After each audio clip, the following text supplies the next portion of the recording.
Chapter 90 Running for Their Lives. While Lu Yi was suffering terribly, Dong Shuyi was surprised that he hadn't managed to kill Lu Yi with his spell. It was then he realized that Luo Ji wasn't lying. He wasn't certain which great force Lu Yi was from, but the latter was able to use spiritual patterns in a battle. He had seen a spiritual pattern that looked like a shield which shone and fended off his fireballs. It was no wonder that someone like Luo Ji had lost the battle. Upon Luo Ji's return, Dong Shuyi asked him what had happened and found out that he had lost the battle. Initially he thought that Luo Ji hadn't done his best, but now, it seemed that he had wronged him.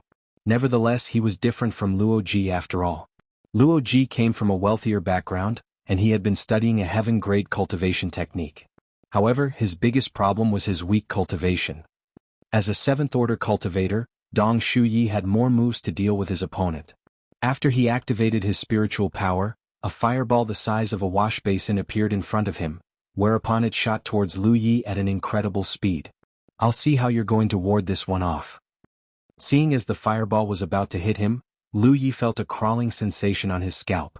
Although there were many fireballs earlier, they were only the size of a fist. Therefore he could still fend them off with some difficulty. However, how was he going to drive off a wash basin-sized fireball? "Amber," he yelled. Amber hastened its pace and leaped forward. The huge fireball descended from the sky and almost struck the tiger's backside. The scorching heat made Lu Yi feel an immense pain on his face. The spiritual pattern was unable to help him with it as he caught a whiff of a burnt smell from hair. He felt fortunate that even though this thing was big, it was slightly slower than the smaller fireballs earlier. Otherwise, Amber wouldn't have been able to dodge it. However, the next instant his expression changed because the big fireball didn't land on the ground. Instead, it changed direction and raced after them. This thing can change direction. Dong Shuyi was gliding in midair with one hand behind his back while performing a hand seal with his other hand. His hair and clothes swayed with the wind, which made him look as light as a feather. Nonetheless, the spiritual power surged around him as he was engulfed in a murderous intent. The huge fireball became increasingly faster and was about to hit its target. Lu Yi knew that if he still couldn't come up with a solution, he and Amber would lose their lives in this place. After taking a deep breath, he put his sword back in its sheath and raised both of his hands. As he activated his spiritual power, a defensive spiritual pattern appeared in front of him. Apparently it wasn't enough. It was already difficult for the spiritual pattern to fend off the fireballs earlier, let alone such a large one. However, as Lu Yi madly infused his spiritual power into it, the palm-sized defensive spiritual pattern expanded into a table-sized one in a short period of time. A very intricate pattern was flowing around on the spiritual pattern as it radiated a glow. At that instant, Lu Yi felt as though all his energy had left his body. Although he hadn't had the time to check on himself, he knew that this spiritual pattern must have cost him 30% of his spiritual power. In other words, he could only use this spiritual pattern 3 times before his spiritual power would be depleted. He had never activated this spiritual pattern before. In the past, he would only need a short moment to use sharp edge or protection. There was one common trait about spiritual patterns. As long as there was enough spiritual power to sustain it, the spiritual pattern would keep going. The reason Gathering Spirits was able to sustain itself was that it had the ability to attract the world's spiritual chi around it, which allowed it to keep existing. The substantial fireball struck the defensive spiritual pattern and sent an immense force across it. Upon impact, Amber was almost forced on its knees. The muscles on Lu Ye's arms had become swollen as though he was trying to hold out against an extremely heavy object. The scorching heat came right at his face. Sparkles emitting from the fireball caused the glow on the spiritual pattern to turn dim rapidly. Even though he was still infusing his spiritual power into it, he couldn't last for a long time. With that said, he was able to slightly set his mind at ease as he had successfully parried the strike. Now he was ready to tilt the spiritual pattern to drive off the fireball. However, before he could make a move, Dong Shuyi was heard snorting from a distance. How foolish. Then he used a different hand seal. The fireball exploded with a loud boom as the flames swept across the place. The expansive void seemed to have contorted, and the trees around them started burning. Is he dead? With a cold gaze, Dong Shuyi landed on the ground and took a glance. Normally, there was no way a 3rd-order cultivator could parry even one spell from him. However, the person he had to kill wasn't the average 3rd-order cultivator. This guy was from an unknown top-grade force, and his mastery of spiritual patterns was awe-inspiring. Right then, A rustle was heard coming from the forest as it went further away. He's not dead? The eyelids of Dong Shuyi twitched as his murderous intent surged. Just when he was ready to race after him, he realized there was a new message on his battlefield imprint. Initially he wanted to ignore it, but upon recalling what Lu Yi had said earlier, he felt his chest tightening and immediately took a glance. It was a brief message from Chao Yi, but upon reading it, he felt his heart sinking. Wang Yang is leading 600 cultivators from Mystic Sect to launch an attack on our station. Senior brother, please come back quickly. If he hadn't managed to get close to Lu Yi, he would have immediately returned to the station upon seeing the message. However, Lu Yi was well within his reach now, so he wasn't willing to give up at this point. Therefore, upon making up his mind, he sent a message back to Chao Yi.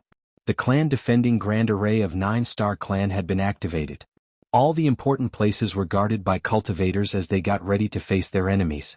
No one in 9-star clan could have expected that those from Mystic Sect would go all out to raid them. After all, they had only recently gone to war and it was 9-star clan that conceded defeat in the end. Chao Yi didn't understand what Wang Yang was trying to achieve. However, things were already happening. As the strongest cultivator in this station at the moment, Chao Yi had the responsibility to lead the cultivators in the station to fend off their enemies.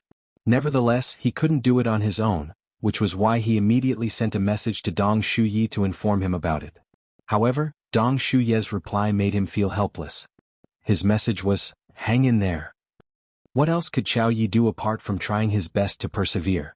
Tons of spirit stones were needed to keep the Grand Array running, which served as a force of defense to ward off the cultivators from Mystic Sect. According to Chao Yi's estimation, they could resist the attack from Mystic Sect for about 1 to 2 days. Hence, even though 9-star clan was besieged, those in the station were only slightly anxious. They were not flustered at all. Fuck Wang Yang. Chao Yi secretly cursed as he had no idea what had gotten into that guy. Just then, a disciple came over in a nervous manner and reported something to Chao Yi, who became shocked and strode out of the hall, only to see a figure hurriedly coming in his direction. That person was holding the hand of a woman in purple clothes. Luo Ji. Chao Yi bellowed before he leaped into the air and landed in front of the person. Then he took a look at the person and the woman in purple clothes behind him. What are you doing? With a frown, Luo Ji replied, I'm leaving. A puzzled Chao Yi asked, Huh? Where are you going at this point? Of course I'm leaving this place. Should I be waiting for death then? Luo Ji gazed at him like he was a fool. Chao Yi furrowed his brow as he had no idea what Luo Ji meant, but he still came into his way. You can leave, but why are you bringing Ziyi with you? Luo Ji uttered, From now on, she's no longer a disciple from 9-star clan. Chapter 91 A Furious Chao Yi. Upon hearing that, Chao Yi was infuriated. She has been raised in the 9-star clan? Who are you to say that she is no longer one of us? If the one we raise is not one of us, then what is she? A disciple of Infinite Island? He was already hard-pressed because their station was besieged by those from Mystic Sect, so he was truly incensed upon seeing the fuss Luo Ji was making. If it weren't because Luo Ji came from a powerful background, he would have taught him a lesson instead of letting him keep causing trouble. Luo Ji uttered impassively, That's right. Ziyi has agreed to leave with me, so she has nothing to do with your clan anymore. That's ridiculous. Chao Yi was so exasperated that he started laughing. Then he shot a glare at the woman in purple clothes behind Luo Ji. There was no emotion on the woman's face as she looked up at the sky and spaced out. It was as though this matter had nothing to do with her. It wasn't that she wanted to ignore Chao Yi or steer clear of this matter. It was her nature. Although Chao Yi and this woman in purple clothes were from the same clan, and they had known each other for a few years, they had rarely spoken to one another. That was because she always sported a dispassionate expression, and she'd rarely respond to anyone's questions. He had always felt that his junior sister was a peculiar person. In fact, she wasn't indifferent. It was just that nothing in this world seemed able to pique her interest. Therefore, he didn't believe Luo Ji when the latter said that she had agreed to leave with him. Why would such a woman agree to anyone's request on a whim? Upon retracting his gaze, Chao Yi sported a cold expression and uttered, Luo Ji, I've been putting up with you because you're a disciple from Infinite Island, but it doesn't mean you can keep making a scene. After a sigh, Luo Ji refuted, Why don't you get it? All of a sudden he took a big step forward as his face almost came into contact with that of Chao Yi. Then he looked deep into his eyes. I'm bringing Ziyi away now. Do you dare to disagree? A furious Chao Yi thought that this guy was trying to oppress him. Although Luo Ji was only a second-order cultivator, he was backed by Infinite Island. Therefore, if he wanted to bring Lan Ziyi with him, Chao Yi wasn't able to stop him. It wasn't like Chao Yi could beat him up. If he really did that, those from Infinite Island wouldn't let him off. Certainly he could capture Ziyi, but Luo Ji wouldn't stand back and do nothing. All of them would be embarrassed if the tension escalated. At the thought of this, Chao Yi bellowed, "You can leave, but Ziyi must stay. If you insist on taking her away, you'll only leave with a cripple." As he spoke, he lifted his right hand where a battlefield imprint that radiated a red glow appeared. In an impassive manner, he stared at Luo Ji and uttered, "Don't you forget that I'm the deputy leader that's in charge of this station. If she dares to betray us, I can request the heavens to destroy her cultivation." An unfazed Luo Ji retorted, "You can try." "Don't force me," Chao Yi said through clenched teeth. "Get lost." Luo Ji pressed his hand against Chao Ye's shoulder in an attempt to push him away.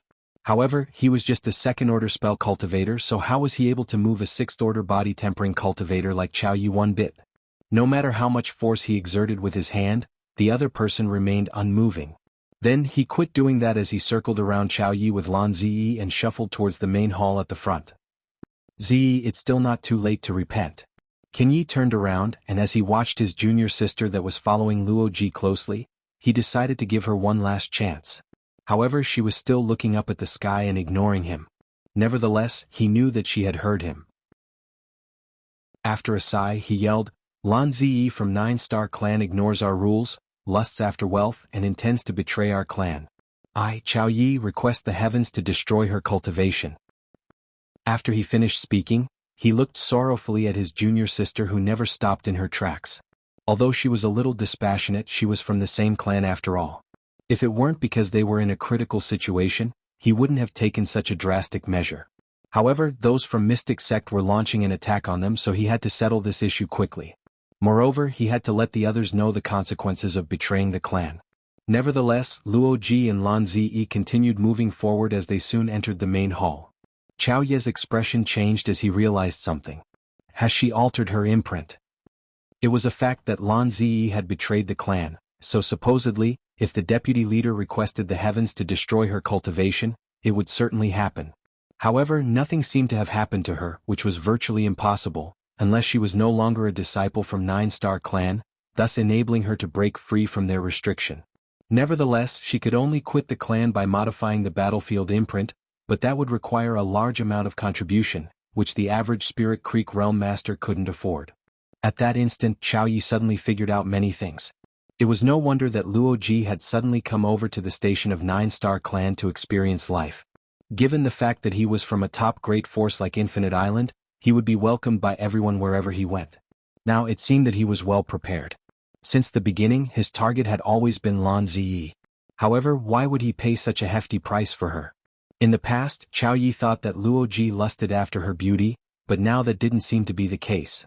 There was no way someone like Luo Ji would be seduced by anyone's beauty. Wait a minute. Chao Yi bellowed and directly leaped into the main hall, only to see that Luo Ji and Lan Ziyi had pressed their hands against the Divine Opportunity column. A glow radiated from the column and engulfed them. "You can't leave just like this." Chao Yi lifted his hand in an attempt to stop them. Luo Ji raised his chin at him. "I suggest that all of you leave this place quickly. Otherwise, you'll end up in a terrible state." Huh. Chao Yi was stunned. Boom. All of a sudden, the entire place shook as Chao Yi almost fell to the ground. Turning his head, he saw a curvy figure hovering in the air outside the clan defending Grand Array. She was none other than the maidservant from Mystic Sect. At this moment, 9 big spiritual dragons in different colors had entangled with one another in front of the woman as they swirled around and turned into a violent force. Like a drill, they were clashing with the clan defending Grand Array. What's that? Given Chao Ye's knowledge and experience, he still couldn't recognize what spell that was. However, he was certain that given her cultivation, it was impossible for her to cast such a spell. The power of her move was equivalent to that of a Cloud River Realm Master. It's the power of a talisman paper. It's a talisman paper that comes from the core circle. One has to spend tons of contribution to get such a talisman paper. How did she get it? Was it Wang Yang? But he hasn't been to the core circle, So how did he manage to get such a talisman paper? However, Qiao Yi didn't have the time to keep pondering this issue. That was because as the 9 dragons continuously pounded on the grand array, it started showing signs of falling apart. It wouldn't take a long time before the array would be broken. By then, all of them in the station would fall into danger. With a bitter smile, Qiao Yi staggered. It was no wonder that Luo Ji had decided to run away. He must have seen their enemies getting ready to activate the talisman paper. It would take a 6th-order spell cultivator a long time to get prepared in order to activate such a talisman paper. Luo Ji was from Infinite Island, so he was more knowledgeable than Qiao Yi when it came to spells. That was the reason he could recognize the talisman paper. Chapter 92 Nowhere to Flee. The 9-star clan had completely lost the battle. The only person who could go against Wang Yang was Dong Shuyi, but he had left the station to hunt Mountain Tiger down. Once the grand array was broken, no one could stop Wang Yang from slaughtering them. Qiao Yi had a feeling that there was a secret plot going on, but he didn't have the time to ponder it. After activating his spiritual power, he yelled, "All of you get ready to retreat." The disciples, who had scattered everywhere to help defend the station, were already apprehensive. Upon hearing what Qiao Yi had said, they immediately ran towards the main hall where there was a divine opportunity column. With the help of the column, they would be able to return to Jianghu, which allowed them to escape from this calamity. Right then, a crack was heard coming from the clan defending Grand Array. A large area of fluorescent light spread around from the periphery of the station as though the entire place had been lit up by fireflies. Xiao Zhu, who was hovering in the sky, lethargically fell to the ground. A well-prepared Wang Yang hurriedly caught her and held her in one arm. Then, he unsheathed his sword with his other hand and pointed at the front. "Kill them all." In the forest, Lu Yi was running for his life. His arms had been covered in blood, and his chest appeared burned. Someone like him was completely powerless to counter Dong Shuyi, who was a 7th-order cultivator. If it weren't because of his defensive spiritual patterns, he would have lost his life after his opponent used the first spell. Initially, he thought that he could increase his chance of survival by sneaking into this forest, but in fact, the densely grown trees were not able to help him conceal himself. Dong Shuyi relentlessly raced after him and continuously cast his spells, which easily felled the extremely large trees. Also, Lu Yi had been separated from Amber. When he was struck by Dong Shuyi's second attack, he was blasted off the tiger's back upon impact, which was how his chest was burned. He had no idea about Amber's condition, but the tiger must be severely injured. That was because when Amber tumbled, the ground was immediately dyed crimson. He didn't even have the time to check on Amber as he realized that there was no way he could survive. Therefore, he immediately decided to leave Amber. If they stayed together, Amber would also lose its life. Even if he was bound to perish, Amber could still survive at the very least. The feeling of a blade that had been pressed against his back became clearer. Fortunately, Dong Shuyi stopped gliding in the sky. That was because the trees around this place were tall and densely grown. If he continued gliding in the sky, he would lose Lu Yi quickly. Despite that, Lu Yi still couldn't get rid of a 7th-order cultivator like him. There was only 30% of his spiritual power left. He could only activate the spiritual pattern that could fend off Dong Shuyi's spell one more time. "There's no chance for me." Lu Yi raised his blood-soaked right hand and clenched the hilt. Even though his life was short and not interesting enough, he still had to directly face his enemy before his death. All of a sudden, he heard a loud crashing sound of water. Initially, he didn't pay much attention to it, but when he realized what the source of the sound was, he hurriedly changed direction and rushed over to that place. When Dong Shuyi saw Lu Yi from a distance, he was so incensed that his gaze seemed able to spit fire. He had never expected that it had taken him such a long time to race after a 3rd-order cultivator, yet he hadn't managed to capture his target, which was unacceptable for him. Therefore he became more determined to kill Lu Yi. Seeing as Lu Yi had changed direction, and upon hearing the crashing sound of water, he immediately figured out what Lu Yi was up to. "Brat, you can't run away from me. I'll spare you the pain if you obediently wait for death," Dong Shuyi bellowed. As his spiritual power swirled around him, he shot into the sky. While in midair, he saw a huge waterfall in front of him. Under the dazzling sunlight, the mist that was formed from the splash of water radiated the colors of the rainbow. At this moment, Lu Yi was seen leaping towards the bottom of the waterfall as he was engulfed in the rainbow light. "Where do you think you're going?" Dong Shuyi yelled and hurriedly cast a golden arc slash at Lu Yi. The golden arc slash that was cast by him, a 7th-order cultivator, was certainly more powerful than the one used by Luo Ji, a 2nd-order cultivator. The golden arc slash was about a meter long. The half-moon-shaped slash broke through the air and reached Lu Yi. However, due to the fact that both of them were moving rapidly, the slash slightly missed its target as it whizzed past Lu Ye's back. The spiritual power that was supposed to protect Lu Yi seemed to be made from paper as blood spurted out of his back. He felt so much pain that his face twitched. Just now, he didn't even have the time to activate a defensive spiritual pattern. If he was struck by the golden arc slash, he would have been cut into halves. As his figure fell swiftly, he plunged into the waterfall lake a moment later. He immediately dived deeper in an attempt to conceal himself.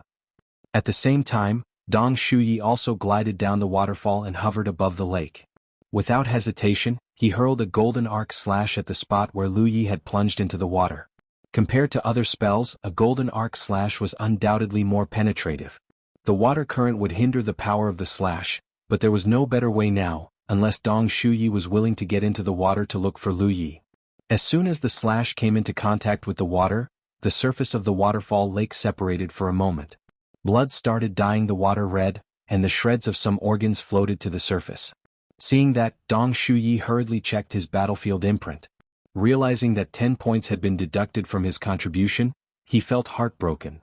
Spirit Creek Battlefield was a peculiar place. There seemed to be a mysterious force that controlled the contribution points of all cultivators.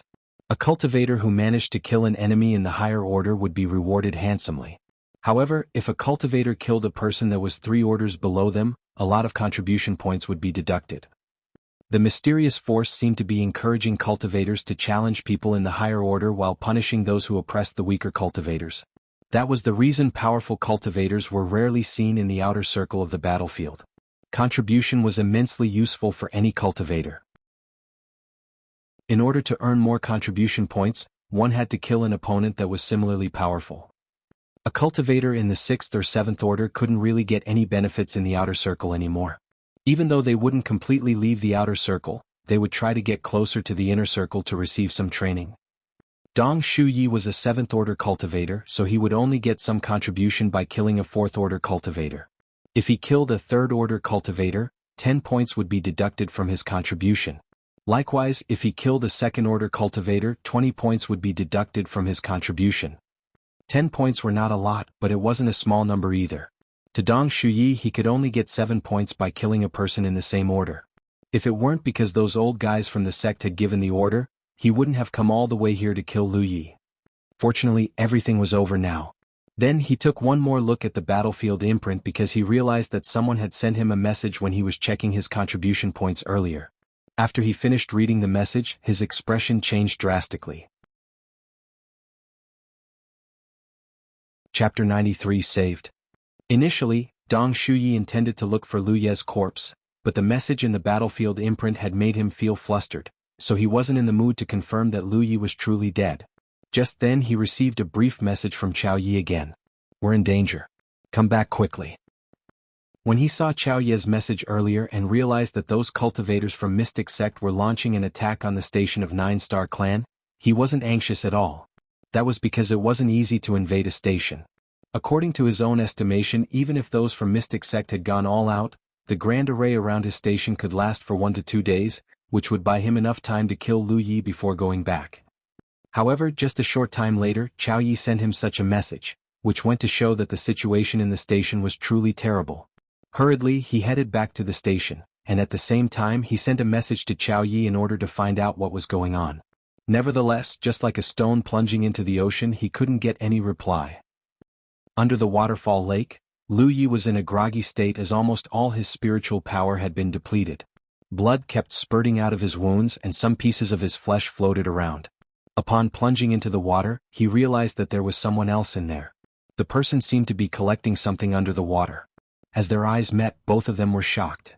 However, Lu Yi didn't have the time to explain anything to him.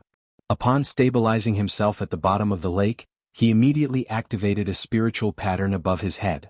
The next instant, a golden arc slash broke through the water and reached them. The cultivator didn't even groan in pain when he was cut to pieces, so it could be said that he had suffered from a disaster that was uncalled for. The spiritual pattern above Lu Ye's head also broke apart upon impact. Fortunately, the rest of the golden arc didn't reach him. The attack soon stopped, but he didn't dare to show up as he wasn't certain about what Dong Shuyi was doing. Enduring his exhaustion and pain, he kept moving forward under the water for several dozen breaths. It wasn't until he was about to suffocate that he hurriedly stuck his head out on the surface. After taking a deep breath, he quickly submerged into the water again and moved forward with difficulty. After doing this several times, he became extremely exhausted. Nevertheless, he felt fortunate that Dong Shuyi didn't launch an attack on him again. When he emerged on the surface again 15 minutes later, he felt a force striking him from behind as though something had hit him. His back was already injured and he was in a terrible state, which was why he almost passed out upon impact.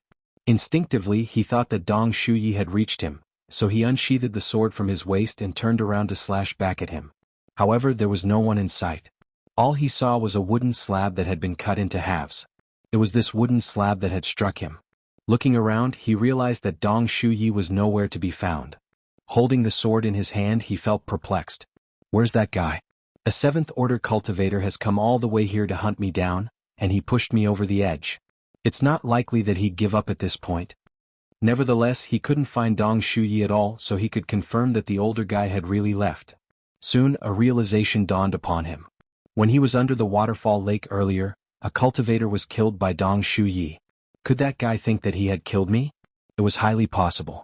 Moreover, those from Mystic Sect were raiding the station of 9-Star Clan, which was why Dong Shuyi wasn't in the mood to get into the water to make sure that Lu Yi was dead. After confirming that he had indeed killed a person, he hurriedly left the place. Is that the reason I've gotten out of the woods? Upon that realization, Lu Yi became at ease as his exhaustion and pain came over him, which caused his body to keep sinking.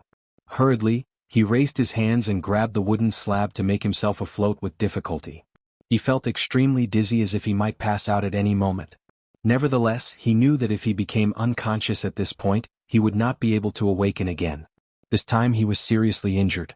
With his right hand trembling, he fished out a jade bottle from his storage bag. After lifting the lid, he poured everything into his mouth regardless of how many healing pills there were. Upon chewing them, he gulped them down. He even intended to switch his cultivation technique to gluttonous feast to increase the speed at which the pills were absorbed. However, he didn't have much spiritual power left, as all his spiritual points were empty. His golden liberation technique was about to stop running, and he didn't have much energy left to use a different cultivation technique. Therefore, he could only do his best to tie his clothes to the wooden slab. Don't drown. That would be laughable. When the last thought sprang into his mind, his vision darkened as he lost his consciousness. When he opened his eyes again, he realized that he was lying on his stomach on a bed. After a momentary daze, an indescribable pain came over him. What surprised him was that there was a person seated beside him. A pleasant scent permeated the air. From the corner of his eye, he could see that it was a curvy figure, so he reckoned that the person next to him was a woman. Besides the pain, he also felt a numbing sensation on his back. Additionally, he could feel a slight fluctuation of spiritual power, and a green light kept flickering. Was he saved by someone? He recalled that, before he passed out, he had tied his clothes to the wooden slab. Therefore, he would supposedly flow with the water current afterwards. Now that he appeared in such a place, it was apparent that someone had saved him. He didn't utter a word, as he wasn't sure who his rescuer was. Secretly, he tried to check on himself. It was terrible, as he was still severely injured, and his spiritual power hadn't recovered. Besides a deep cut on his back, his chest and arms were all burned. These injuries were fatal for the average person, but he was a cultivator now, so he was able to persevere for a longer time. Moreover, he had gulped down some healing pills before he passed out, which should help keep him alive. Nevertheless, he was still in a horrible state. "Your breathing has changed," a pleasant and soft voice was suddenly heard saying.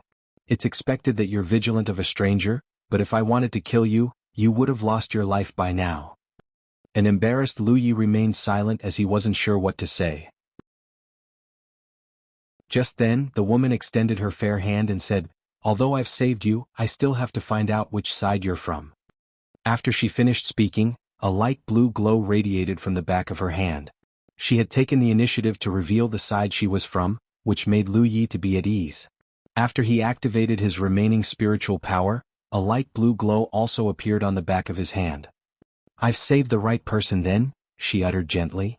Despite her soft voice, Lu Yi was certain that if he wasn't willing to reveal the color of his battlefield imprint earlier, or that the glow on the back of his hand was red, she would certainly kill him. In Spirit Creek battlefield, coming from a different side was a valid reason to kill. There was no room for mercy and pity. The numbing sensation on his back intensified, and the green light flickered more frequently. A moment later, the fluctuation of spiritual power on his back stopped, and following that, the woman applied something on his wounds, which pained him and caused him to be covered in sweat. Then she pasted something on the wounds on his back. Lu Yi couldn't see it, but he reckoned that it was a plaster or something. After she was done with all that, she rose from the chair and said, "You're seriously injured, and you'd better stay put so that your wounds are not irritated." "Thanks," she replied. "It was Ling Yu who discovered you and brought you back." After she finished speaking, she shuffled out of the room. It wasn't until this moment that he saw the woman's profile. Perhaps it was because she had helped him, but he felt that this woman was as beautiful as a fairy. Her chest was especially plump. With her hands placed on her belly, she walked in an elegant manner. Chapter 94 Kind-Hearted People. After staying awake for a moment, Lu Yi slowly dozed off again. When he awakened, he realized that there was a chair in front of him, on which a young woman was seated. With her head hung low, she kept dipping her head as though she was knackered. The pungent smell of blood permeated the room, and it was tinged with the scent of herbs. Although he had laid on his stomach for a long time, he didn't find it difficult to breathe at all. Even the burn on his chest didn't feel painful, which puzzled him. After scanning it, he realized that the part of the bed beneath his chest had been hollowed out. The person who had placed him here must be very considerate, as they had taken his injuries into consideration. With difficulty he tried to move his body in an attempt to get up, but presently he didn't have much energy. After several attempts, instead of getting up, he felt so much pain that his forehead was drenched in sweat. Hearing the noise, the young woman suddenly opened her eyes and stood up straight. "You're awake." She came close to the bed and helped him up.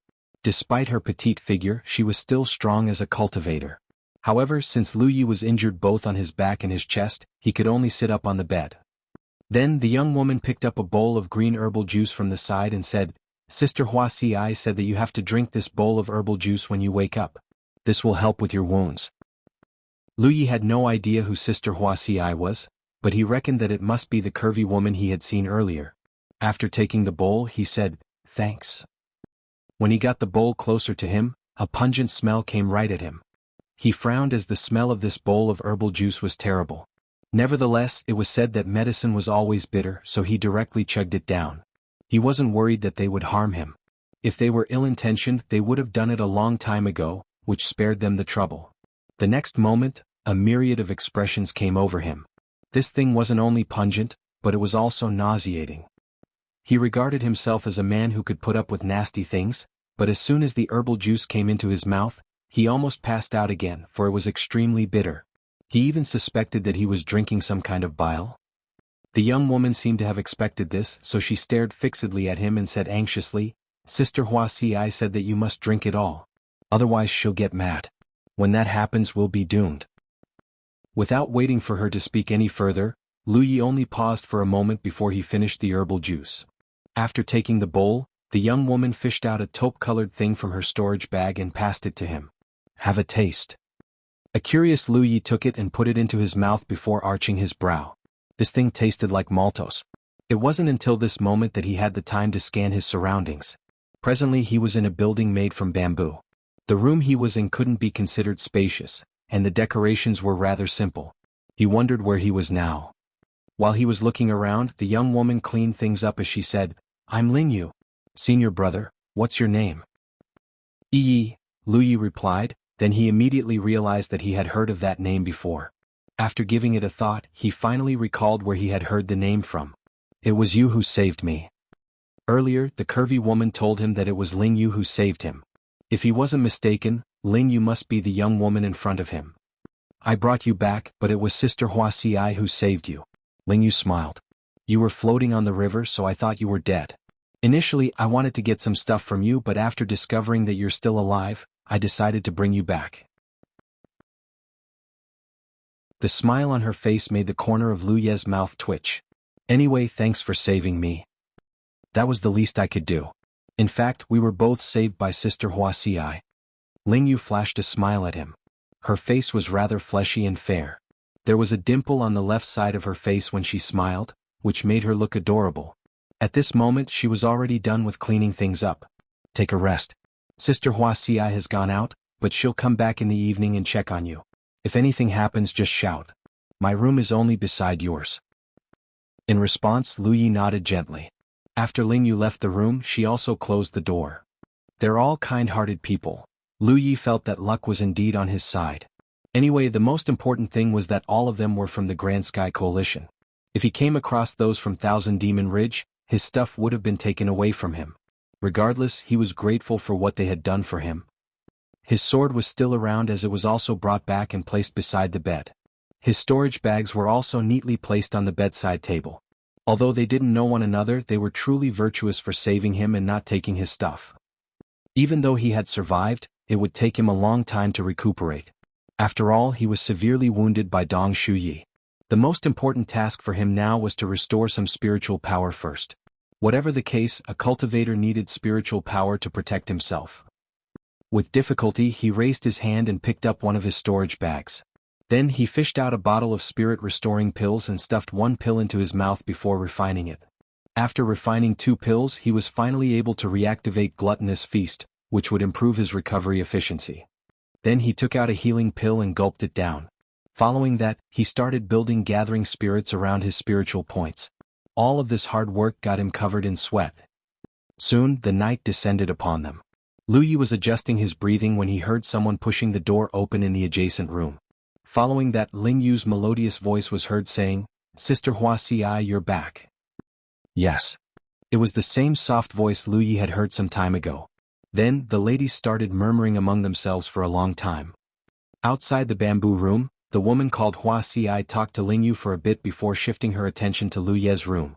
She could faintly feel that with his room as the center, the spiritual qi in the air was gathering together. Although it wasn't conspicuous, she could still see it when she was paying close attention. At that instant, she was surprised as this young man brought back by Ling Yu seemed to be highly talented. However, she wasn't aware that the reason Lu Yi was able to gather the world's spiritual qi was mainly due to gathering spirits. As for his talent, it was a sorrowful story. Have some rest. Wuxia patted the young woman's head. A smiling Ling Yu asked, "Do you need my help?" "There's no need. I'll have a rest then." After they were done with the chat, Wuxia shuffled towards Lu Yi's room and knocked on the door before pushing it open.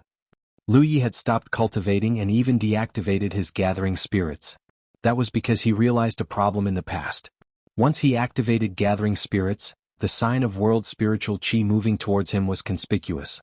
It was a normal sign when he was cultivating, but if others still saw that the spiritual qi was still flowing towards him when he wasn't cultivating, he would have a hard time explaining it. When he saw the woman entering the room, his eyes brightened. On the previous day he had only seen her profile, but now they were directly facing one another. She was indeed a gorgeous lady. The white dress with blue stripes she was wearing perfectly outlined her hourglass body. Chapter 95 Medicine Cultivator. How do you feel? Wuxia walked up to Lu Yi and stopped in her tracks. A soothing scent wafted from her body. Lu Yi replied, "I feel much better now." "I'll have a look." Wuxia sat her fleshy backside on the bed and lifted his sleeves to examine the wounds on his arms. Following that, she unbuttoned his collar to take a glance at his chest before nodding. "Not bad." Then, she fished out something from her storage bag and put it on the bedside table before saying, "Take off your top."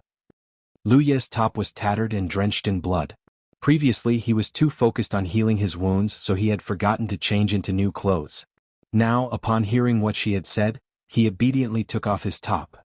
As Wuxia got ready with the thing she had just taken out, she said, "Your arms and chest are severely burned, so I can't dress them up yet. I'll apply some herbs on them for the next few days." "All right," Lu Yi replied. "Stretch out your hands," Wuxia uttered. Lu Yi extended his hands, which revealed his arms that were covered in green herbal juice.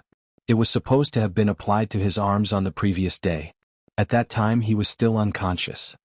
Then Wuxia used something to clean his arms before applying the same kind of green herbal juice again. After she was done with his arms, she went on to apply the juice on his chest. There was a cut on his back which wasn't handled in the same way.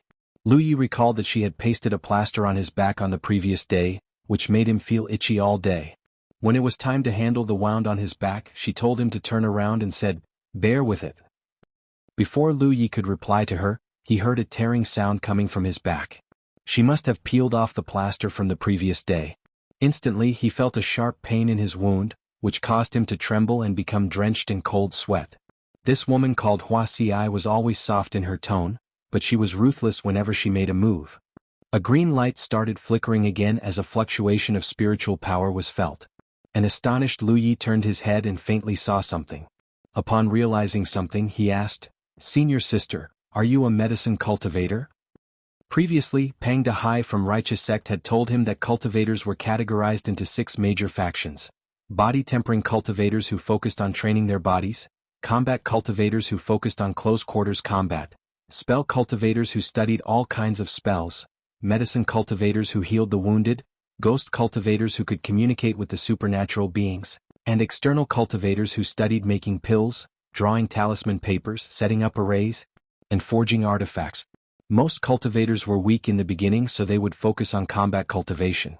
With a weapon in their hand, they could better protect themselves when they were still weak. It was also easier for them to walk around Spirit Creek battlefield. However, during this period of time, cultivators could make some preparation according to their own attributes and preferences.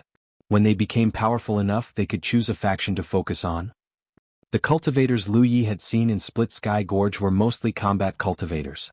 Only Luo Ji had established himself as a spell cultivator when he was only in the second order. That was because he was from a top great force, so he had the kind of heritage and wealth most people lacked. Dong Shuyi was also a spell cultivator, but he was already in the 7th order. Now, Lu Yi had come across another cultivator who had confirmed her faction, and she was a medicine cultivator. It was no wonder that she could heal him. "Yes," Huaxi replied. "What's wrong? Do you hate medicine cultivators?" Lu Yi hurriedly said, "No. I only have grudges against some spell cultivators." He secretly swore that whenever he bumped into a spell cultivator that he hated in the future, he would kill the person first. With her mouth covered, Huaxi giggled. "I can see that." Lu Ye's wounds were obviously caused by powerful spells. As a medicine cultivator whose job was to heal the injured, she could make a judgment by just looking at the wounds. As she directed more spiritual power into his body, Lu Yi could feel that the pain on his back diminished. Eventually his wounds only became itchy. After she stopped, she pasted a new plaster on his back. Following that, she started dealing with the wounds on his chest and arms.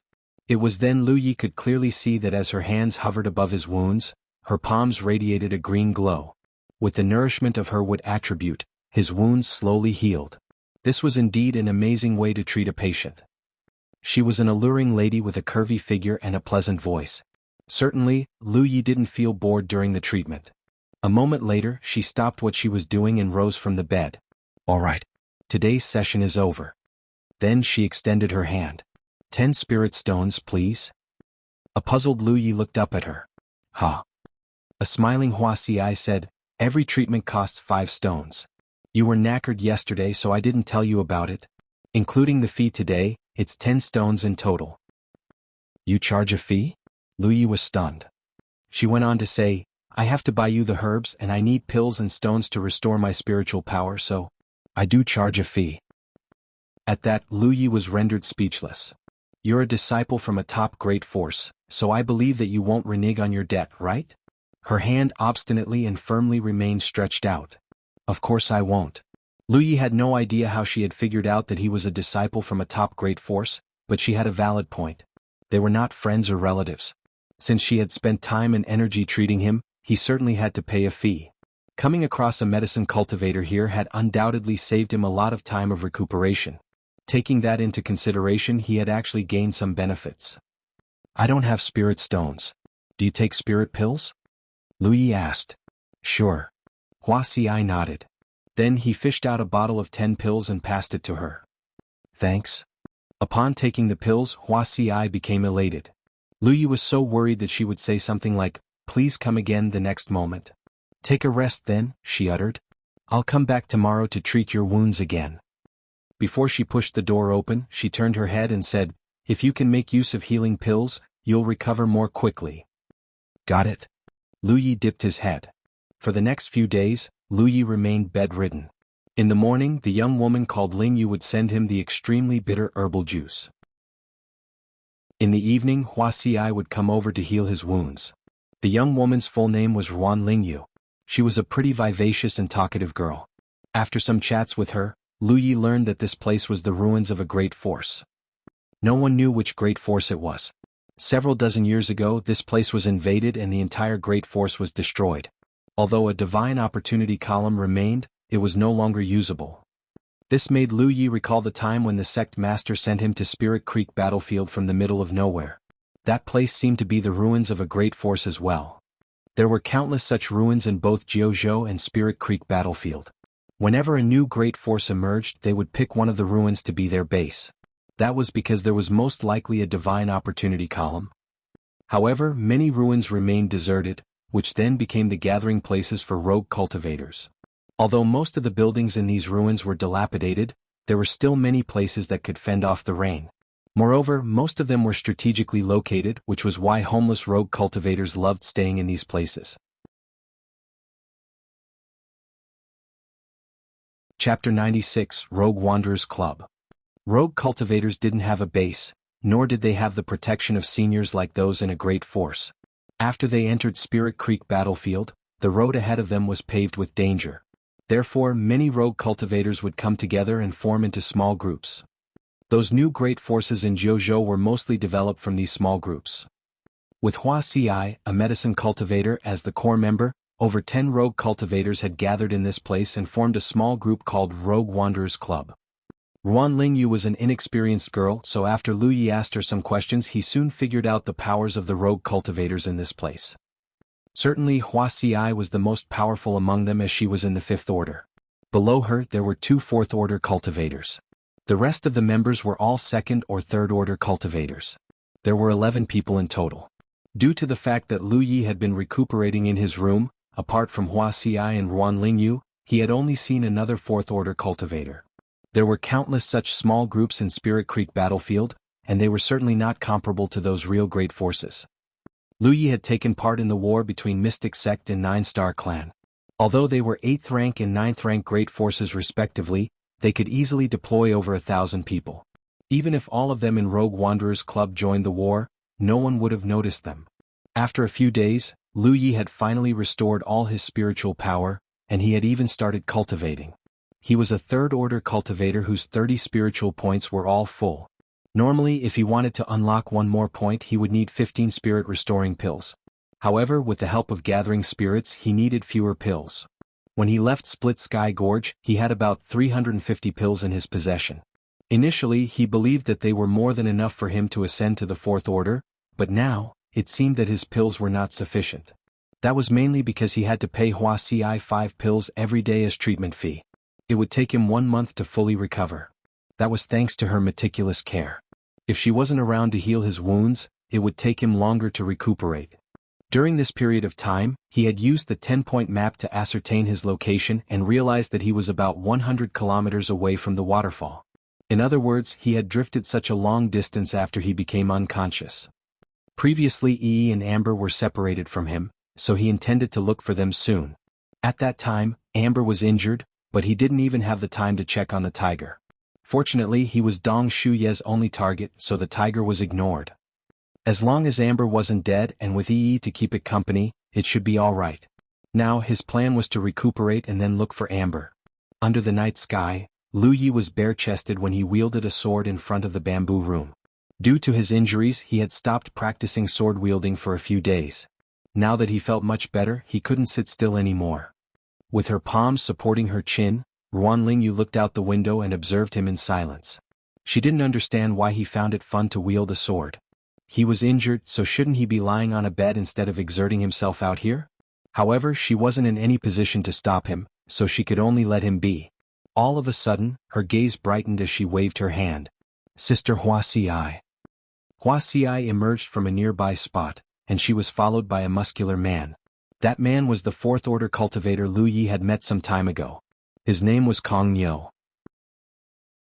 According to Ruan Lingyu, The reason Wuxia always left the place early in the morning and came back late was that she had to go to the neighboring towns to treat the injured rogue cultivators to earn some cultivation resources. The battles between rogue cultivators were intense, so they would get injured most of the time. If their wounds were not severe, they could just take some healing pills. If their wounds were serious, they had to seek help from a medicine cultivator. Otherwise, they would be left with some hidden health concerns. However, they didn't have a great force to rely on, so their only option was to look for a medicine cultivator who was also a rogue cultivator. In that case, Wuxia wouldn't have to worry about having no business. Perhaps that was the biggest upside of being a medicine cultivator. They didn't have to take part in any battle in order to earn enough cultivation resources. Under the night sky, Wuxia shuffled towards a spot that was a short distance away from Lu Yi. Then she turned around and told Kong Niu to take a rest. In this small group of rogue cultivators, Wuxia was undoubtedly treasured and respected by everyone. No one would disobey her orders. Ruan Lingyu wasn't lying when she told Lu Yi that all of them were saved by Wuxia. That was indeed what had happened. Everyone in this small group had received treatment from her before. She single-handedly pulled them back from the death's door. These people owed her a favor. After they became healthy again, they chose to stay in this place because they admired her temperament or for some other reasons. Lu Yi stored his sword as he was already covered in sweat. Although some blood had streamed out of his wounds, he felt more energetic after some exercise. Furthermore, perhaps it was because he had escaped from death's door once, he felt that his sword-wielding technique had improved significantly. Nevertheless, he had to practice sword-wielding with someone else to be certain about it. TSK. I thought I could earn more pills. Why did he recover so quickly? Wuxia was heard muttering under her breath. Lu Yi's eyelids twitched. What did you say? After a few days of contact, they had become familiar with one another, and he had finally realized this beautiful woman's true colors. She was practically a miser. Every single day, right after she was done with treating his wounds, she would immediately demand payment from him as though she was worried that he would renege on his debt. On the previous day, she had sold him an even more bitter herbal juice. After drinking it, he felt as though his face had turned green. Moreover, he was unable to suppress the bitterness he felt in his body. Then she introduced to him another kind of herbal juice and claimed that it could soothe his discomfort. These 2 bowls of herbal juice cost him 4 spirit pills. At that time, he even suspected that this woman was lying to him. Nevertheless, judging from how he felt on this day, she didn't lie to him. The bowls of herbal juice he consumed on the previous day were indeed more effective than the previous ones. Wuxia flashed a uniquely charming smile at him. Her voice remained soft and soothing, but she still had no qualms about saying words that were different from what she thought. I said that you've recovered quickly. Lu Yi pointed at his ear to mean that he wasn't deaf. Ignoring his gesture, Wuxia placed her hands on her belly, her posture remaining as elegant as ever as she said, In that case, I'll formally start treating your wounds tonight. What do you mean by that? Lu Yi was stunned. Then the previous treatments. They were just the preparations prior to the formal treatments. Do you think your wounds can be healed so easily? Wuxia appeared solemn. Doctors are most concerned about their patients. Don't worry. I'll take good care of you and make sure that you won't be left with any hidden health concerns. Lu Yi appeared befuddled as there was an idea that sprang into his mind. Is this woman trying to con me again? Take a bath now. I'll get ready and look for you later.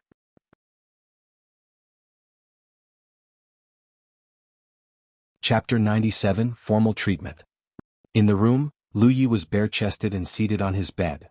Wuxia was seated across from him as her jade-like hand whisked across his chest. Your wounds have healed quicker than I expected. What's wrong? Are you going to walk down the path of body-tempering cultivation? A puzzled Lu Yi asked, What do you mean? Your vitality is richer than most cultivators in the same order, which is why your wounds have healed so quickly.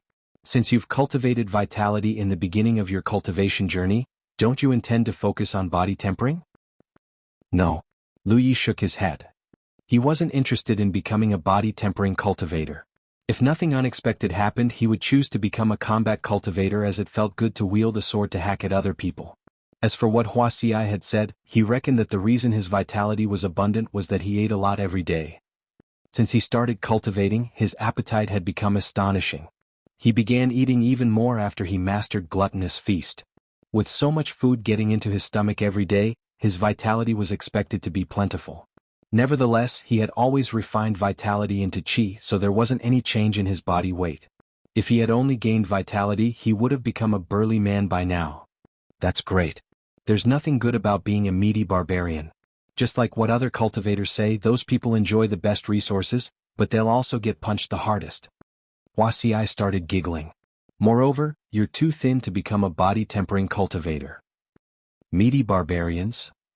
It's what they call body-tempering cultivators. That's interesting. Lu Yi put on a hearty smile. What do others call medicine cultivators then? After giving it a thought, Wuxia replied, they normally call us fathers or mothers. Lu Yi frowned. Why is that? That's because it's said that a doctor is like a patient's parent. Ah. Wuxia was convulsing with laughter. Lu Ye's expression darkened as the image of a mild-tempered and knowledgeable woman, he imagined her to be, had fallen apart. It was then he realized that this woman's appearance was different from her nature. One would only discover her true colors after getting into close contact with her. You've been stroking my chest for a long time. Are you sure you're treating my wounds? Lu Yi couldn't help asking. Even though it felt nice to be touched, this couldn't go on forever. After all, he was a young and energetic man. No. Wuxia retracted her hand. I'd forgotten about it as I was talking to you. Presently, she was seated across from him as she stared at him with a solemn expression. We'll start now. You might feel some discomfort later. Bear with it and don't make any strange noises. The walls around here are not soundproof, so others might get us wrong. Lu Yi wasn't sure how to reply to her, nor did he have the time to do so.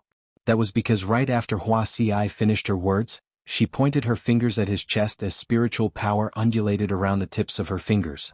In an instant, Lu Yi grunted. The spot that was pointed at not only hurt, but there was also an indescribable feeling that almost caused him to yelp. Wuxia tried to suppress her laughter and repeatedly pointed at his chest. Lu Ye's face started twitching as he couldn't help but keep grunting. Cultivators fight against one another all the time and they might get injured. Although there are many forms of treatments, they might be left with some hidden health concerns. Normally these injuries are not conspicuous, but they're hidden deep in the organs. They're not fatal, but if they're accumulated over time, they might affect a cultivator's physique and spiritual points, which will hinder his cultivation in the future. Flesh wounds caused by weapons are easy to deal with. However, the injuries caused by spells can't be cleared with pills. You're hurt by a fire spell, so some fire poison has been left in your body. Once the fire poison penetrates your spiritual points, it'll be hard for you to unlock new ones. If possible, I suggest that you look for a medicine cultivator to help look after your health from time to time to make sure that there are no hidden health concerns with you. At this moment, Lu Yi was clenching his teeth as he was unable to respond to her regardless of what she said. He was worried that when he parted his lips, he might really make some strange noises. There was a reason for him to suspect that this woman was doing this intentionally. Otherwise, she could have told him about it after the treatment instead of doing it now. A moment later, Wuxia started patting him instead as her slender hands gently stroked the man's chest. Following her pats, her pure would attribute spiritual power continuously streamed into his chest. After getting through the most tortuous moment, he could finally be at ease. 1 hour later, Wuxia retracted her hands. Lu Yi looked down and realized that his chest was covered in blood. These were all burns on his chest, so it was hard to heal them. After she patted his chest, his scabs broke apart and blood started streaming out of his wounds, which made his injuries look worse. Nevertheless, Lu Yi knew that it wasn't the case. His wounds might appear to be worse, but some other stuff had also flown out of his wounds together with blood. It was supposed to be the fire poison she had just mentioned. After taking a deep breath, he realized that he could breathe more easily, and his entire body felt energized. Then Wuxia came over and applied the same kind of green herbal juice on his chest before she activated her spiritual power to help him heal his wounds. Following that, she dressed up his chest. Next, she handled his arms in the same way. Lastly, she had to deal with the cut on his back. After she was done with all that, she was already drenched in sweat. After wiping the sweat off her forehead, she stood by the bed and stared bitterly at him. What a shame. I guess you'll recover in 10 days. Hey, Lu Yi looked up at her. With her mouth covered, she chuckled. Oh no. Why did I blurt out my thoughts?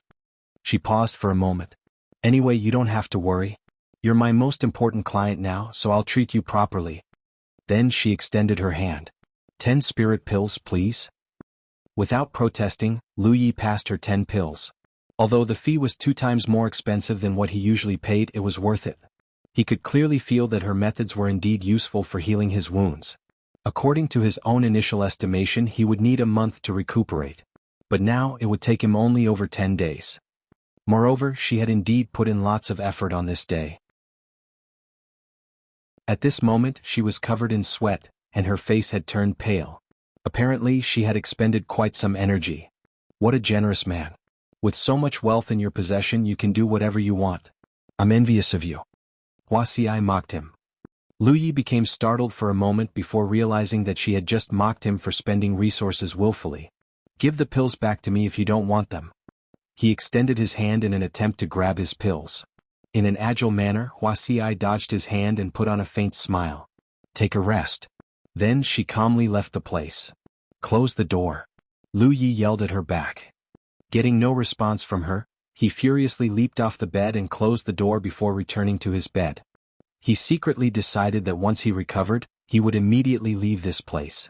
Otherwise, he would spit blood in fury sooner or later because of her.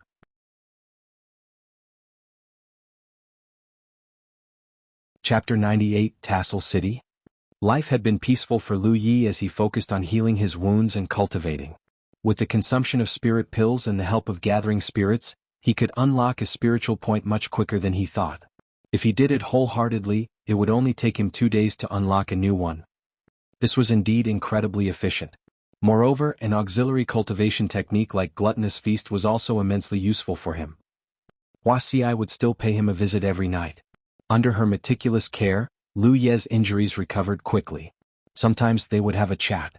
Interestingly, he had learned some useful information through her. The station of 9-star clan that was 200 kilometers away had been destroyed by Mystic Sect. It was easy for information to be spread around among cultivators. With the battlefield imprint in possession, they could add each other as friends. As long as they were in the same space, they could easily share information. This piece of news caught the attention of many people mainly because, of the 2 great forces, 9-star clan was of a higher rank.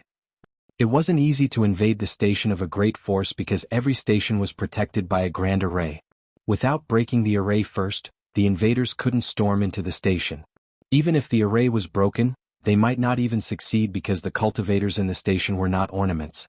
The invasion of a station rarely happened in the outer circle as all great forces were of a low rank, and their cultivators were relatively weak. Telling these weak cultivators to shatter a grand array was unreasonable.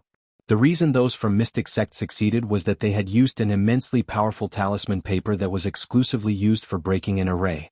Hence, those from 9-star clan suffered immeasurable losses. Many of their disciples were killed, and all the treasures in the station were taken away. After those from Mystic Sect left, they even burned the station down. Upon learning the news, Lu Yi wasn't surprised. Since those from Mystic Sect had the guts to make a move, they must have the confidence to achieve their goal. At that, he was gleeful. His injuries were all caused by Dong Shuyi. Now that the station of 9-star clan was destroyed, he could also get the fury off his chest. It was a shame that he couldn't take part in it.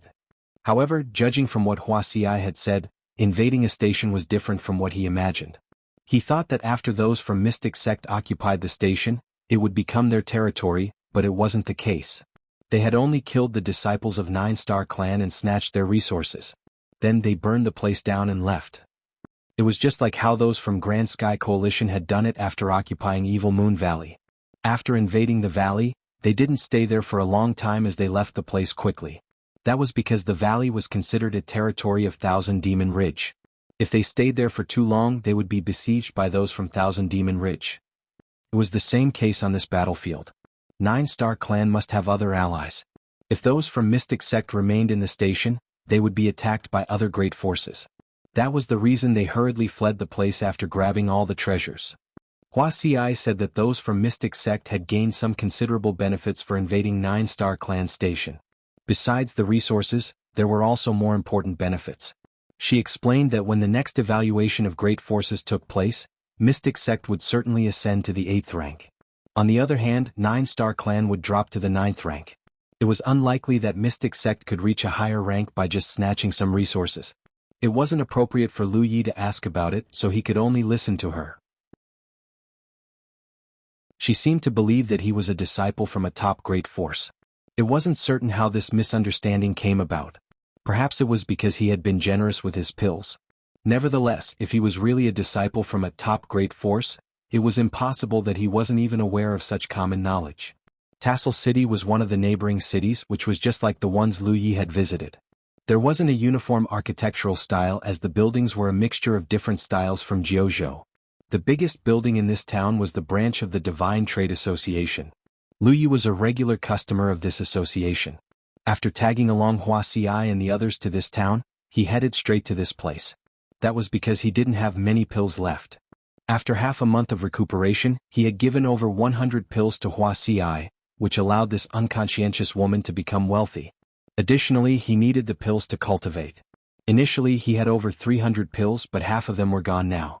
Presently he had unlocked up to 35th spiritual point, but his remaining pills were not enough to help him ascend to the 4th order.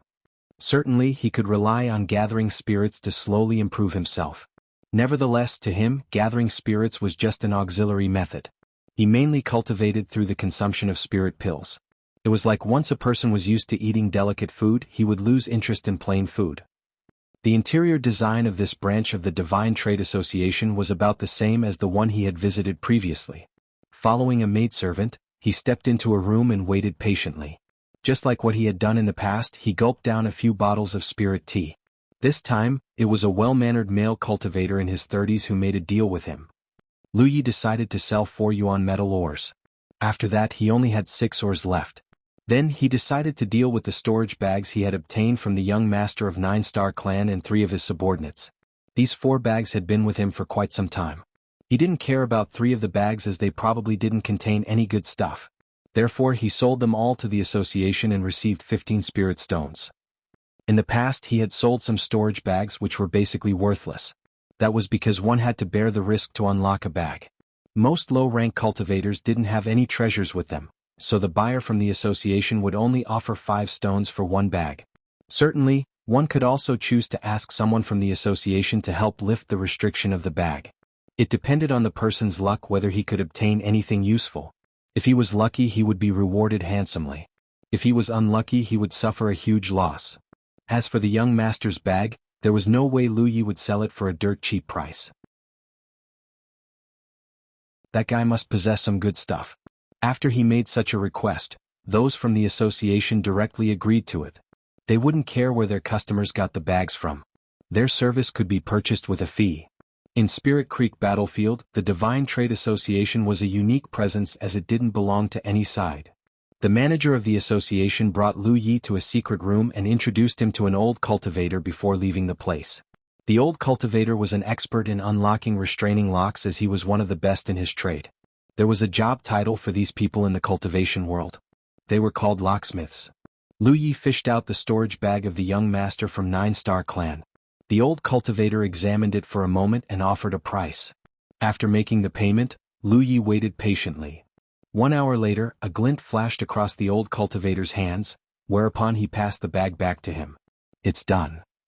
Without intending to take a look inside the bag, Lu Yi took it and then fished out the bell-shaped artifact before saying, "Sir, please help me unlock this as well."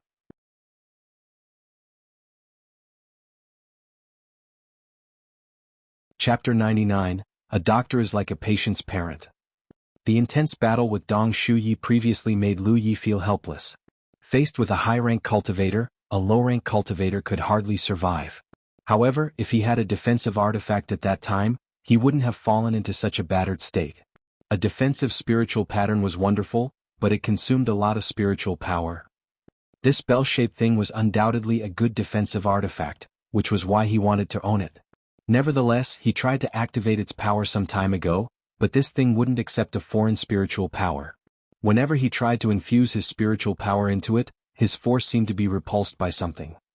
It was like trying to open a storage bag that didn't belong to him, which was why he figured that this thing must have been locked. He wouldn't dare to keep trying blindly because when he was in Green Cloud Mountain in the past, he attempted to open a storage bag. In the end, he triggered its restriction and caused the bag to be destroyed. It didn't matter that a low-rank cultivator's bag was ruined, but it would be a shame if such a thing happened to this bell. The old cultivator gave him a weird look and took the bell. After examining it, he passed it back to him. A puzzled Lu Yi gazed at him.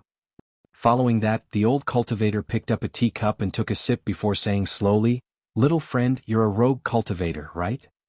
"How did he figure it out?" Lu Yi played along and replied, "Yes." The old cultivator nodded. "It's difficult to be a rogue cultivator. Alright, seeing as you're so generous, I'll teach you something." He pointed at the bell in Lu Ye's hands. An artifact is different from a storage bag. Every layer of restriction in an artifact is immensely important because it'll affect the artifact's quality. Hence, there normally isn't any restriction that will cause the artifact to self-destruct, as it will lower its power, especially if it's a low-grade artifact. Although this artifact isn't a middle-grade one, it's already at the top of low-grade. The restrictions inside the artifact are only defensive. Do you understand what I mean? Upon pondering over what the elderly man said, Lu Yi finally figured out something. "Sir, you mean there isn't a restraining lock in it?" The old cultivator chuckled. "A restraining lock is just a name. A restriction itself is an invisible lock. However, if some restrictions are not resolved in an ingenious manner, there might be some terrible consequences like shattering or self-detonating. However, most restrictions don't share this characteristic like the ones in this bell. You just have to use your spiritual power to penetrate those restrictions and soften them before you can use the artifact with ease. The reason you're unable to use it now is that the artifact is left with the traces of its previous owner." Hearing that, Lu Yi was stunned, as he had gotten it wrong from the beginning. After getting this bell, he only gave it a try and quit because he was worried that he would make the same mistake. Now, it seemed that he had actually given up too early. The artifact originally belonged to the young master of 9-Star Clan and was nurtured using his spiritual power. Therefore, the restrictions inside it were left with his traces, which was why Lu Yi was unable to use it. However, if he could erase those traces and nurture them with his own spiritual power, he'd be able to own this artifact. If the restriction inside an artifact was like a lock, the cultivator's spiritual power was like a key. The young master of 9-Star Clan was dead, so the key was lost. Hence, Lu Yi had to make a new key for the artifact using his own spiritual power. That realization finally dawned upon him. "Thanks, sir." Lu Yi rose from the chair and saluted him. The old cultivator waved his hand and picked up his teacup again. After leaving Divine Trade Association, he took a peek inside the storage bag and found over 30 spirit-restoring pills, over 20 spirit stones, some bottles of pills he couldn't recognize, and some other miscellaneous items like women's clothes.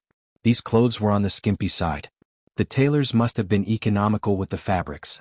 Lu Yi sighed and thought that the young master was such a playboy. There were not many things inside the bag, but he hadn't suffered a loss at the very least. Now he only had 350 restoring pills. Unfortunately, he was left with the last 6 yuan metal ores, which made him feel dejected. Initially, he thought that these ores were enough to help him ascend to the 9th order, but now it seemed that he was wrong. After walking along the chaotic streets, he arrived at one corner of the city. In an instant, a shriek was heard coming from a short distance. Upon a glance, Lu Yi realized that a simple tent had been set up over there. There were several beds inside the tent. On one of the beds, the muscular Kong Nyo was pinning down a male cultivator who was trying his hardest to struggle out of his grip. A scarf had been wrapped around Hua Xi's head. Presently, she was rapidly slapping the man's belly, and following every slap, the man would screech.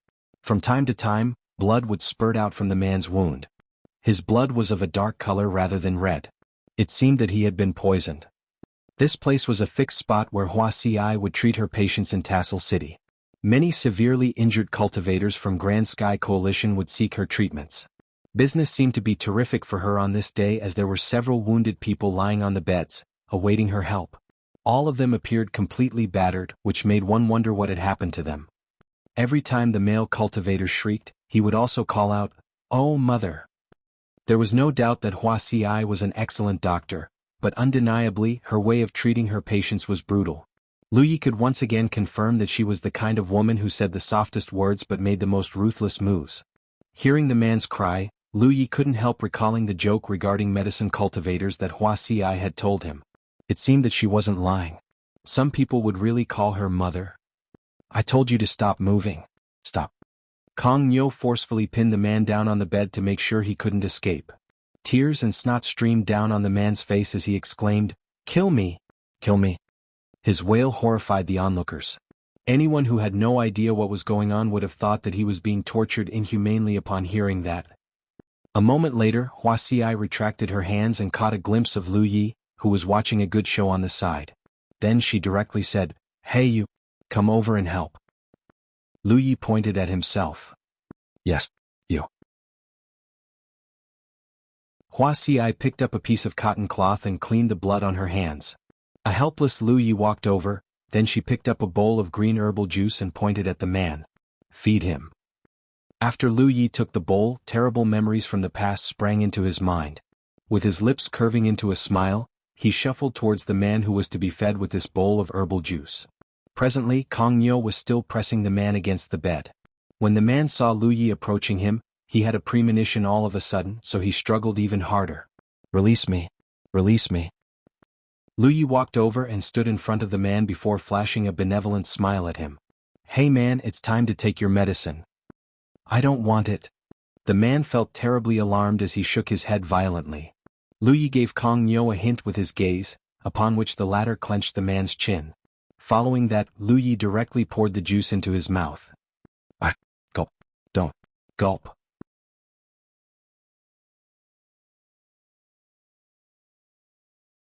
Chapter 100. You drugged me. It's such a fun and fulfilling day. Inside the horse carriage, Lu Yi fiddled with the bell in his hand and sighed. Tassel City was 30 kilometers away from Mount Ing, where Rogue Wanderers Club was located, so they would always move between the two places using a horse carriage, which saved time and energy. A weak cultivator wasn't able to fly. Even a 7th-order cultivator like Dong Shuyi could only glide in the air for a short moment. Therefore, when low-rank cultivators had to go to a faraway place, they would make use of horses or horse carriages. Certainly, if one was capable enough, he could tame a spirit beast. Compared to riding a horse, moving around on a spirit beast was undoubtedly more impressive, and it suited his identity as a cultivator. Besides that, a domesticated beast could also help the cultivator battle against his enemies, which was why it was more useful than a horse. There had never been a lack of spirit beasts or other wild beasts in Spirit Creek battlefield. When Lu Yi arrived at this place for the first time, he came across a group of wolves straight away. Amber was also a wild beast in this battlefield. Naturally, there were horses as well. Lu Yi had spent the entire day assisting Wuxia and finally witnessed how she treated other patients. It had to be said that the way she treated her patients was brutal, but there was no denying that the results were excellent. That was why so many injured cultivators would seek her help. Initially, Lu Yi thought that she was a ruthless miser, but what he had seen on this day changed his mind. She indeed charged a hefty price for treating her patients, but for those cultivators who were too poor to pay, she would give them a grace period. They just had to pay her the fee at a later time that had been agreed upon. This kind of verbal agreement wasn't legally binding. Most rogue cultivators had a hard time getting enough money to put food on the table, and they might lose their lives at any moment. In fact, some rogue cultivators wouldn't really fulfill their promises. Therefore, after a busy day, they had only earned 20 spirit stones. Deducting the costs of the herbs and her own efforts, their profit was negligible. Despite that, she still gave Lu Yi 2 spirit stones as his wage for assisting her on this day. She was such a conflicted woman. All of a sudden he felt a weight on his shoulder. He slightly turned his head, only to see that Wuxia had nodded off as her head rested on his shoulder. Remaining in the same posture, he gently activated his spiritual power to nurture the bell in his hands. At night, after he was done with practicing sword-wielding, he took a bath and sat down on the bed with his legs crossed. Just when he was ready to cultivate, he thought of something, so he got off the bed and shuffled out of the room. Arriving at a neighboring room, he knocked on the door. A moment later, Wuxia was seen opening the door. She must have taken a bath a while ago as the room was still filled with steam, and her hair was damp. Seeing him, she became startled for a moment. "What's wrong?" "I have some bottles of pills that I don't recognize, so I'd like to ask you to have a look at them," Lu Yi explained.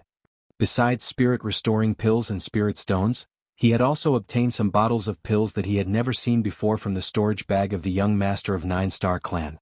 Wuxia was a medicine cultivator, so she must be familiar with all sorts of pills. Hearing that, she stepped aside to let him pass. "Come in." Lu Yi stepped into the room and scanned his surroundings. Just like his room, the decorations in this place were simple. It seemed that she wasn't particular about decorating her room. "Show me the pills." Wuxia tied up her long hair and extended her hand to motion for him to have a seat. Then Lu Yi fished out those bottles. After picking up a bottle, Wuxia dropped one pill onto her palm and carefully examined it. Then she sniffed it under her nose and frowned. This is the 5-poison pill. Cultivators below the 5th order will either become mentally confused or even lose their lives upon consuming it. With a disdainful look on her face, she put down the pill and picked up another bottle. A moment later she said, "These are spiritual point-burning pills, which are a kind of evil drug. If a Spirit Creek Realm Master accidentally consumes it, his spiritual points will be damaged." All of them were either poisonous pills or pills that could harm people.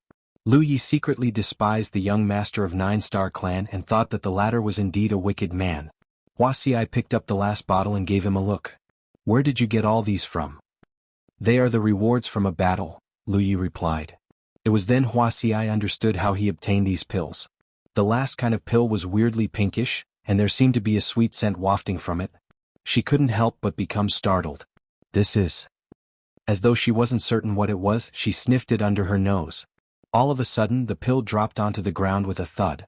She placed her hand on her forehead and staggered before hurriedly pressing her elbow against the table.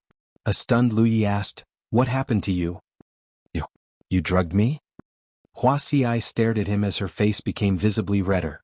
Her vision seemed to have lost focus and her eyes were watery. Despite her accusation, her soft tone and expression were somewhat seductive. An astounded Lu Yi finally realized what the last bottle of pills were for, so he quickly waved his hands. "I have never done that. Stop spouting nonsense." Things were getting out of hand. He just wanted Wuxia to help identify these pills, but he hadn't expected that the young master of 9-Star Clan had such potent aphrodisiacs. At this moment, her head had slumped onto the table as she fell silent. Hurriedly, Lu Yi walked over to check on her and realized that she had passed out. Looking at the unconscious woman, he felt a headache. Even though he didn't mean to drug her, this matter should never be exposed. Otherwise, those cultivators from Rogue Wanderers Club would cut him to pieces. After giving it a thought, he carried her up and placed her on the bed. After covering her in a quilt, he snuck out of the room in a guilty manner. However, he soon returned to the room and retrieved the bottles of pills. After closing the door again, he quickly went back to his room. As his footsteps faded, Wuxia, who was lying on the bed, suddenly opened her eyes and covered her mouth with the quilt before laughing silently. The pink pill was indeed some evil stuff, but she was a 5th-order medicine cultivator, so it was impossible that she would be knocked out because of a drug so easily. All she had done was improvisation to make fun of Lu Yi. With that said, the way Lu Yi reacted surprised her. This man seemed to be very upstanding. It was a shame that he wasn't a rogue cultivator. Otherwise, she could have accepted him into Rogue Wanderers Club. However, it was apparent that he was from a top great force, so he was different from rogue cultivators like them. At the break of dawn, Ruanlingyu came knocking on the door in an anxious manner. After Wuxia opened the door, Ruanlingyu passed her a jade bottle and said, "Senior brother Yi has left without anyone's knowledge, and he has also taken a horse away. This is what he's left here." After taking the jade bottle, Wuxia took a look and saw 10 spirit-restoring pills inside, which were supposed to be the fee for buying a horse. She dipped her head and replied, "Just let him be." They had been getting along pretty well recently, but they were from different worlds after all, so it was just a matter of time before they parted ways. In fact, she realized that he had the intention of leaving on the previous day. He had already become healthy again, so there was no reason he'd keep staying in Rogue Wanderers Club. Therefore, she wasn't surprised upon learning about it. On the other hand, Ruanlingyu grunted in a dejected manner. There were only a small number of people in Rogue Wanderers Club because Wuxia was strict when it came to recruiting people. She wouldn't just accept anyone. Initially, Ruanlingyu thought that Lu Yi had a chance of joining their club to strengthen their collective power, but he had surprisingly left the place without informing anyone, which made her become listless for the entire day.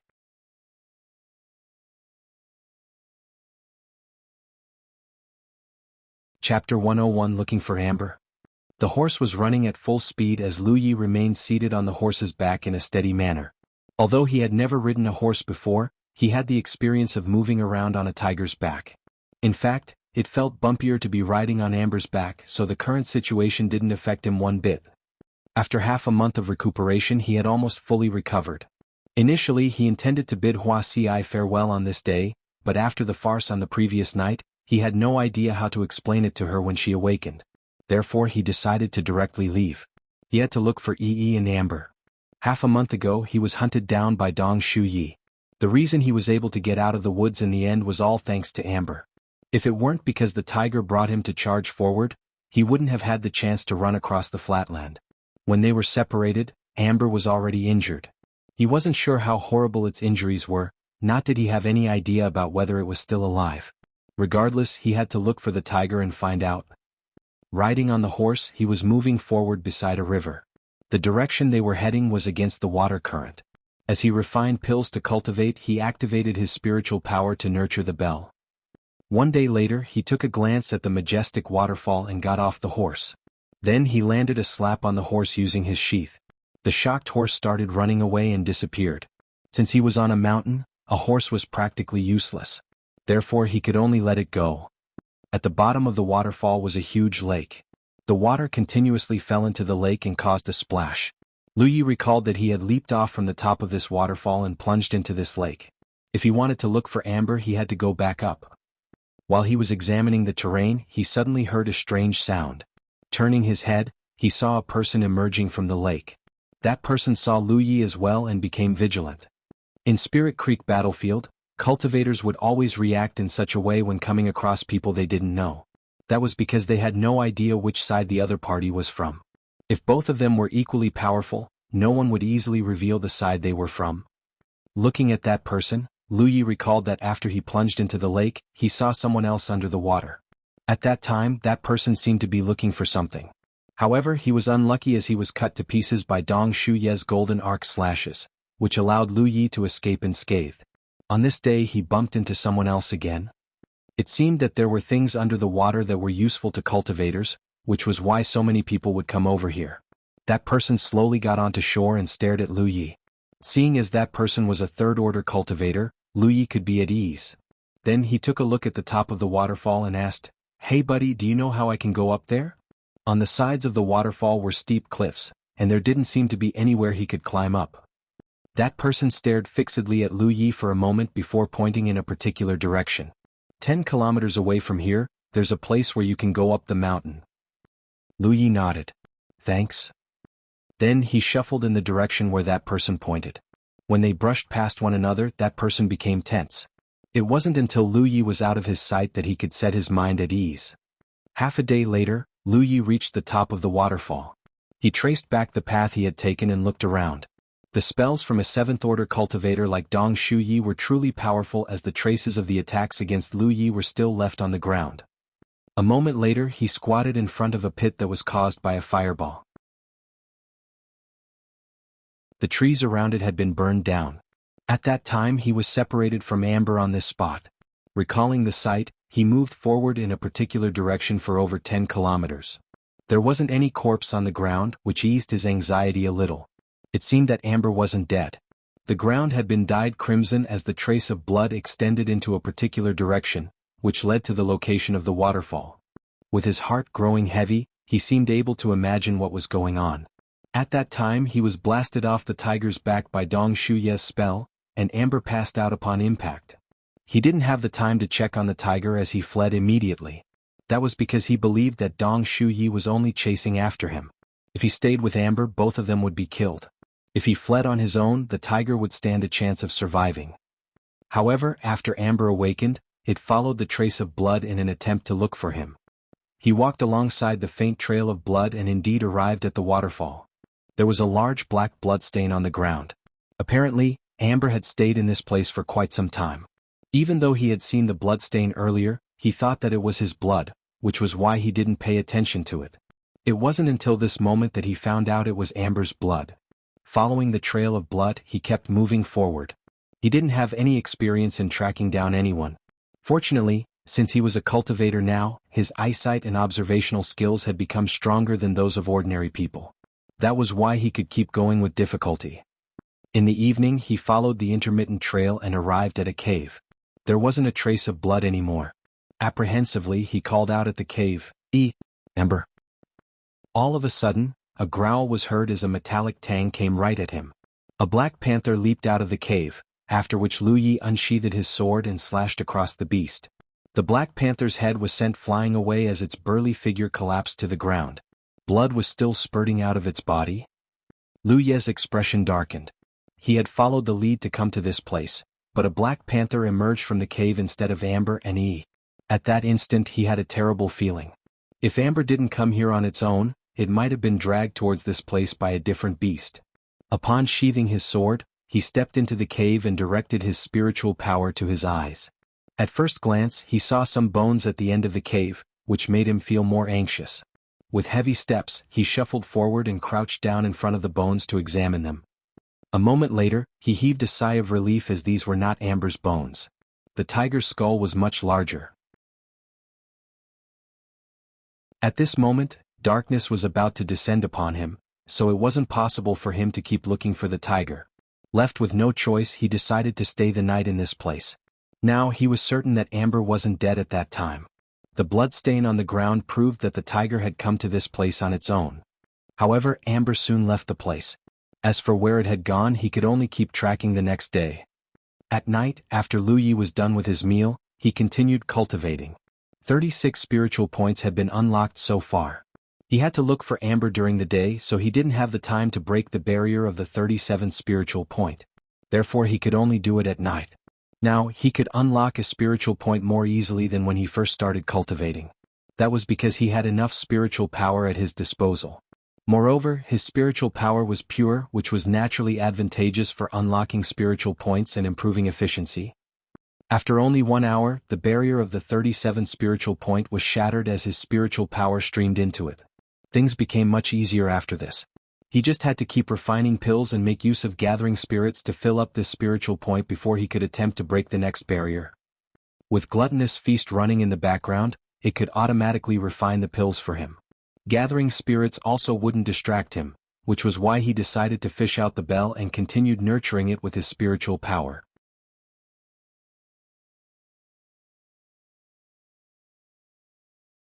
Chapter 102, Heading to the Source of the Voice. The old cultivator from the Divine Trade Association had said that this bell was one of the best low-grade artifacts, which went to show that it was of high quality. Lu Yi had no idea how artifacts were categorized, but after some comparison he realized that there was more than one layer of restriction in this bell.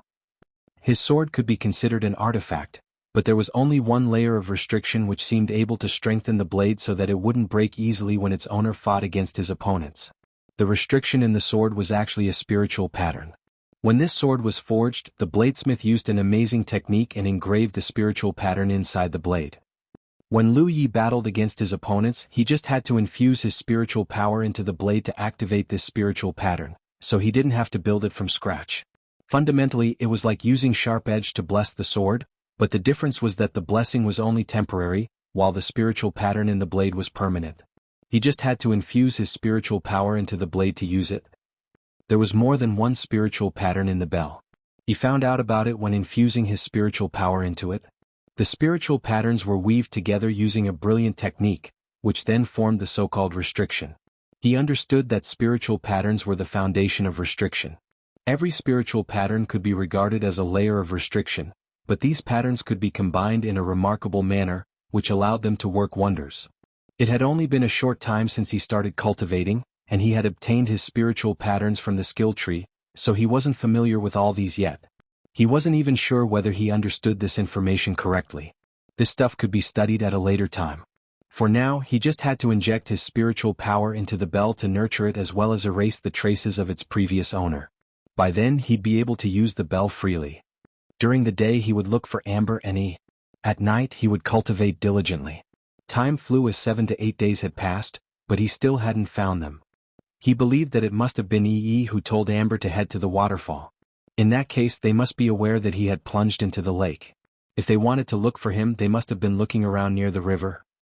However, Amber was severely injured, so it must have hidden somewhere to recuperate first.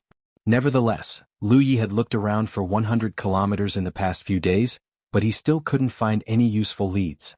At that moment he wasn't sure where he should go. 2 days later they were still nowhere to be found. Lu Yi was crestfallen. Although it had only been a short time since Yi and Amber came together, they had been getting along well.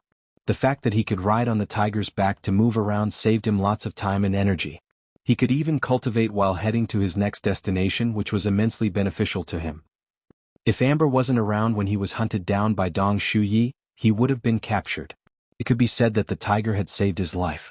Therefore he was determined to look for his companions. Since they had set off on the journey together, they had to reach the end together. He wouldn't want to abandon the companions who had saved his life before. Under the night sky, Lu Yi wielded the sword in his hand as he was covered in sweat. At the same time he was pondering where he should search the next day. He had a 10-point map with him, so he was fully aware of whether a place had been searched. While he was trying to come up with a plan, he heard a roar coming from the forest. He abruptly stopped what he was doing and listened carefully. A moment later, another roar was heard, and it sounded familiar to Lu Yi. It was Amber. Hurriedly, he sheathed his sword and charged towards the source. Shocked by his move, the birds shot into the air. Tiger roars were heard more frequently. It seemed that Amber was battling against some people. As the gap shortened, Lu Yi could faintly feel the fluctuations of spiritual powers coming from that place. There were cultivators who were in a scuffle with Amber. Lu Yi felt his heart sinking as he didn't understand what was going on. Amber was indeed weak, but with the help of EE, most low-rank cultivators wouldn't dare to go near the tiger. When he was on Green Cloud Mountain, he saw how EE and Amber cooperated and scared off the low-rank cultivators. For low-rank cultivators, it was impossible to offend a spirit beast that could speak human language. However, presently some cultivators were attacking Amber. Were they powerful? At the thought of this, Lu Yi became increasingly anxious. If it weren't because he had no more move with the wind talisman papers left, he would have fished out one and used it on himself. Before he reached his destination, the tigers stopped roaring and no noises were heard coming from the location of the battle again, which made Lu Yi feel flustered as he wondered what was going on. After going up the mountain, he stopped in his tracks and tried to curb his panting. Then he fished out a breathing curbing talisman paper from his storage bag and used it on himself. At that instant, his breathing was covered up. He had never used this talisman paper before, so he had no idea how long it could last. However, he reckoned that it would lose its effect pretty quickly. Therefore, after hiding his breathing, he hurriedly shuffled forward in silence. A moment later, he emerged from the edge of the disorderly battlefield. His figure was hidden in the darkness. After a glance, he saw the snowy white Amber. Under the night sky, the stout Amber seemed to be intoxicated as it staggered and repeatedly shook its head. The tiger was threatening them by growling at them, but there was something wrong with its voice, as though something had been tied around its neck, which made its voice become hoarse. There was indeed something that looked like a collar which radiated a faint spiritual light that had been wrapped around the tiger's neck. It was an artifact. Lu Yi narrowed his eyes and quickly looked around. There were 5 cultivators in total, 4 men and 1 woman, who were all separated by a distance of 30 meters as they surrounded Amber. Secretly, Lu Yi directed his spiritual power into his eyes and examined their spiritual lights. Soon he found out their cultivation basis. There was 1 5th-order cultivator, 1 4th-order cultivator, and 3 3rd-order cultivators. The woman was the 4th-order cultivator. Presently, she was performing a hand seal with one hand as her spiritual power swirled around her. The 5th-order cultivator was a young man in black clothes. All of a sudden he said, "Relax your grip on the beast taming collar. If the tiger is killed, it'll become useless." "Got it," the woman replied and used a different hand seal. A spiritual light glowed on the collar around Amber, whereupon the collar became looser. Heavy panting was heard as Amber leaped into the air and pounced on the 3rd-order cultivator nearest to it. While it was in midair, the collar around its neck shone again. Amber seemed to have lost control as it fell onto the ground. The collar seemed able to suppress the tiger. Seeing that, the 3rd-order cultivator sneered. "This beast is weak, but it's pretty hot-tempered." The woman snorted. "The tiger is weak, but the 3 of you still obediently gave it your storage bags." The 3rd-order cultivator who spoke earlier became embarrassed and refuted, "Senior sister, you, please stop teasing us. We didn't expect that this beast had a ghost spirit. They joined forces to frighten us." Another 3rd-order cultivator nodded repeatedly. "That's right." At that time, junior brother Xiong almost pissed on his trousers. "Bullshit." The last 3rd-order cultivator curse. "I didn't." Senior sister, you put on a smile. Senior brother Zhou is indeed intelligent. After hearing about this incident, he immediately realized that something was off. Otherwise we would have missed such a spirit beast. It already has a ghost spirit when it's still weak. If we can properly nurture it, this beast might grow to be extremely powerful.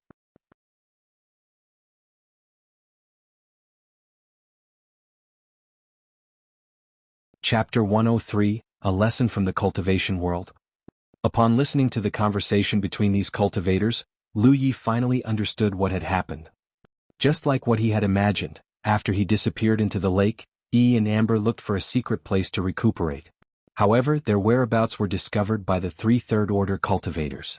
The ghost spirit and the tiger had dealt with such circumstances before, so they were not flustered. They joined forces and scared off these cultivators. Judging from the fact that these cultivators had even given up their storage bags, they must be terrified. After they returned to their great force, they told Senior Brother Zhou, who was in the 5th order, about what had happened.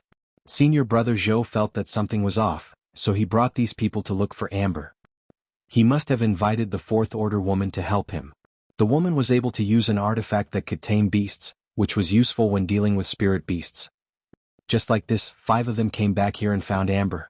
After some probing, Senior Brother Zhou confirmed that Amber was just pretending to be powerful, so he decided to make a move. Fortunately, they were trying to capture Amber, so they didn't use any fatal moves.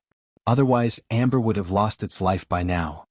Recently, Lu Yi had given Amber a lot of spirit-restoring pills, and the tiger ate the best food every single day. Therefore, its power had increased significantly as it was as powerful as a 2nd or 3rd order cultivator. However, even with the help of Yi, the tiger was no match for these cultivators. Senior Brother Zhou alone could easily capture it. After collapsing to the ground, Amber tried to get back up, but the beast-taming collar seemed to weigh 1,000 kilograms. Although it could hoist its body, its head was still firmly pressed against the ground. Immovable, the tiger roared in a hoarse voice again. A spiritual light flashed across Amber as Yi emerged from the tiger and furiously pounced on that woman. She yelled, "Release Amber." Seeing that Amber was suffering, she couldn't take it anymore despite knowing that she was no match for the woman. However, after she charged forward for a bit, she became startled for a moment before appearing elated, as though she had seen something surprising. The next instant she whirled around and disappeared into the tiger again. On the other hand, Senior Brother Zhou had already dashed forward in an attempt to deal with the ghost spirit, but he hadn't expected that she had backed down all of a sudden, which puzzled him. However, following Yi's yell, the collar around Amber's neck dimmed. Without the collar's suppression, the tiger slowly lifted its head as its amber eyes radiated a strange glow. Golden demon power spun around its body, which made it look murderous. All the tiger had gone through earlier had ignited its ferocious nature. "Senior Sister Yu, please tighten your beast-taming collar quickly," a 3rd-order cultivator hurriedly shouted. However, Senior Sister Yu didn't respond to him. A perplexed Senior Brother Zhou turned to look at her, whereupon his expression darkened. That was because there was someone who was standing just 60 centimeters behind her with a sharp weapon in his hand that had been pressed against her back. At this moment, Senior Sister Yu had turned pale as she wouldn't dare to move a muscle. As their eyes met, she called out to Senior Brother Zhou, "Senior Brother, help me." It wasn't until this moment that the smell of blood permeated the place. The 3 third-order cultivators finally realized that something was amiss. When they turned around and saw the man behind their senior sister, one of them bellowed, "Who are you?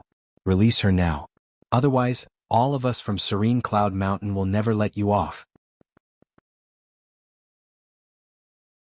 After he was done barking, he activated his spiritual power to examine Lu Ye's spiritual light, but to no avail. That was because Lu Yi didn't exude any spiritual light at all. His chest tightened as he wasn't sure whether Lu Yi had covered up his spiritual light with an artifact or a talisman paper. If it was the latter, he could be at ease. If it was the former, it suggested that their opponent came from a powerful background.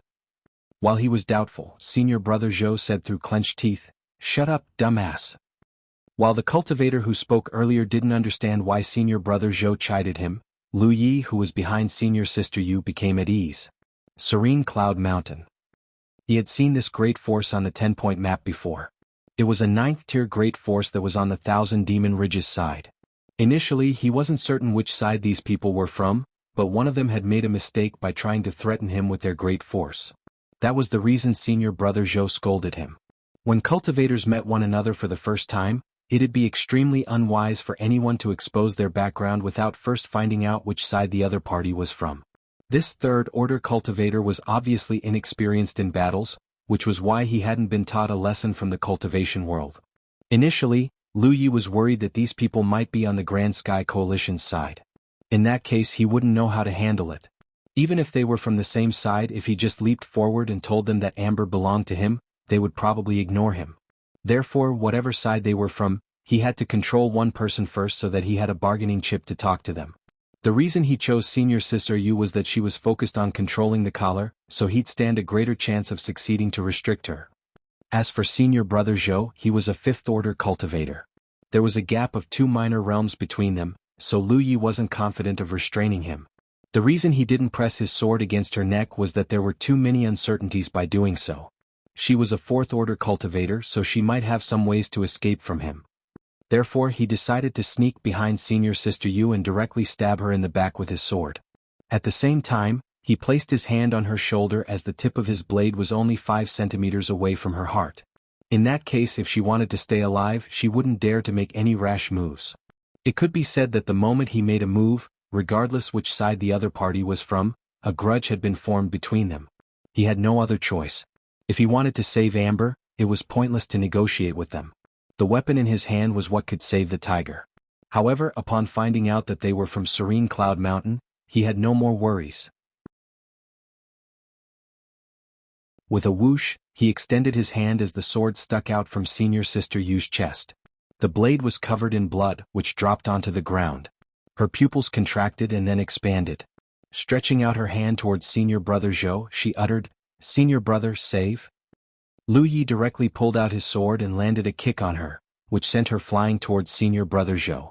Of all these people, Senior Brother Zhou was the most powerful and agile. The moment Lu Yi made a move on his junior sister, he unsheathed his sword and stomped his foot on the ground before charging towards Lu Yi. His spiritual light dazzled, and his eyes were bloodshot as he said through clenched teeth, "Go to hell." He had never expected this man to kill his junior sister directly. His resoluteness sent a chill down his spine. Faced with his junior sister that was flying towards him, he hurriedly caught her, but before he could find out whether she was still alive, he was engulfed in darkness. Looking up, he saw a spinning bell. A belt of light had been formed around the bell as it swirled around the artifact. The bell soon descended from the sky and covered him in it.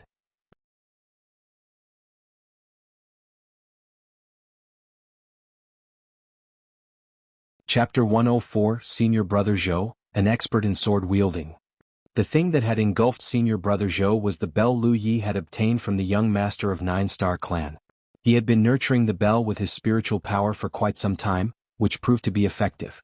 Although he hadn't softened all the layers of restriction, he could already activate some of its powers. By just activating the bell, he could use it to trap his opponent. In the past, Yi was confined just like this. As for the bell's other powers, Lu Yi still couldn't activate them.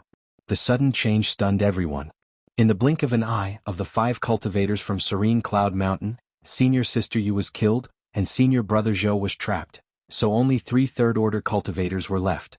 Before they could figure out what was going on, Lu Yi had charged towards the person nearest to him. That person hurriedly stepped backwards and fished out his weapon to deal with his opponent, but Lu Yi had already whizzed past him. This third-order cultivator became rooted to the spot as his figure shook a little.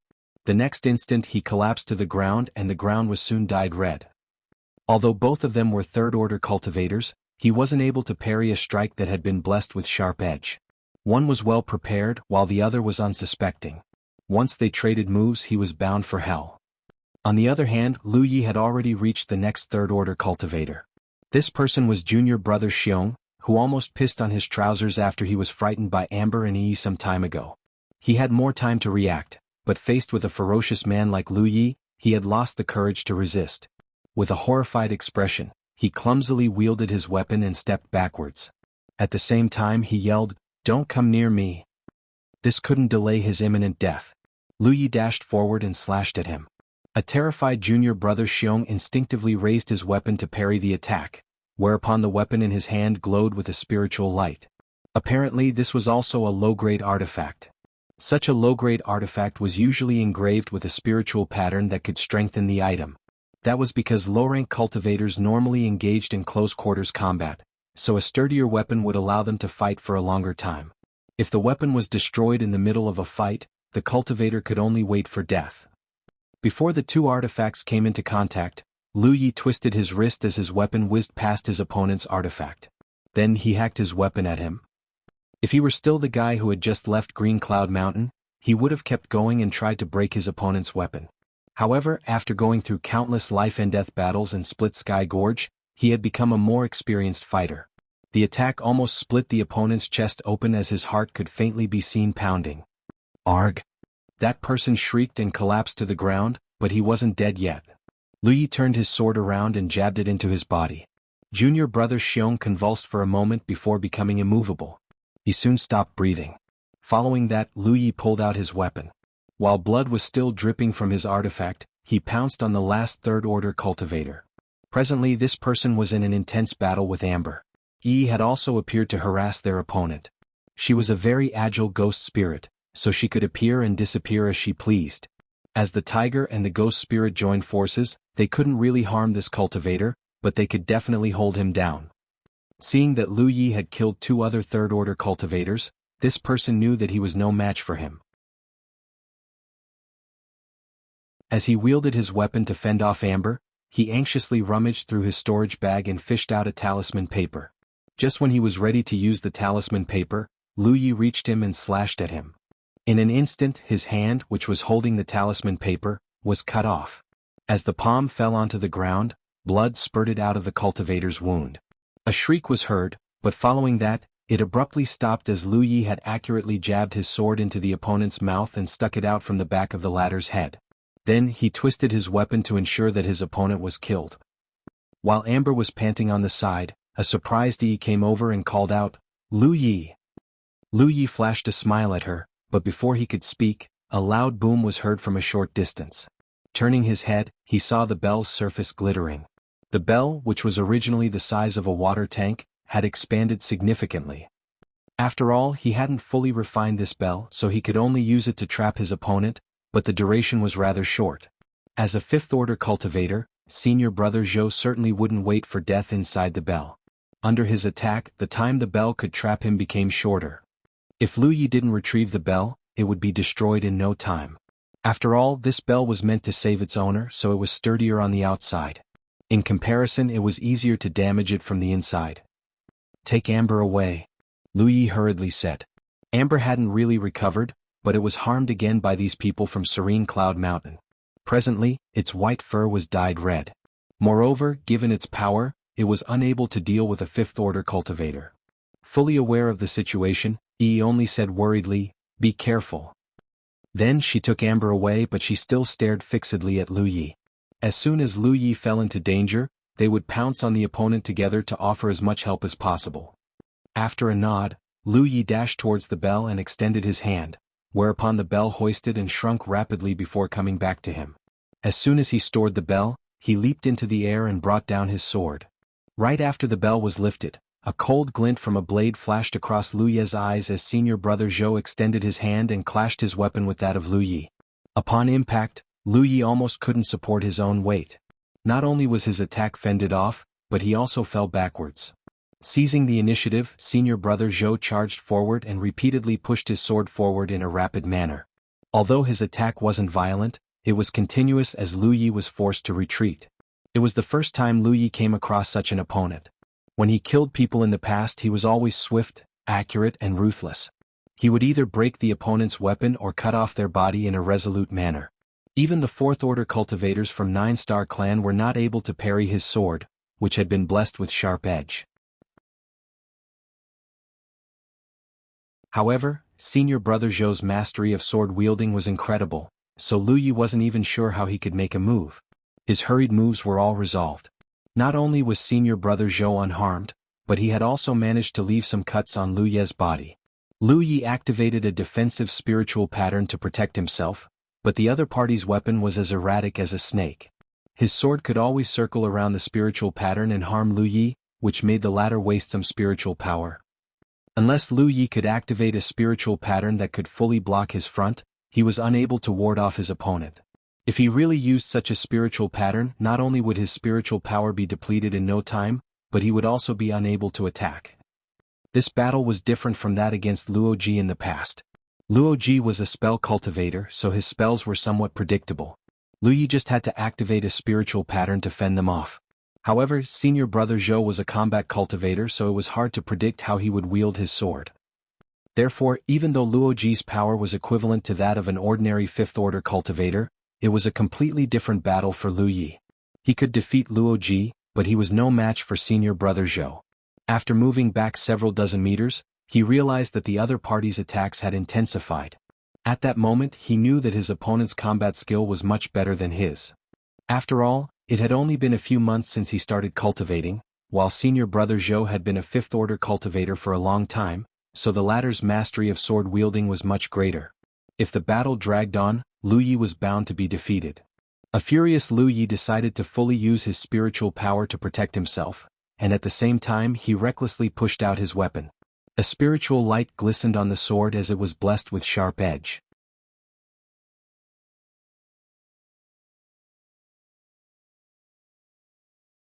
Chapter 105 Exchange.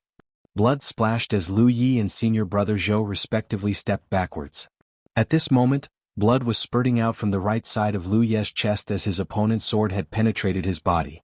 On the other hand, senior brother Zhou wasn't in a better state either. There was a cut that extended from his chest to his belly. If it weren't because he moved backwards at the most critical moment, his chest and stomach would have been cut open. Certainly he had seen Lu Yi's attack. The reason he didn't dodge it initially was that he was confident that his spiritual power could protect him. Earlier, Lu Yi had used a breathing-curbing talisman paper to cover up his figure and spiritual light, so these people from Serene Cloud Mountain were not able to find out his power.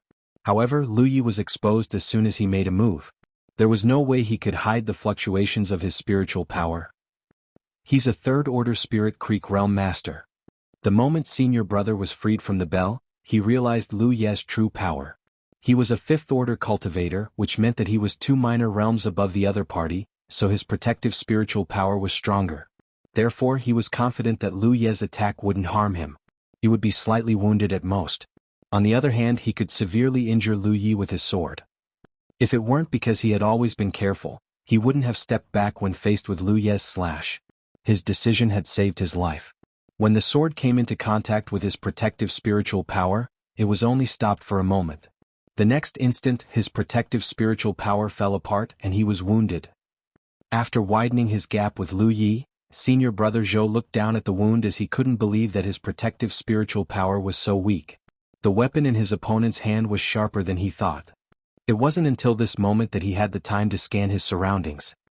He was astounded to see that his junior brothers and junior sister were lying on the ground as they were covered in blood. No vitality could be felt exuding from them. Presently, he and Lu Yi were the only humans that were alive. In the distance, the tiger was pacing around and growling at him. His eyelids twitched violently. He was trapped inside the bell for about 10 breaths. Prior to that, his junior sister had already been killed. However, the remaining junior brothers were all third-order cultivators. How was Lu Yi able to kill his junior brothers on his own in 10 breaths? He was even injured by Lu Yi. Where is this monster from? At that instant he was both exasperated and sorrowful. With his eyes turning bloodshot, he said through gritted teeth, "Third-order cultivator. You're just a third-order cultivator." Lu Yi wasn't in the mood to listen to what his opponent had to say. The penetrative jab from earlier made it difficult for him to breathe. He knew that this battle couldn't drag on. Therefore, while his opponent was still engulfed in sorrow, he decided to charge forward. Senior brother Zhou clenched his teeth and cursed. After they rubbed past one another, 3 more cuts had been formed on Lu Yi's figure, but at the same time he had left 1 more cut on his opponent as well. The angle from which he slashed at his opponent was tricky. He managed to hack at senior brother Zhou's thigh, which made the flesh around that area roll up and caused blood to gush out of the wound. Since Lu Yi wasn't able to overpower him with his techniques, he decided to let the other party hurt him in exchange for a chance to injure his opponent as well. If they were to compete against one another using their techniques, he would have been tortured to death. Lu Yi turned around and lowered his gaze. His chest and his neck, which were the vital parts of his body, were respectively protected by spiritual patterns. His spiritual power was rushing to infuse new energy into the spiritual patterns to sustain them. Lu Yi's rationale was simple. He just had to use 2 spiritual patterns to protect his vital parts. As for his other body parts, he wouldn't mind exposing them to his opponent. He wanted to see which one of them would be brought down first. It had to be said that his way of defending himself was shameless but extremely effective. That was because his chest was indeed attacked by senior brother Zhou, but his spiritual pattern had fended off the fatal strike. It was also because of this attack that senior brother Zhou's thigh was exposed, which allowed Lu Yi to harm him. It wasn't that Lu Yi didn't want to activate a large spiritual pattern, but it was energy-consuming to do so. He wasn't powerful enough to sustain it. Therefore, he had to ensure that he could kill his opponent before his spiritual power was exhausted. Otherwise, he and Amber would be doomed. It was enough to have 2 spiritual patterns to protect his vital parts. Damn it! Senior brother Zhou cursed again in exasperation. After he finished speaking, he fished out a talisman paper and used it on himself. That was a golden body talisman paper. In an instant, he was engulfed in a layer of golden light. Following that, he took out another talisman paper and hurled it at Lu Yi. As a 5th-order cultivator, he certainly had some talisman papers that could save his life. Normally he was reluctant to use them, but now he was left with no other choice. After trading moves twice, which caused both of them to be injured, he realized that it was difficult to deal with this 3rd-order cultivator who came out of nowhere. The weapon in his opponent's hand was especially sharp, which could easily penetrate his protective spiritual power. On the other hand, Lu Yi had already dashed forward. Seeing that senior brother Zhou had cast a talisman paper, he had no choice but to stop in his tracks.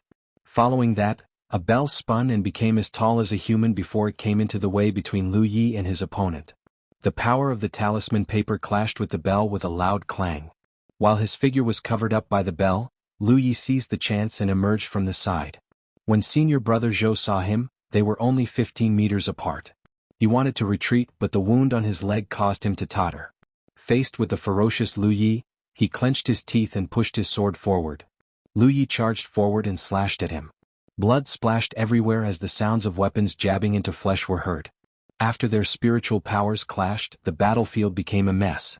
They had traded moves again as both of them were hurt. Although senior brother Zhou was 2 minor realms above Lu Yi, the latter's spiritual patterns, sharp edge and protection, were able to make up for the gap between their powers.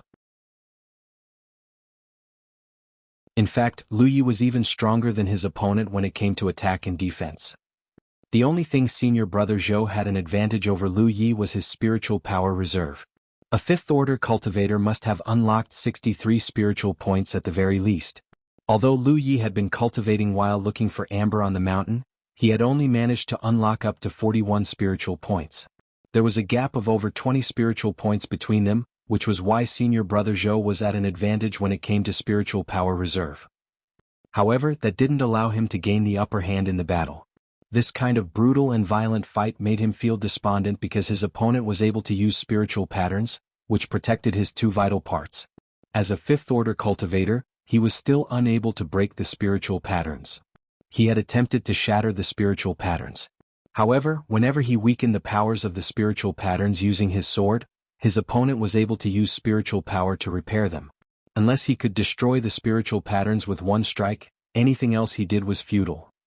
Realizing that his injuries had worsened, he stopped having the urge to avenge the death of his junior sister and junior brothers. That was because he felt that if he kept fighting he would probably lose his life in this place. Faced with the other party's relentless attack, he didn't even have the time to send a message.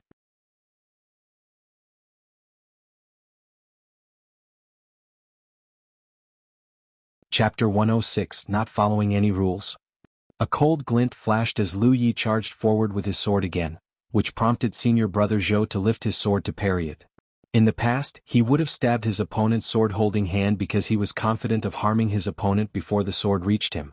However, now he didn't have the guts to do so because he knew that it'd be futile. Lu Yi wouldn't back down. Even if he would be harmed, he was determined to hack at his opponent. Senior brother Zhou managed to parry the attack, but he started tottering upon impact. On the other hand, Lu Yi lifted his leg and landed a kick on his opponent's blood-soaked thigh. That was one of the injuries he had inflicted on his opponent earlier. The wound was very deep. Following a shriek, senior brother Zhou staggered and fell on one knee. Nevertheless, he also managed to inflict a long cut on Lu Yi's calf. As though feeling no pain, Lu Yi pounced on him again as a sword light radiated from his weapon and engulfed senior brother Zhou. Clang. Clang. Clang. The sounds of weapons clashing with one another were heard. Senior Zhou managed to fend off every strike from Lu Yi. There came a moment when a crack was heard as the sword in senior brother Zhou's hand broke apart. The weapon was only left with a 15-centimeter long blade. A long sword wasn't suitable for hacking, which was why Lu Ye's shorter sword was at an advantage. Despite the fact that senior brother Zhou's sword was of better quality, it couldn't remain intact after a long time of clashing with another weapon. The fact that his weapon broke apart at this point was undoubtedly terrible news for senior brother Zhou. Seeing as Lu Ye's weapon was about to reach him, he knew that he had nothing else to ward off the attack. A moment later, Lu Ye was standing on the same spot with his clothes drenched in blood. His sword-holding right hand was trembling violently. His face had turned ashen from severe bleeding. In front of him was senior brother Zhou, who was lying on the ground and covered in blood. His body was convulsing, and blood was still streaming out of his mouth as he coughed weakly. The golden light around his body had shattered due to Lu Ye's attacks. The wounds on his body were so deep that his bones could be seen. The worst wound was on his neck. The strike almost decapitated him. He wasn't dead yet. As a fifth-order cultivator, he was obstinately lifeful, but he had lost the capability to resist. Lu Ye raised his sword and jabbed it into his body. The sound of a weapon penetrating flesh was heard. Following that, senior brother Zhou shuddered and fell silent. It wasn't until a red light left the back of his opponent's hand that Lu Ye could be at ease. He had won the battle. In fact, the reason Lu Ye could defeat his opponent was that he wasn't following any rules and doing things on a whim. Senior brother Zhou's cultivation and technique were much greater than those of Lu Ye, but he had never come across such an opponent before. Besides protecting only two vital parts, Lu Ye didn't care about exposing his other parts as he continuously hacked at his enemy with a sword that had been blessed with sharp edge. Faced with an opponent who didn't care about his own life or death, senior brother Zhou's cultivation and technique were rendered useless. Right then Lu Ye's sword dropped onto the ground with a clang, and he started falling backwards. Lu Ye cried and rushed over in time to support his weight with her petite figure so that he could slowly sit down on the ground. Amber also tottered forward and approached Lu Ye before gently pushing him with its head. At this moment Lu Ye was panting heavily. The deep wound on his right chest made it difficult for him to breathe, and his lungs had already become numb. With difficulty he fished out 2 healing pills from his storage bag and checked on himself. His condition was terrible as there were over 20 serious injuries on his body. Although healing pills were useful, they couldn't heal such severe wounds. Also, he was only left with 10% of spiritual power. Despite the fact that the battle only lasted for 15 minutes, he had consumed too much energy. Secretly, he felt fortunate that he had only activated 2 spiritual patterns to protect his vital parts. If he used one more spiritual pattern, he wouldn't have lasted long enough to defeat his opponent. An anxious Yi wanted to help, but she wasn't sure what she should do. With trembling hands, Lu Ye took out some clean clothes from his bag and said weakly, "Dress up my wounds." Hurriedly Yi tore the clothes into strips and dressed up his wounds. Apparently she had never done such a thing before, so the bandages were messy, but fortunately, they were effective in stopping the bleeding. "Take me away. We can't stay here any longer." Lu Ye's voice had become weaker as though he would pass out at any moment. Although senior brother Zhou didn't manage to send any message before his death, it was an intense battle, which might attract the attention of cultivators from nearby places. Moreover, many beasts roamed around this forest, so the smell of blood might draw them to this place. Yi nodded and spoke to Amber, whereupon the tiger crouched down and waited for her to get Lu Ye onto its back before getting back up. She also retrieved Lu Ye's sword from the ground before picking up the bell and the storage bags of those people from Serene Cloud Mountain. Lying on his stomach on the tiger's back, Lu Ye was gratified upon seeing that. It was such an excellent tradition that they would never abandon any rewards from a battle. "Lu Ye, where are we going?" Yi asked. Lu Ye pointed in a particular direction, whereupon Amber immediately dashed forward. Yi had also taken a seat on the tiger's back and supported Lu Ye's weight to prevent him from falling. The view around them was moving backwards rapidly. Lu Ye had fallen into a groggy state as he realized that he was about to pass out. Yi knew nothing about treating wounds. If he lost consciousness, the 2 pills he had consumed earlier might not be effective enough and he might die. Therefore, the most important thing for them was to look for someone to treat him. At this moment, the image of a soft-spoken woman came into his mind. Presently, it was the latter half of the night, and they were 2 hours away from the break of dawn. If Amber could hasten its pace, they might reach their destination in time. 100 kilometers away. Mounting. Look for Wuxia. Lu Ye fished out a 10-point map from his bag and passed it to Yi. After he finished speaking, he became unconscious. Yi had no idea who Wuxia was, but since Lu Yi had said so, she'd definitely execute his order. As she supported Lu Ye's weight, she took a look at the map. Upon ascertaining Mount Ying's location, she led Amber to run in that direction. Presently, a horse carriage was moving forward on a road as it was bound for Tassel City. The coachman was Kong Nyo, and it was Wuxia who was seated inside the carriage. They had been leading this kind of life for quite a long time. If nothing unexpected happened, she would head to Tassel City every day to treat those injured cultivators. Inside the carriage, she had fallen into a dazed state as she was in her thoughts. Sometimes she would put on a smile as though she had recalled something funny. All of a sudden she looked down at the back of her right hand because someone had sent her a message. Only those people from Rogue Wanderers Club could contact her. After reading the message, she leaped out of the carriage. Noticing the noise, Kong Nyo immediately tightened the reins and turned his head, only to see that Wuxia was heading back. From a distance she shouted, "We're not going to the city today. You should come back too." "Oh," Kong Nyo replied and made the horse turn around. He didn't ask her what was going on because everything she said was an order, and he just had to execute it. After all, his life was saved by her before.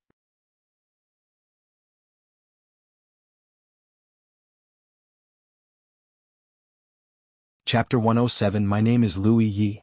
When Wuxia returned to Mount Ying in a hurry, Ruan Lingyu approached her. "How is he?" she asked. In a grim voice, Ruan Lingyu replied, "He's severely injured." She had never seen anyone as seriously wounded as Lu Yi before. Honestly speaking, she found it strange that he was still alive. It could be said that no part of his body was intact. He might be better off going to hell than staying alive.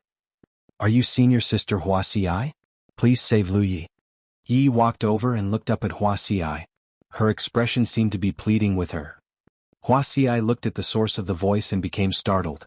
Previously, Lu Yi had come to this place on his own, but this time he was sent here by a sweet-looking young girl. There was also a burly tiger that was lying on the ground. The tiger's fur was supposed to be white, but now, it had been dyed red. It was just lying there as its chest heaved. Without saying anything redundant, Wuxia asked, "Where is he?" Ruan Lingyu replied, "He's in the room where he used to live." "I'll have a look now." A moment later, Wuxia arrived at the bamboo room where Lu Yi used to live and saw the blood-soaked young man. Although she had come across countless injured cultivators before, she still frowned upon seeing him. That was because his injuries were more serious than she thought. Upon checking on him, she knitted her brows. Just then Lu Yi slowly awakened and opened his eyes. With a blurred vision, he saw the woman sitting beside him. As their eyes met, Wuxia chuckled and said, "Oh, who is this man lying here? We meet again so soon? What are the odds?" Upon hearing that, Lu Yi felt embarrassed. Whatever the case, he was in the wrong for leaving this place without informing her some time ago. "Your wounds are too severe. Even a deity can't save you." Wuxia slowly shook her head. With the softest voice, she uttered the meanest words. "Tell us what you have to say before your death. Otherwise it'll be too late." On the side, Yi started bawling upon hearing that. Ruan Lingyu also felt a lump in her throat as her eyes reddened. Unable to hold it in any more, she wrapped her arms around Yi to allow the latter to rest against her chest and cry. "Why are you frightening these young girls?" Lu Yi said weakly. "Don't listen to her nonsense." With a trembling hand, he fished out a bottle of pills from his storage bag. Wuxia said, "I said no one can save you. Lug him out of here and bury him." In response, Lu Yi fished out another bottle of pills. It was then Wuxia snorted and stealthily took the bottles before saying impassively, "Well, I can give it a try." Then she spoke to Ruan Lingyu. "Get me a basin of hot water." After that, she shifted her attention to Yi. "You'll stay here to help me." Ruan Lingyu grunted in agreement and dashed out of the room. On the other hand, Yi was standing there and not knowing what to do. She turned to look at Lu Yi, only to see that he had passed out again. "He's not dead." Wuxia kept taking out things from her storage bag to get prepared. "Help me take off his clothes." Take off his clothes?" Yi became startled. "His entire body is wounded. How am I going to save him if his clothes are not taken off? If you want him dead, you can choose not to do it." "I'll do it," Yi hurriedly replied. It seemed as though she was asked to take off her own clothes. With a determined look on her face, she gritted her teeth and shuffled towards the bed. Soon hot water was ready. Huaxi had already started treating Lu Yi as a green light surged around the room. The light felt warm and seemed able to nurture life. With a flushing face, Ruan Ling-yi darted out of the room and kept guard at the door, awaiting Huaxi's orders. Under Huaxi's guidance, Yi soaked a towel with hot water and cleaned the dirt off Lu Ye's wounds. They then spent a long time treating Lu Yi. It wasn't until afternoon that they were able to take a rest. Compared to his previous injuries, his wounds this time looked more horrifying, but in fact they were less severe. That was because he was hurt by a weapon this time, whereas he had been wounded by spells previously, so the situations were different. However, there were too many wounds on his body, so it was difficult to handle them. After brushing away the sweat on her forehead, Huaxi turned to look at Yi. "Do you want me to save the tiger?" Yi dipped her head repeatedly. "Yes." Earlier she had witnessed how Huaxi saved Lu Yi. Following her treatment, his breathing had stabilized. Although his face was still pale, he was already in a much better state. That was how she knew that this alluring senior sister was a medicine cultivator. Amber was injured as well, but it wasn't as seriously wounded as Lu Yi. As Amber's ghost spirit, she was fully aware of the tiger's condition. "He'll also pay for the tiger's treatment then," Huaxi said and left the room. A moment later, Amber was heard grunting from outside. It wasn't until one day later that Lu Yi awakened again. He was weak and every part of his body hurt, especially his right lung. However, he was aware that it was a good sign. It'd have been troublesome if his right lung still felt numb. "Lu Yi, you're awake," Yi was heard saying. The next instant, her face was just centimeters away from Lu Ye's as she stared at him in surprise. Lu Yi flashed a smile at her. He wanted to sit up on the bed, but he was too weak to do so. Seeing that, Yi quickly helped him up and let him rest against the headboard. Looking around, he saw Huaxi sitting on the side with a bowl of green herbal juice in her hand. His expression became bitter. "Since you're awake, you should drink this medicine." Huaxi leaned closer to him and passed him the bowl. Lu Yi wanted to raise his hand, but he couldn't do so. That was why he looked pleadingly at her. A helpless Huaxi rose from her chair and approached him.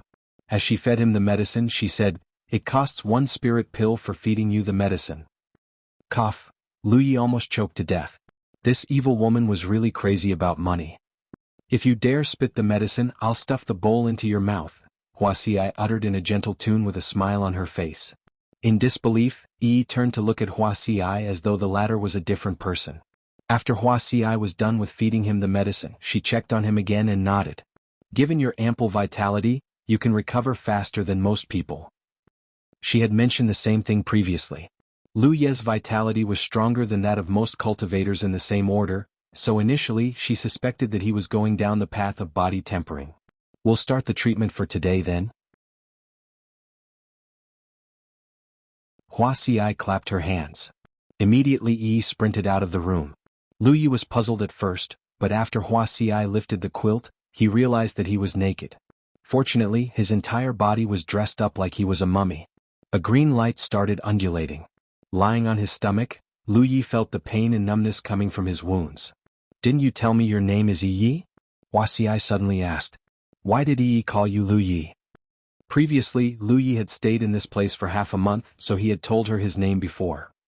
"My surname is Lu and my name is Yi," Lu Yi explained with a straight face. "Oh, is it?" Huaxi replied. Gasp. All of a sudden, Lu Yi felt an excruciating pain coming from his back. "Oh no. My hand slipped." "I'm so sorry," Huaxi said with a smile. "Stop acting." Lu Yi became exasperated. This isn't how a patient is supposed to speak to his doctor. Huaxi's voice became gentler. At that instant, Lu Ye's expression darkened as he had a feeling that something terrible was about to happen.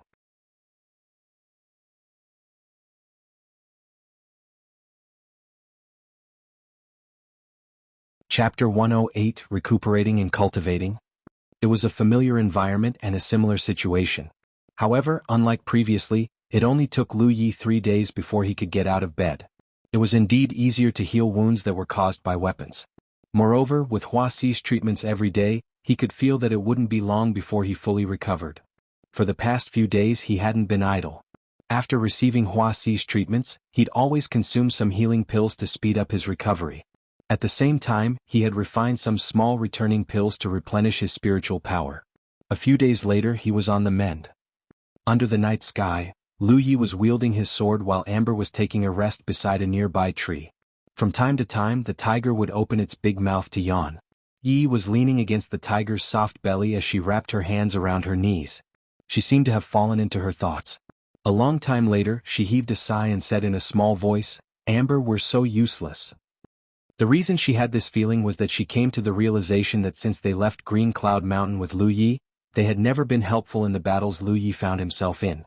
Be it the pursuit from Dong Shu Yi or the life-and-death battle against senior brother Zhou, they could hardly offer any help. That was because they were still too weak. The best Amber could do was to bring Lu Yi to his destinations, while all she could do was to keep watch on the surroundings when Lu Yi was taking a rest. This made her feel helpless. If she and Amber were able to help Lu Yi, he wouldn't have been severely wounded. "We have to become stronger," she said to Amber. "Do you get it?" Amber opened its mouth and growled. "It's decided then." Yi nodded solemnly. When Lu Yi sheathed his sword in the afternoon, Yi trotted towards him and looked up at him. Lu Yi. Yeah. "Can you give us some spirit pills?" Yi asked hesitantly. "What do you need the pills for?" Lu Yi was perplexed. "It's for Amber. Whenever you're busy, you don't have to worry about the tiger as I'll feed it." "Sure." Lu Yi wouldn't reject this kind of request. Then he took out a storage bag and put some bottles of pills into it. An elated Yi returned to Amber and found a solid rope before tying it around the tiger's neck. By doing so she could take the pills whenever she had to. After fishing out a spirit-restoring pill from the bag, she stuffed it into the tiger's mouth. "You have to eat more to become stronger." Waves of spiritual power pounded against the barrier of a spiritual point, which caused it to become looser and eventually break apart. Following that, spiritual power streamed into the new spiritual point. Lu Yi had unlocked the 46th point. He had already unlocked the 37th point when he left Mount Ing to look for Amber. During the search he'd always cultivate at night. With the help of both Gluttonous Feast and Gathering Spirits, he was able to unlock spiritual points quickly. When he found Amber he had already unsealed the 41st point. It had been 12 days since he returned to Mount Ing. Apart from the first few days when he didn't cultivate, he didn't waste any time. His injuries were not a hindrance to cultivation. Instead he had more time to cultivate. On this day he had finally unlocked the 46th point. Normally, a cultivator was able to ascend to the 4th order by unlocking 45 points, but that was considering the fact that they had only cultivated one technique. However, Lu Yi had cultivated a yellow grade technique like Golden Liberation Technique as well as an auxiliary technique like Gluttonous Feast. These techniques had two overlapping spiritual points with the technique he was currently cultivating, which was Red Lotus Sky Mnemonic. Therefore, if he wanted to ascend to the 4th order, he had to unlock 2 more points. In other words, he was only a point away from the 4th order. By then, he could also change the training course of his spiritual power to that of the Red Lotus Sky Mnemonic. The overlapping spiritual points were not useless. Lu Yi had studied the rest of the Red Lotus Sky Mnemonic and realized that the 2 points were included in the training course of the 5th order realm. Hence, these 2 points would be exempted when he ascended to the 5th order.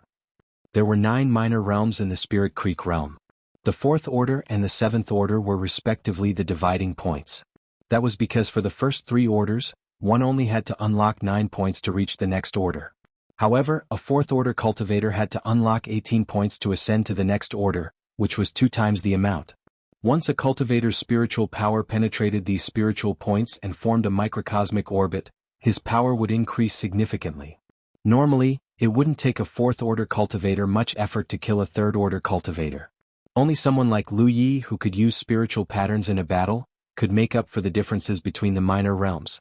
Given the speed at which he cultivated, he would only need 2 days to unclose the last point. However, he had been cultivating for a long time on this day. Although it wouldn't affect him one bit for consuming pills, cultivating was a boring process. After a long time of meditation, his vitality had become stagnant. Upon opening his eyes, he took a look at his pills and sighed. The price he had to pay for the rapid power increment was a massive consumption of spirit pills. Now he'd need about 14 to 15 pills to unlock 1 spiritual point. After deducting the treatment fees for Wuxia and the pills he had given Yi and Amber, he was left with a small number of pills. After he reached the 4th order, he had to head to Divine Trade Association again. He was only left with 6 yuan metal ores that he could sell. Lu Yi. Yi, who had been keeping guard on the side, approached him. "What's wrong?" Lu Yi looked up at her. Yi asked, "Will we stay here?" Recently she had been getting along with Huan Lingyu well, so they had become close friends. Through Huan Lingyu she found out about what had happened to Lu Yi when he stayed here some time ago. She also became aware that he had left this place to look for them, which moved her. After going through life and death moments together, they had undoubtedly become closer. "Do you want to stay here?" With a tilted head, Yi gave it a thought and said, "Lingyu is a nice person. Senior sister Huaxi is wonderful as well. Everyone else has been treating me well. It'd be fantastic if we could stay here. Anyway, it's up to you. You don't have to worry about what I think. You can stay here if you want to. They're all nice people indeed." "Oh, I'm not staying then." Yi gazed at him and smiled. "Since we've left Green Cloud Mountain together, we'll also keep moving forward together. We'll stay with you." Lu Yi lifted his hand and patted her head. An annoyed Yi growled, "Stop patting my head like I'm a kid." Hearing that, Lu Yi clenched her head and forcefully rubbed it. "Hey, stop it." After struggling out of his grip with difficulty, she stomped her foot on the ground and dashed out of the room. Soon she was heard laughing with Huan Lingyu in the adjacent room.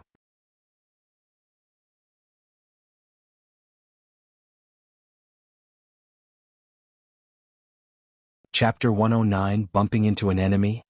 On this day, Lu Yi stepped out of the Divine Trade Association in Tassel City as a manager saw him off. He had sold the last 6 yuan metal ores as well as the storage bags of those people from Serene Cloud Mountain to the association. He didn't sell Senior Brother Zhou's bag. Instead, he had paid a fee to the old cultivator from the association to lift the restriction on the bag to find out what was inside. However, the outcome was disappointing. Compared to the effort he had put in, he had actually suffered a loss. It was risky to unlock a bag, so one had to be careful when it came to this type of investment. The only thing that was worth some money was Senior Brother Zhou's long sword, but it had been destroyed by Lu Yi during the battle. This lesson made him secretly decide that as long as a bag didn't belong to someone like a young master, he'd just sell it in the future. On the other hand, the beast taming collar had been traded for over 10 spirit stones. It was an artifact from Senior Sister Yu that was specifically used for dealing with spirit beasts. The uses were rather limited, so it wasn't worth a lot of money. He had traded most of the stones for pills, and he had kept 30 stones just in case he needed them. After all, cultivators mostly used spirit stones to trade goods. One could also use spirit pills, but it wasn't worth it. In the Divine Trade Association, 10 stones could only be traded for 9 pills. The yuan metal ores he had sold were pretty big, so they were worth a lot. In the end, he had obtained 500 pills. Including the dozens of spirit-restoring pills he was left with, that was all he possessed. To a low-rank cultivator, it was actually an immense wealth. However, after some calculations, Lu Yi knew that these pills couldn't last him a long time. Now, his cultivation had improved and he had become more efficient at refining pills. After he became a 4th-order cultivator, the speed at which he could refine pills would become quicker. On the other hand, Amber had also started consuming more pills as well. He had given Yi a few bottles of pills the other day, but when he asked her about it on the previous day, he was told that there were not many pills left. Nevertheless, there was no denying that after just over 10 days, Amber was able to give off a greater pressure, so it was apparent that it had grown a lot. Huaxi had mentioned to Lu Yi in private that Amber might be a very rare spirit beast, which was evident from the fact that it could transform Yi into a ghost spirit. Given enough resources, this beast could grow rapidly and become a powerful helper for him in the future. Lu Yi couldn't really see the potential in the tiger as he was still an inexperienced man. He just knew that he had to come up with a way to earn more resources for cultivation.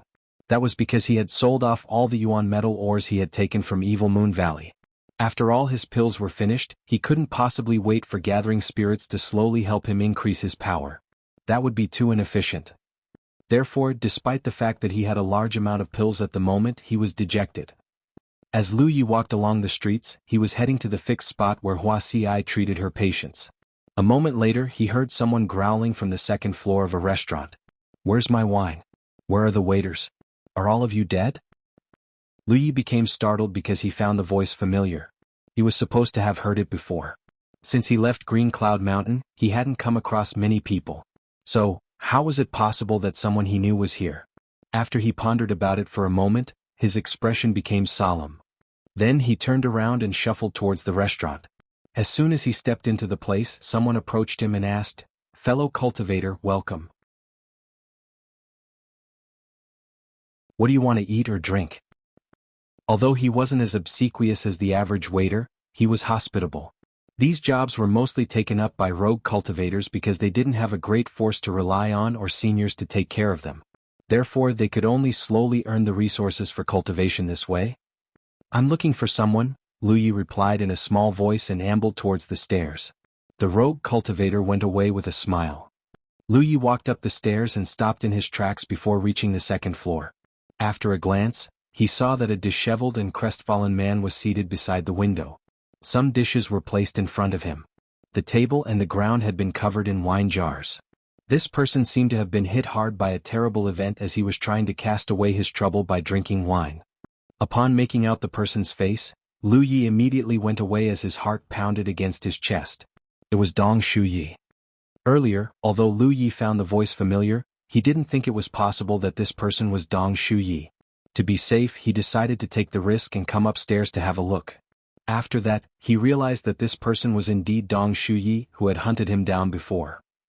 He had no idea what Dong Shuyi had gone through, but the latter no longer looked as haughty as before. It could be said that he looked just like a loser. Besides the fact that he appeared miserable, there was also a new scar on his face. Lu Yi couldn't understand why Dong Shuyi had come all the way here. Nevertheless, he was certain that the older man wasn't looking for him. Dong Shuyi must have thought that he had killed Lu Yi at that time, which was why he left. If he was still hunting Lu Yi down, he wouldn't have been unrestrainedly drinking wine in a restaurant. Then Lu Yi recalled what Wuxia had told him before. The station of 9-Star Clan was occupied by Mystic Sect and burned down. Despite that, the station was still there. It was just that 9-Star Clan had to pay a hefty price to rebuild it. Those from Mystic Sect didn't have the power to manage 2 stations at the same time. Now, it seemed that even though the station had been occupied, Dong Shuyi wasn't dead. After all, he was a 7th-order spell cultivator, so it wasn't easy to kill him.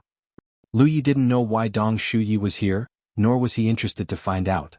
He just knew that he had to run away quickly. If he stayed in this area, Dong Shuyi might come across him one day and kill him. On the second floor, Dong Shuyi was looking at the people on the street with a listless gaze. The hustle and bustle of this world made him have the urge to kill all of them. While he was racing after Lu Yi the other day, he saw a message from Chao Yi. After completing his task, he hurriedly returned to the station, only to see countless corpses lying on the ground, and that the entire place had been engulfed in fire. From the mess, Wang Yang, who had been waiting for a long time, emerged and pounced on him with a sword. Dong Shuyi had spent a lot of spiritual power carrying out his task and coming back to the station, while Wang Yang had been waiting in silence, which was why the latter was at an advantage. Moreover, he wasn't really a match for Wang Yang to begin with. In that battle he was almost killed by Wang Yang. Although he escaped in the end, 3 of his spiritual points had been damaged by his opponent, which made him drop from the 7th order to the 6th order. He only reappeared after recuperating in the wild for about a month. Those from 9-Star Clan had been summoning him, but he wouldn't dare to respond. Besides the fact that the station had been occupied and countless of their disciples had been killed, the crux of the problem was that those from Mystic Sect had taken away the blessings from the Divine Opportunity column. The station could be rebuilt, new disciples could be recruited, and the lost resources could be accumulated again.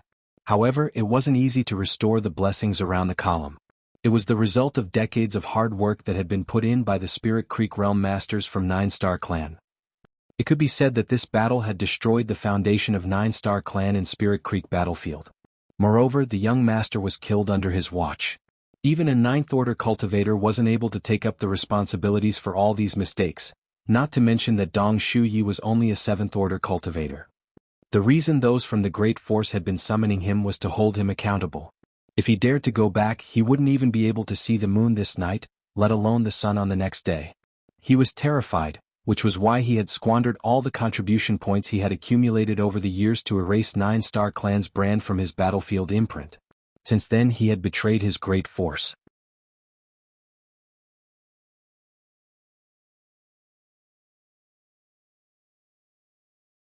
Chapter 110 Running Away. In Jianghu, it was very rare for anyone to betray their own Great Force. That was because in order to erase the Great Force's brand, one had to spend a large amount of contribution points. Nevertheless, Dong Shuyi had no other choice. Not only had he squandered all the contribution points he had accumulated over the years, but he also had to bear the reputation of being a traitor. 3 of his spiritual points had been damaged, and there was basically no future for him. It could be said that he was in the worst possible situation. All this had happened because a mountain tiger called Yi had killed the young master of 9-Star Clan. Otherwise, his great force wouldn't have accepted Mystic Sect's declaration of war. If that hadn't happened, he wouldn't have taken the risk to race after Lu Yi, and the station wouldn't have been destroyed. At the thought of the dead mountain tiger, he felt his chest burning with fury as he had the urge to find his corpse and slice it into pieces. He had practically spared his enemy a horrible death. Fortunately, he wasn't without anywhere to go. In the past few years, he had established quite a few connections in Spirit Creek battlefield. Despite the fact that his cultivation had dropped, he was still a 6th-order cultivator, and he was more powerful than most others in the same minor realm. It was possible for him to join an 8th or 9th tier great force. However, before that, he had to stay away from the station of 9-Star Clan. Those people from the clan must have started looking for him. Inside the room he asked, "Lu Yi, are we leaving soon?" Lu Yi nodded. "It's time to leave." He turned to look at her. "You and Amber can stay here. Don't even think about getting rid of us." Yi became displeased. "We've promised each other that we'll start and finish the journey together. Do you think we're a burden to you?" "That's nonsense." Lu Yi flicked at her forehead. "If it weren't for Amber, I would have been killed." Yi covered her forehead and pouted. "So, I'm the useless one here." "You're useful as well." "How am I useful?" Yi looked at him with a hopeful gaze. After giving it a thought, Lu Yi replied, "You always keep guard around me whenever I rest. I can have some shut-eye thanks to you." "Oh." Yi hung her head low. Then Lu Yi lifted his hand and gently pinched her face. "All right. We're leaving tomorrow, so you'd better bid Ling Yu farewell now." After she was gone, Lu Yi pondered for a moment and reckoned that he should say goodbye to Wuxia. Previously, he had left this place without informing her. Regardless, she had saved him twice, so it was inappropriate for him to do that again. Upon leaving the bamboo room, he headed to a neighboring room and knocked on the door. Wuxia opened the door, and upon seeing that it was Lu Yi, she said vigilantly, "What's wrong? Are you going to drug me again?" "Stop acting." Lu Yi shot her a glare. "You were just fooling me the other day. Do you think I didn't know?" He only came to that realization a few days after the incident. Wuxia was a 5th-order cultivator who was an expert in medicine, so how was it possible that she was so easily drugged? Even if the pill had that kind of effect, it wasn't likely that she'd pass out after sniffing it. Therefore he decided to fish out the pinkish pill and sniffed it. Upon confirming that nothing had happened to him, he finally realized that he had been fooled by Wuxia. "You found out about it?" Lu Yi shot her another glance and told her about his purpose of visit. "I'm leaving tomorrow, so I'd like to bid you farewell now. Thanks for saving me twice." Wuxia batted her eyes. "I'm a doctor and you're a patient. You've paid me pills to save you, and it's how things should be." "Whatever the case, I have to thank you," Lu Yi said solemnly. Wuxia put on a smile. "Bon voyage then. I hope that you'll have a bright future." "Thanks. Is there anything else?" "No. I'll have a rest then." It wasn't until the door was closed that Lu Yi recalled he hadn't added this woman to his friends list. He raised his hand in an attempt to knock on the door, but after some deliberation he decided not to do it. After he was gone this time, they probably wouldn't meet again. The next morning, Wuxia and Kong Niu went to Tassel City as usual. When Lu Yi left the place, she was already nowhere to be seen. On the other hand, Ruan Lingyu had come over to see them off, and she and Yi wept for a bit.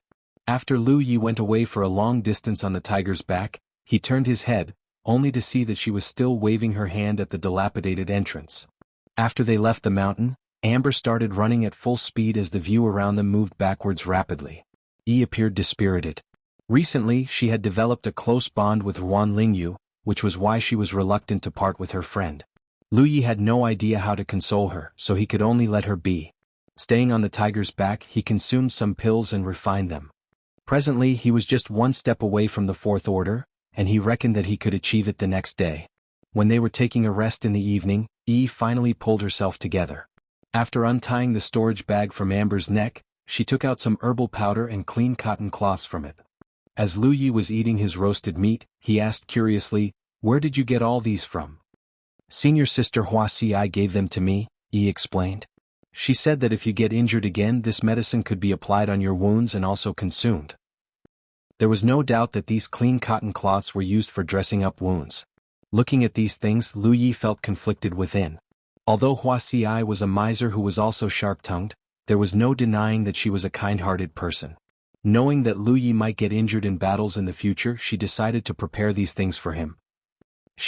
Lu Yi pressed his lips together. Since she had prepared these things for him, she could have given them to him when he was bidding her farewell on the previous night. Nevertheless, she said nothing. Lu Yi, do you think senior sister Wuxia has a thing for you?" Yi asked curiously. Amber, who was chewing on a piece of meat, lifted its head and stared fixedly at him. "Stop spouting nonsense," Lu Yi replied as he cleaned up the mess. He didn't think he was charming enough to make a woman like her fall for him. It had only been a short time since they got to know each other. Wuxia had treated many people before. To her he was just a wealthy patient. However, to Lu Yi he would never forget the fact that she had saved his life twice. In fact, Rogue Wanderers Club was a wonderful place. If it weren't because he had to head to the station of Crimson Blood Sect, he might have chosen to stay there. As he continued cultivating, he realized that Yi was nowhere to be seen. When she returned, she appeared to be stealthy. The next morning they went on with their journey. Yi would disappear from time to time, and she'd bring along the storage bag given to her by Lu Yi. When Lu Yi asked what she had done, she would only put on a mysterious smile but not tell him anything. There was a special connection between Amber and her. As long as they were not too far apart, they could sense each other's presence. Therefore, Lu Yi wasn't worried that she'd become lost. When Yi was finally sitting still on the tiger's back, Lu Yi asked, "Yi, what's your surname?" "I don't remember it." Yi shook her head. She could remember many things, but there were also things that she had forgotten. In that case, Lu Yi gave it a thought. "A person has to have a surname. Why don't you get my surname?" "Get your surname?" With a tilted head, Yi pondered on it and beamed. "That's great. Your name is Louis Yi and I'm Louis Yi. We sound just like a family." All of a sudden, she leaped onto Amber's head, and as she faced the gale, she cupped her hands around her mouth and yelled, "I'm Louis Yi." Her voice reverberated around the wilderness.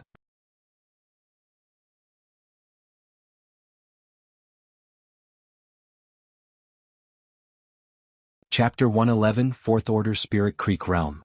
As the pills dissolved, Lu Ye's spiritual power streamed into the 47th point and filled it up. On the second night after he left Mount Ing, he achieved the requirement needed to break through to the Fourth Order. However, in order to ascend to the Fourth Order, he had to transition to a different cultivation technique. Due to the fact that he always switched between Gluttonous Feast and Golden Liberation technique, this matter wasn't so difficult for him. Under his control, the speed at which his spiritual power flowed slowed down, and the connections between the spiritual points broke off. Then he followed the training course of Red Lotus Sky Mnemonic and activated his spiritual power. Starting from the source spiritual point, his spiritual power penetrated his first point, second point until the 9th point.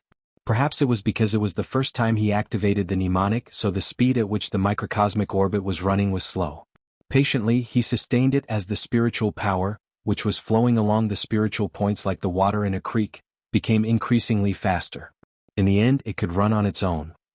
After he was done establishing the first microcosmic orbit, he activated the 10th point as his spiritual power streamed from the 11th point to the 18th point in the same way. A moment later he established the second microcosmic orbit, and just a while later he was done with the third one. Then it was followed by the fourth one.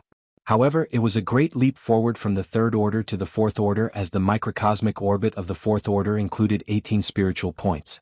It was the first time he activated a microcosmic orbit with 18 points, so he was extra careful. Just 5 minutes later his body shook a little.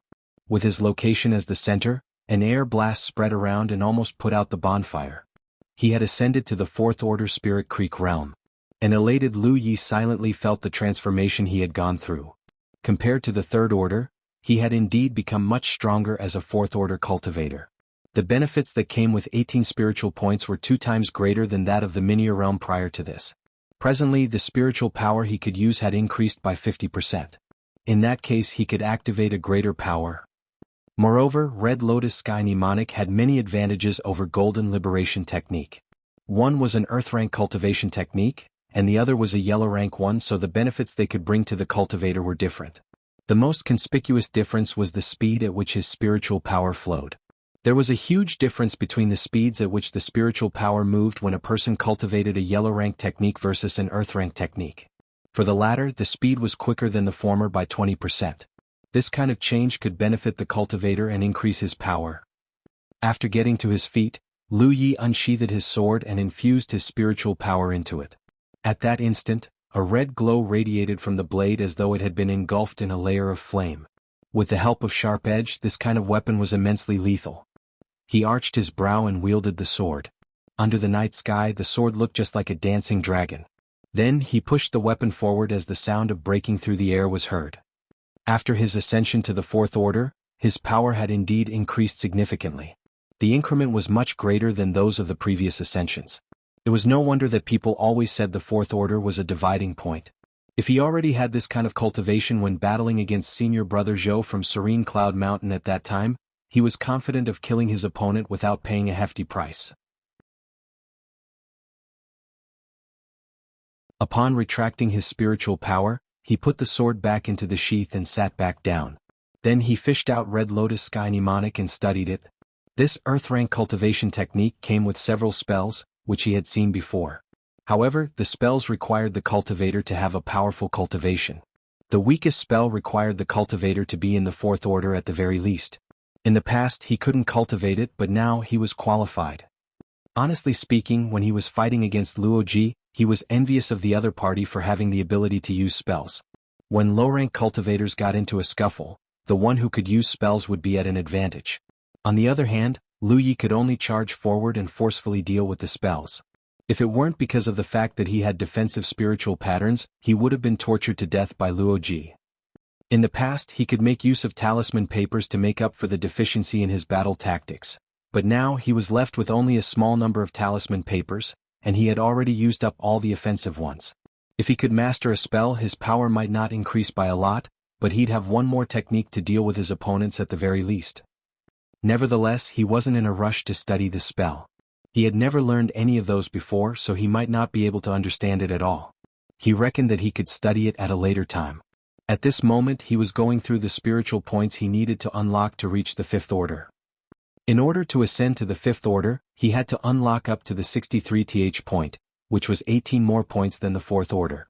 However, he had unsealed 2 extra points before, which were included in the training course of the Fifth Order. Hence, he only needed to unlock 16 points to attain the Fifth Order. Given his cultivation speed, as long as he had enough energy and no one disturbed him, it would only take him a month to achieve that. Then he recalled that when the sect master threw him into the Spirit Creek battlefield in the past, he was only a rookie cultivator who had unlocked 3 spiritual points. Upon entering this place, he was completely clueless and surrounded by danger. Even a group of wolves were able to trap him on the tree. It had been 4 months since the incident. Although he still wasn't powerful, he had gotten through the most difficult period. Moreover, his life could be said to have been eventful in the past few months. He had taken part in the epic battle between 2 great forces, was hunted down by a much stronger cultivator, and had battled against a disciple from a top great force who had cultivated a heaven-ranked technique. Besides that, he had fallen into life-and-death battles with those who were way more powerful than he was. At the thought of this, he felt that the path he had walked down in the past 4 months had been paved with danger, so he couldn't help feeling sorrowful for himself. Anyway, all that was history. In the past he was weak, so he could only be oppressed, but now he was a fourth-order cultivator. Although he couldn't swagger around the outer circle, he was already capable of defending himself. In the outer circle, there were lots of people who were weaker than he was, so he was no longer at the bottom of the hierarchy. Now, he had the right to stand on a high spot and look down at other people. Then he activated his spiritual power and took a look at his battlefield imprint. The information about him was as simple as ever. Name, Lu Yi. Identity, a disciple from Crimson Blood Sect. Cultivation, up to 47 spiritual point. Location, Spirit Creek Battlefield. Contribution, 174 points. He remembered that when he left Split Sky Gorge, his contribution was 142 points. After killing the 5 people from Serene Cloud Mountain some time ago, he obtained 32 points. Using a method he had come up with on his own, he realized that the numbers matched. It seemed that if he wanted more contribution points he had to kill people in higher minor realms. He had a feeling that contribution would be immensely useful for him in the future. It was time to practice sword wielding. He took off his top and revealed his lean upper body. The scars that crisscrossed one another appeared hideous on his body. Although his wounds had healed, he was left with scars. Wuxia still wasn't able to erase the scars for him. With a solemn expression, he slowly hacked at the air. 4 hours later, with his body drenched in sweat, he sheathed the sword and went over to take out a Boda bag. Then he washed his body using the water from the bag.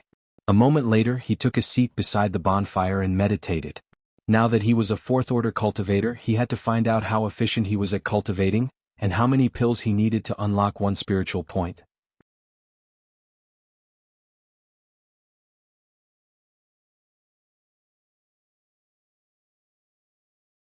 Chapter 112, A Spell. After one night, Lu Yi stopped cultivating. Just like what he had expected, after ascending to the fourth order, he needed more pills to unlock one spiritual point. If he wanted to unseal one spiritual point, he'd need about 18 pills. Certainly, with the help of gathering spirits, he'd consume fewer pills. As for his efficiency, there wasn't any change. With an auxiliary cultivation technique like Gluttonous Feast, the speed at which he refined a pill had always been faster than most people. He had already expected the increased consumption of pills because when he unlocked the 46th point and the 47th point, he had used significantly more pills. Riding on the tiger's back, he went on with his journey. With Yi around, he didn't feel lonely at all. However, since they left Mount Ing, she had been acting mysteriously. Besides disappearing all of a sudden when they were on the road, she'd also go away when they took a rest at night. Lu Yi wondered what she was up to. Nevertheless, since she refused to reveal anything, he stopped asking. One day, after entering a city, Lu Yi decided to buy some supplies. Suddenly Yi passed him a storage bag. Take these things with you and sell them all. What's inside? A puzzled Lu Yi took the bag and opened it, only to see many kinds of plants inside. There were also some rhizomes and fruits. Are these herbs? All of a sudden, he came to the realization of what she had been doing recently. The reason she'd disappear from time to time was that she had been picking herbs. How did you know all this? Lu Yi asked curiously. She knew nothing about herbs in the past. There was a proud smile on her face. Senior sister Wuxia and Ling Yu taught me a lot about it, she explained. It's not like Amber can rely on you forever. Its appetite has been increasing. What if you can't afford to feed it pills anymore? That's why I asked senior sister Wuxia and Ling Yu to teach me a thing or two about medicine. I don't know how many spirit stones these things are worth. We'll find out after selling them. There were many kinds of herbs in the bag and they came in large quantities. Nevertheless, it was apparent that she was still a rookie, so the way she handled the herbs was rough. These herbs were all put together in a disorderly manner. There were about 20 to 30 kinds of herbs. With a smile, Lu Yi replied, I'll sell them now then. All right. Yi nodded and snuck back into the tiger. There were many cultivators in the city that brought spirit beasts with them. However, to low-rank cultivators, it was impossible to tame powerful beasts. Therefore, these beasts were meant to be a mode of transportation. Basically, a beast-taming collar was wrapped around every beast's neck. Most spirit beasts appeared ugly and hideous, so it was rare to see a beast as handsome as Amber. Therefore, as soon as Lu Yi appeared in the city, he attracted the attention of many cultivators. Some of them even walked up to him and expressed their interest in buying Amber, which he had rejected. After buying some food and clothes in the city, he brought Amber to Divine Trade Association. A while later they left the place and roamed around the city. Riding on the tiger's back, Lu Yi said with a smile, Not bad. Your herbs were sold for 4 spirit stones. Yi didn't utter a word or stick out her head. 4 stones were not even enough to buy pills for Amber to consume in a day. The tiger's appetite had increased significantly as it consumed as many pills as Lu Yi. Nevertheless, its growth was also noticeable. Lu Yi consoled her by saying, That's already a good profit. Most rogue cultivators accumulate wealth slowly. 4 stones are enough for us to buy 4 spirit-restoring pills. You are still a green hand. I'm sure you'll definitely get better as you accumulate more experience along the way. Still Yi remained silent as she appeared crestfallen. She thought that after she spent a few days collecting all these herbs, they could be sold for a good price, but the outcome was disappointing. Seeing as his attempt was futile, Lu Yi stopped talking. The greater the hope, the more disappointed one would become if things didn't go as expected. She was still a young girl, so it was expected that she could be emotional. After stuffing a spirit-restoring pill into his mouth and letting gluttonous feast refine it, he fished out Red Lotus Sky Mnemonic and studied the spell. He had never studied spells before and no one could teach him about it now, so he had to explore it on his own. Soon he became totally focused in learning the spell as his spiritual power surged. Half a day later, Yi appeared all of a sudden and took a seat in front of him before declaring, "I'll find much better herbs in the future." Lu Yi took a glance at her and encouraged her with a smile. "I'm looking forward to it." She balled up her fists and said through clenched teeth, "I'll look for them now." Then she leaped off the tiger's back and disappeared into the distance. Lu Yi shook his head, but he didn't stop her, for it would only bring the opposite of the desired results if he did that. She was well-meaning to want to earn some money to buy pills for the tiger, so he just let her be. Riding on the tiger, he studied the spell as he activated his spiritual power. The first spell that came with Red Lotus Sky Mnemonic required the cultivator to be in the 4th order at the very least. As for the second spell, the cultivator had to be in the 7th order. The last spell required the cultivator to have fully cultivated the mnemonic, which meant that he had to unlock all 180 spiritual points. He still had a long way to go before he could learn the last 2 spells, so he focused on studying the first spell, which was called Fire Phoenix. As he digested the spell, he became increasingly amazed. That was because using a spell was similar to building a spiritual pattern. Both of them required the cultivator to build a specific pattern using his spiritual power. The head and the tail of a pattern had to be connected. As spiritual power moved along a specific route, it would have some amazing effects. Are spells also a form of manifestation of spiritual patterns? He couldn't help having this question. Now he was on his own, so no one could explain it to him. Therefore he decided to keep studying. Fortunately, he had obtained 3 spiritual patterns from Skill Tree. Every time he got a spiritual pattern, a lot of information would spring into his mind and allow him to master the spiritual pattern. However, he hadn't systematically learned one before. Even though he was able to activate the 3 spiritual patterns with ease and use them in a battle, he still had no idea how they worked. It was just like cooking. Lu Yi, the chef, followed the instructions given to him and added some seasoning to the ingredients. The dishes would turn out to be delicious as well. However, if there was an experienced chef who knew exactly how much seasoning to add at the right time and how to control the heat, there was no doubt that the dishes he made were more palatable. However, thanks to the knowledge regarding the 3 spiritual patterns he had obtained, he was able to study Fire Phoenix and realized that it wasn't difficult to use it.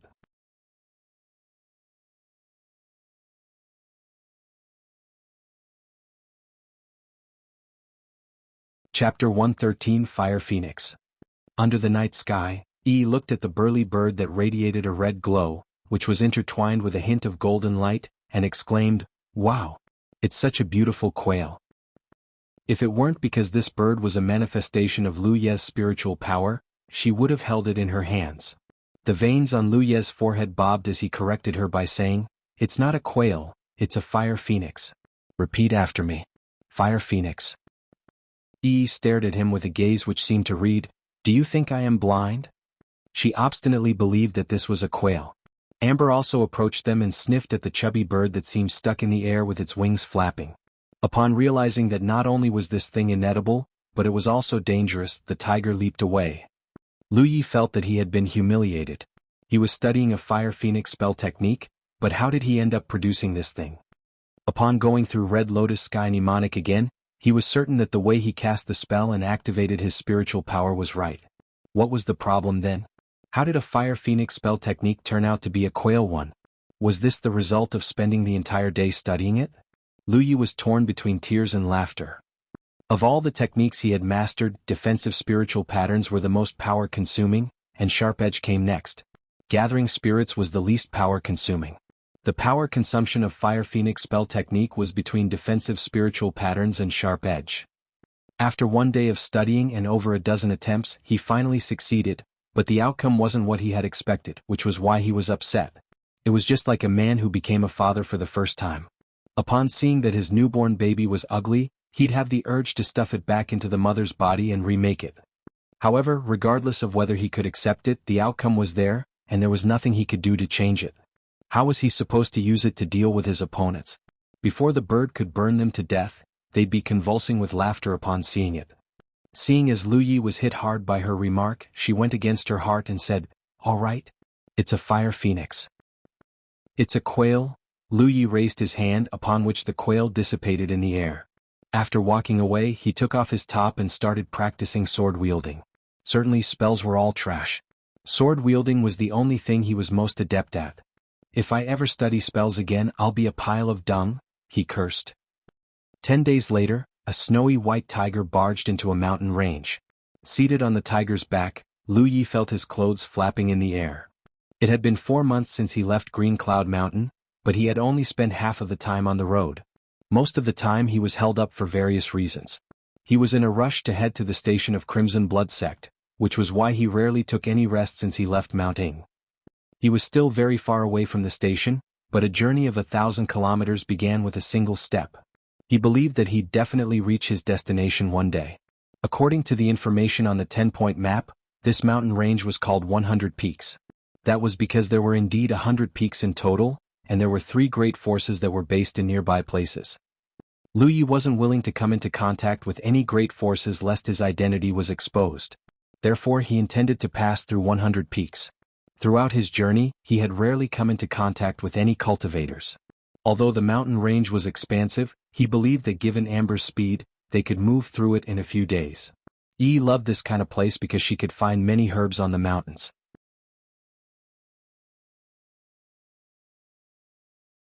After the disappointing outcome of selling the herbs the other day, she became more diligent. There was a hall on a peak that was in the center of all the mountains.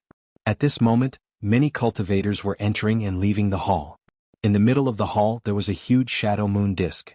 The rounded disk clearly reflected the entire terrain of 100 peaks.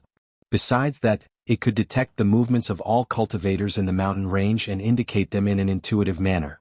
On the disk, dots of 3 different lights kept flickering. They were blue, black, and red. Every dot represented a cultivator. The deeper the color, the more powerful a cultivator was. These colors represented 3 great forces. These were the 3 great forces based in the periphery of the mountain range. One of them belonged to the Grand Sky Coalition's side, which was Green Feather Mountain. The other 2 belonged to Thousand Demon Ridge's side, which were Tai Luo clan and Qin family. The latter was a family-controlled great force. In Jianghu, rarely any family could become a big shot. That was because there were many limits that hindered a family's growth. Nevertheless, there was an exception to everything. There were still some families in Jianghu with deep heritage. Of the 7th to 9th tier great forces, there were quite some powerful families. In fact, Yu Xiaotaya and the Lu brothers that Lu Yi had come across in Evil Moon Valley were from family-controlled great forces as well, but due to the fact that they were too weak, they were not even ranked. When those from Evil Moon Valley invaded them, they were powerless to resist. Although the Qin family was considered a 9th tier great force, it was still not comparable to a real 9th tier great force. Fortunately, they had Tai Luo clan as a neighbor, so life had been peaceful for them in Spirit Creek battlefield. Presently, it was during a period of time when the Dragon Spring Conference was held. Therefore, many cultivators from the 3 great forces had gathered together in 100 peaks. This tradition had been ongoing for 100 years, and it was held every 3 years. The reason was that there was a dragon spring hidden beneath this particular hall. It was a spring that contained an amazing power. When the spring water gushed out, a spirit mist would appear. The mist could strengthen a cultivator's body and resolve pill poison. To a low-rank cultivator, they certainly craved a stronger body, especially those who were determined to walk down the path of body tempering. The dragon spring was able to help build a solid foundation for them. There were many rare resources in Spirit Creek battlefield like mines and spirit fruits, which were exclusive to the battlefield and not found in Jianghu. In order to get their hands on these resources, great forces had been battling against one another for years, and blood feuds had been formed as a result. To great forces like Green Feather Mountain, Tai Luo clan, and Qin family that were in the outer circle, Dragon Spring was undoubtedly an important resource. When the spring was discovered in the past, the Qin family wasn't around yet. Only Tai Luo clan and Green Feather Mountain would fight for this resource, and every battle resulted in many people losing their lives. However, due to the fact that Green Feather Mountain had a richer heritage, they would always win the battle. Everything changed when the Qin family decided to set up a station in this place 50 years ago, and they started joining the competition as well. The Qin family and Tai Luo clan were allies because both of them were from Thousand Demon Ridge's side. Hence, there was no way Green Feather Mountain could go against two great forces at the same time. Prior to that, even though Green Feather Mountain always won the battle, they couldn't possibly exhaust all the power in Dragon Spring. That was because their number of disciples was limited. After they were gone, the cultivators from Tai Luo clan could go over and get some leftovers. Although it was rather pitiful, it was better than nothing at all. Nevertheless, since Tai Luo clan and the Qin family began to triumph, everything had changed. Certainly, there were more cultivators in two great forces than in one.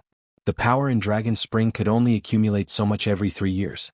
After the cultivators from the two great forces were done using it, the spring would lose its power, and it could no longer help temper a cultivator's body.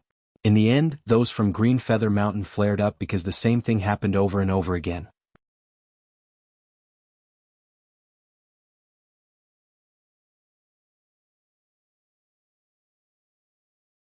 Chapter 114 Dragon Spring Conference. During the Dragon Spring Conference 30 years ago, Green Feather Mountain invited a 6th-tier great force to interfere in the conference, which resulted in Tai Luo clan and the Qin family losing miserably. Certainly, Tai Luo clan and the Qin family also had their allies. Since Green Feather Mountain had broken the rule, the other parties didn't want to be outdone.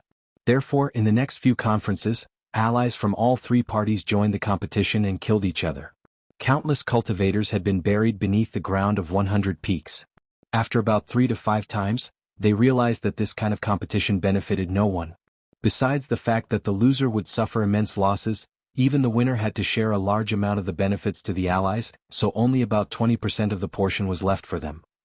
Moreover, this kind of large-scale battle would create chaos and cause a large number of cultivators to lose their lives. For the past few conferences when allies were invited, all three parties suffered much greater losses than in the past. If this farce dragged on, all three of them would have no one left to inherit their great forces. In the end, it was Tai Luo clan who took the initiative and invited the high-rank cultivators from the other two parties to have a discussion. With the heavens as their witness, they eventually came to an agreement, which was to never look for allies to take part in the competition again. However, considering the fact that Green Feather Mountain had to battle against two great forces, they were allowed to invite some helpers from nearby places, and a restriction regarding the cultivators' power had been imposed if they wanted to take part in the conference. Besides that, they were also given some preferential treatment. It wasn't that Tai Luo clan and the Qin family were showing signs of weakness, but both of them knew that only by doing so could they ensure the continuation of their heritage.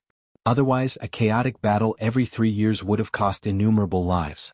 Those from Green Feather Mountain were fully aware of the situation as well. After all the conditions were discussed and agreed upon, all of them were satisfied. The Dragon Spring Conference in its current form started 15 years ago. As for the helpers Green Feather Mountain had to recruit, they were the rogue cultivators in nearby places. They'd always offer attractive benefits, which was why many rogue cultivators would gladly take part in it. In the past few conferences, it was Green Feather Mountain who gained the upper hand.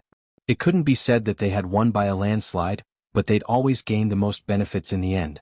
However, it had been a few days since the start of the current conference and they had suffered immense losses as they were unable to protect their mountains. There were exactly 100 peaks in this mountain range. In the agreement they had signed, they had also agreed on how the portions would be distributed, which was to fight for the ownership of all these mountains. In that agreement, one particular condition was considered a preferential treatment for Green Feather Mountain. Of all 100 peaks, they already owned 40 of them initially. For the remaining 60 peaks, Tai Luo clan had 35 while Qin family had 25. In other words, if such a situation persisted until the end of the conference, Green Feather Mountain would have 40% of the quota, and they'd be the first to enter the spring. Tai Luo clan would come next as they had 35%, and the Qin family would be the last as they had 25%. This kind of distribution wasn't perfect, but they were fine with it. Nevertheless, since it was a competition, the situation wouldn't remain stagnant until the end of the conference. 3 days ago, the fight for the peaks had started. Presently, of all 100 peaks, Green Feather Mountain owned 35 of them, and Tai Luo clan had 40. Things remained the same for the Qin family as they still had 25. That was because the Qin family rarely made a move in the past few days as the other parties fell into intense battles. In the hall, 3 people had surrounded Shadow Moon Disk in positions that resembled a triangle. They represented the 3 different colors on the disk. The person who represented Green Feather Mountain was Tang Wu. He was about 30 years old and had a sturdy figure. By just standing there, he gave off a feeling that he was as steady as a mountain, and his vitality was vigorous as well. The representative of Tai Luo clan was an alluring woman whose name was Han Jiyu. Her clothes were on the skimpy side. Seated on a wooden chair, she placed her long legs on the Shadow Moon Disk. Her legs were blemish-free, and her toenails had been polished with a red gloss. The layers of her dress separated at her thighs, so her private parts were not covered, which attracted the attention of the disciples who passed by. However, she seemed oblivious to their attention. Behind her, a fair-skinned young man was rubbing her shoulders. The representative of the Qin family was Qin Wanli, who was a thin and short man. There was a machete that had been hung on his waist. Presently he was staring fixedly at Han Jiyu. When their eyes met from time to time, she would throw him a charming glance, which caused him to smile like a fool. All 3 of them were 9th Order Spirit Creek Realm Masters. Usually they get their training in the core circle of the battlefield. The reason they had come to this place was to chair the Dragon Spring Conference. With an agreement that had been signed under the witness of heavens, all 3 parties wouldn't dare to go back on their word, but there might still be some loopholes one could take advantage of. Therefore, every time the conference was held, all 3 parties would respectively send a 9th Order cultivator to chair the conference. Normally, such powerful figures were not seen in the outer circle. Mystic Sect and 9-Star Clan had some 9th Order cultivators as well, but they'd only send cultivators in the 6th Order and the 7th Order to be in charge of the stations. Of these 3 people, Tang Wu sported a cold expression which seemed to be warning anyone against going near him. On the other hand, Han Jiyu was behaving like a seductress while Qin Wanli appeared somewhat harmless. Staring at the alluring woman, Tang Wu said coldly, "Get your feet off the disc. Otherwise I'll cut them off." With her mouth covered, she replied with a smile, "What's wrong? Are you displeased? Are you going to flare up just like you did 30 years ago?" Seeing as Tang Wu was upset, she was gleeful. Since they were opponents, she certainly didn't mind annoying him. However, under his stern attention, she still moved her feet away and turned to look at Qin Wanli. "Let's join forces and kill this guy." Qin Wanli kept a foolish smile on his face. "Senior Sister Han, stop pulling my leg. I'm not powerful enough to do that." What a coward. Han Jiyu pressed her lips together as she appeared bored. A moment later, someone walked up to Tang Wu and spoke in a low voice, upon which Tang Wu nodded. After that person was gone, Tang Wu gazed at Han Jiyu and said, "Your clan has done a great job in hiding your true power by keeping a large number of disciples in another great force. Aren't you worried that they'd betray your clan?" All 3 great forces were based in this area, so they were fully aware of each other's heritages. That was why Tang Wu had been wondering what had gone wrong. How did those from Green Feather Mountain suffer such tremendous losses when it had only been a few days since the battle started? It wasn't until this moment that they found out the truth. Previously, Tai Luo clan had recruited some gifted disciples. However, instead of keeping them in their own station, they let these people receive training in a great force which was their ally. When the conference took place, they returned to the clan all of a sudden and caught those from Green Feather Mountain off guard. These people were fairly powerful now, as some of them were in the 5th Order. Now, only cultivators between the 2nd Order and the 5th Order were allowed to take part in the conference. The restriction had been imposed because 1st Order cultivators were inexperienced in battles, so they'd easily lose their lives if they participated. On the other hand, 6th Order cultivators were too powerful. If they accidentally killed some low-rank cultivators, a lot of their contribution points would be deducted, which was unbearable for any cultivator. At the same time, the restriction on cultivation could prevent unnecessary deaths for people who joined the competition. Presently, the most powerful people in 100 Peaks were 5th Order cultivators. Initially, Green Feather Mountain had the highest number of 5th Order cultivators, but these people from Tai Luo clan who appeared out of nowhere tilted the balance. It was the main reason Green Feather Mountain was on the losing side.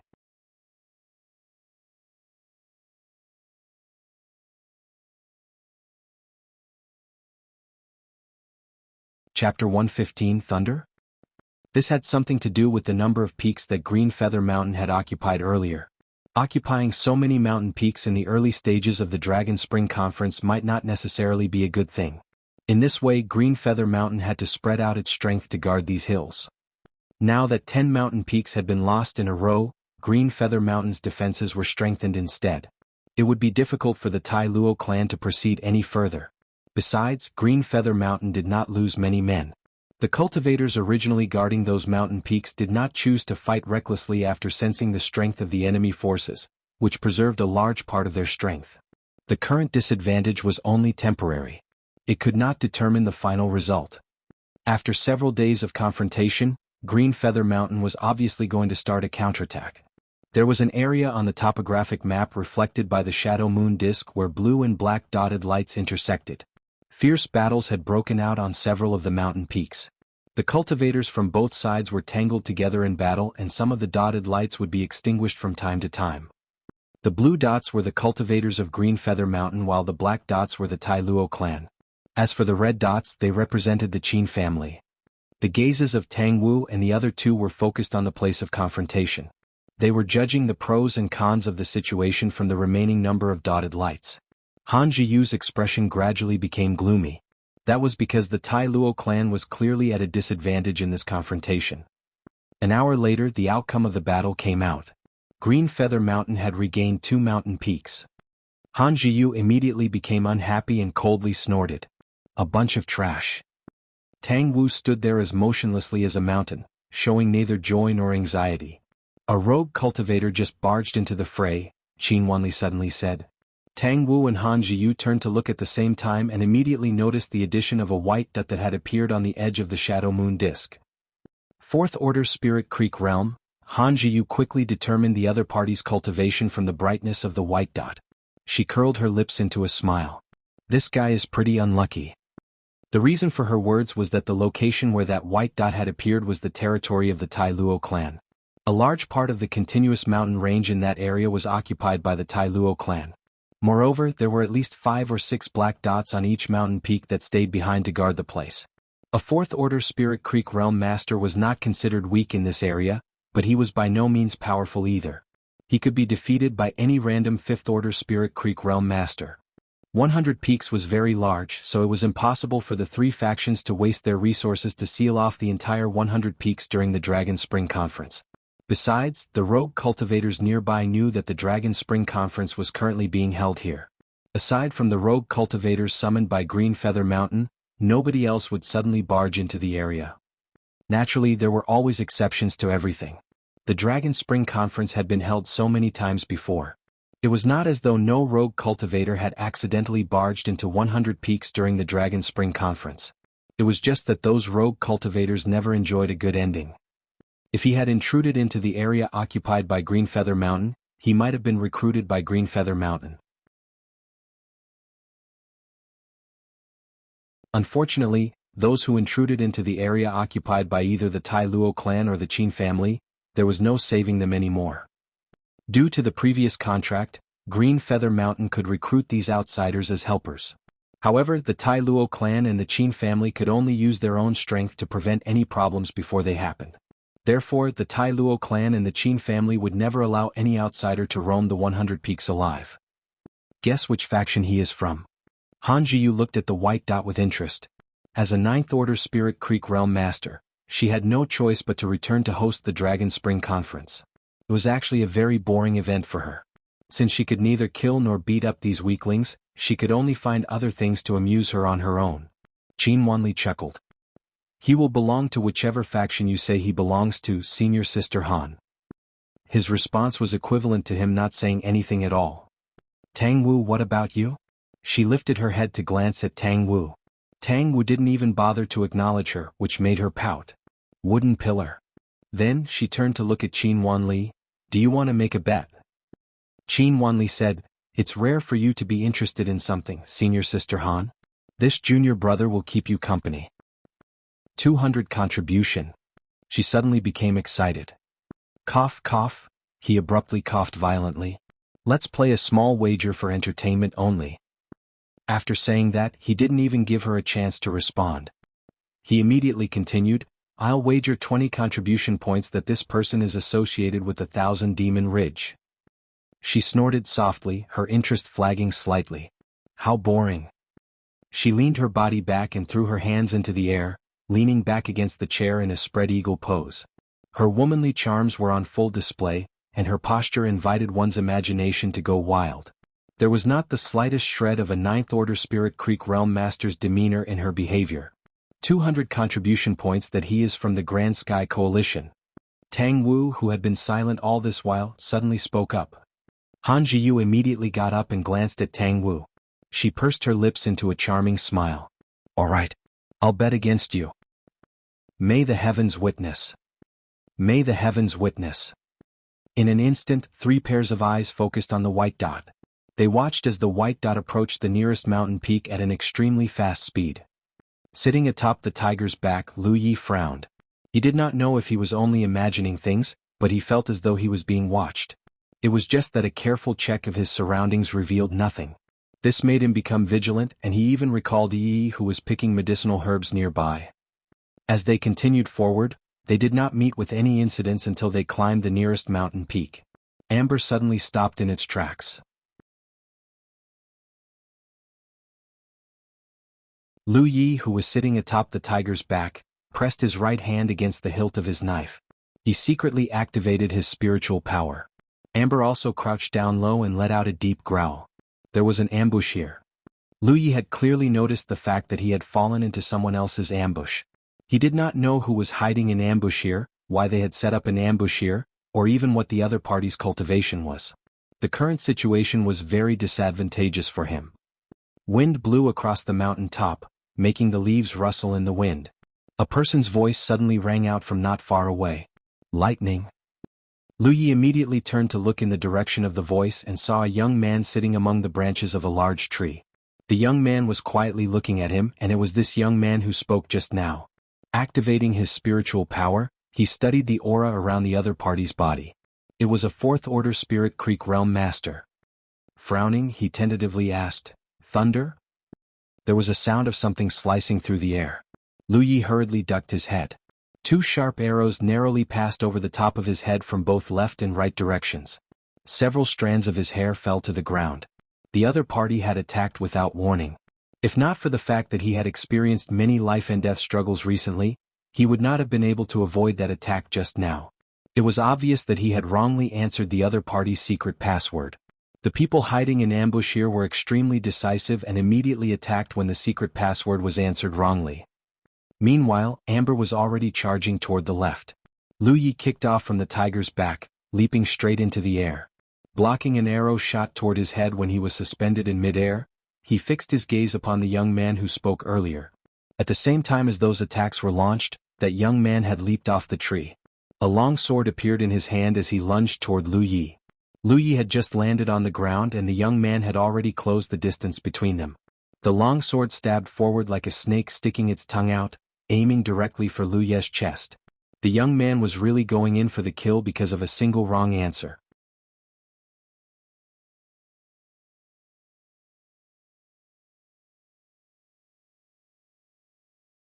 Chapter 116 What the hell? In the face of such a fierce attack, Lu Yi neither dodged nor stepped aside. Instead, he slashed at the young man fiercely. A fiery red light flashed across the blade of his knife, making his knife seem as though it was on fire. The young man was clearly taken aback by Lu Yi's ferocity. He hurriedly changed the trajectory of his sword, lifting his sword to block the attack instead. There was a loud clashing sound. When their blades interlocked for a moment, his sword nearly flew out of his hands and he was pushed back by that force. The shock in his eyes intensified. Before he could do anything, the knife in Lu Yi's hands came slashing down upon him like a tempest. Ever since Lu Yi left Green Cloud Mountain, he would resolutely practice his swordsmanship for at least 4 hours a day as long as the conditions allowed.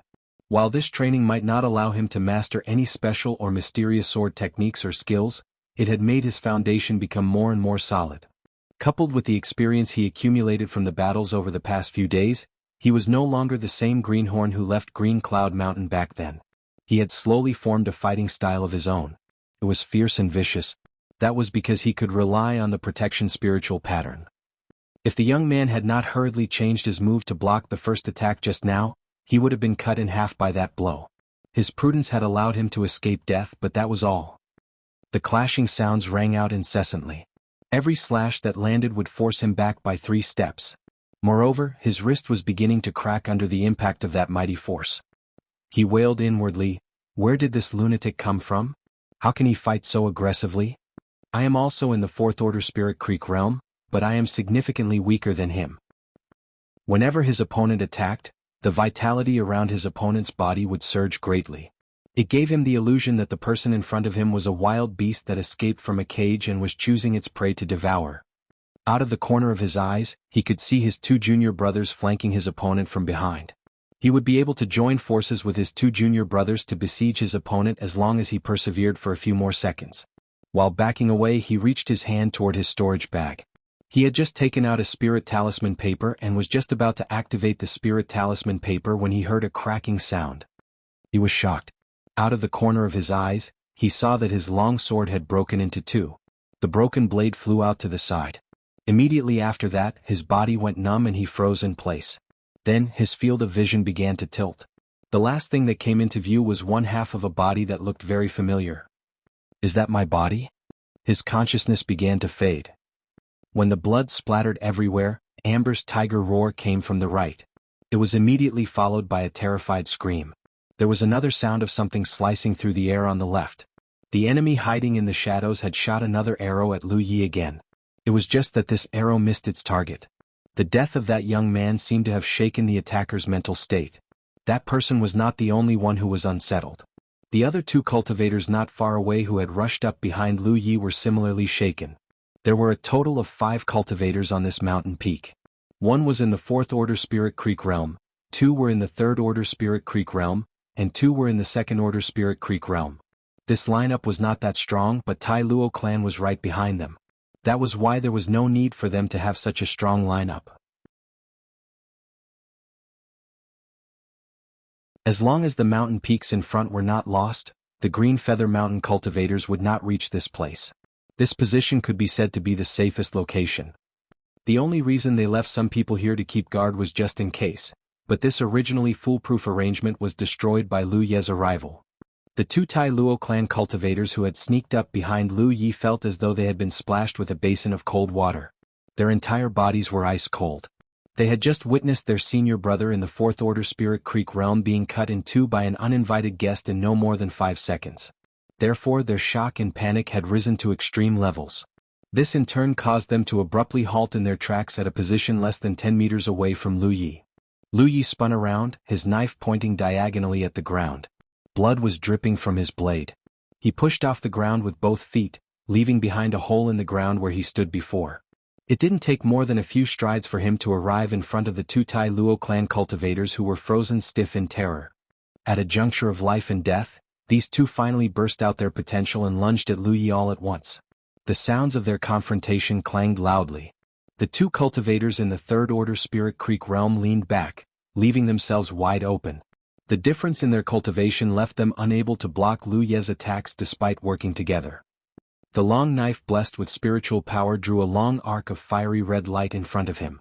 He didn't even bother to use the sharp-edged spiritual pattern in this attack. When the screams rang out, the chests of the 2 people struck by the blow split open and a faint burnt smell came from their wounds.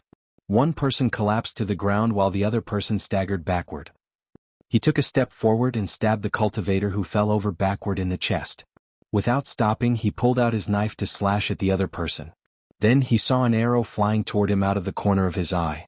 Lifting his knife in a swinging slash, he cut down the arrow.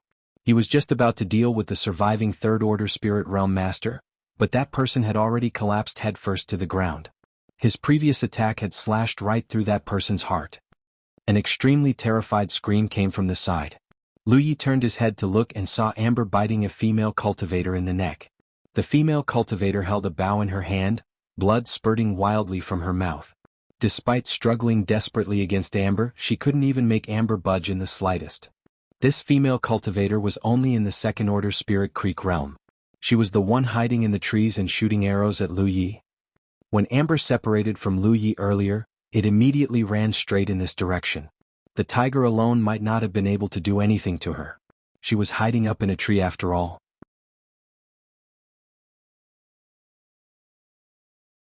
However, things were different with Yi around.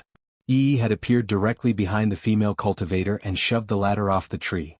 After following Lu Yi for all this while, Amber had been eating well every day. Who knew how many spirit-restoring pills it had consumed during this period? Therefore, its current strength had greatly improved compared to before. With Yi's support, they easily took down the second-order Spirit Creek Realm Master. Ignoring the female cultivator, Lu Yi looked to the side. 2 people had attacked him with arrows just now. Amber had caught one in its mouth, so there was another one. To his surprise, he discovered that the other party had already fled nearly as far as 30 meters away when he looked over in that direction. He raised his knife and was about to give chase when he suddenly remembered something. Raising his hand, he faced his palm toward that person's back. At the same time, fiery red spiritual power began to gather at the palm of his hand. The pure spiritual power then formed into a fat and pudgy fire quail, which flapped its wings and flew forward like an arrow released from the bowstring. In the blink of an eye, the fire quail brushed past the fleeing cultivator and hit a large tree. The tree went up in flames. I missed. He raised an eyebrow, spiritual power gathering in the palm of his hand again. This time around he adjusted his aim slightly. A second fire quail flew out and struck that person squarely in the back. There was a loud explosion. That person fell to the ground as if he was struck by a bolt of lightning. His back was a charred mess and he twitched several times before he died. This was one of the spell techniques that came with the Red Lotus Sky Mnemonic. It turned out to be quite powerful. Just then, a small red light flew over from that spot and sank into the back of Lu Ye's hand. He glanced around, frowning. What the hell? This battle came out of nowhere. He simply answered the other party's password wrongly and the other party instantly attacked without mercy. They didn't even bother to ask him which faction he belonged to. Since the other party had not held back, he did not bother to restrain himself either. It wasn't until he finished killing them all that he became certain that these people belonged to the Thousand Demon Ridge faction. It looked like he had not killed the wrong people.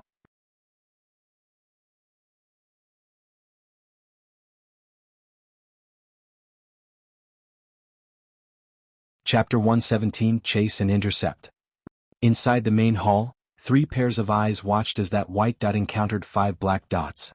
In less than 20 seconds, the 5 black dots vanished one after another.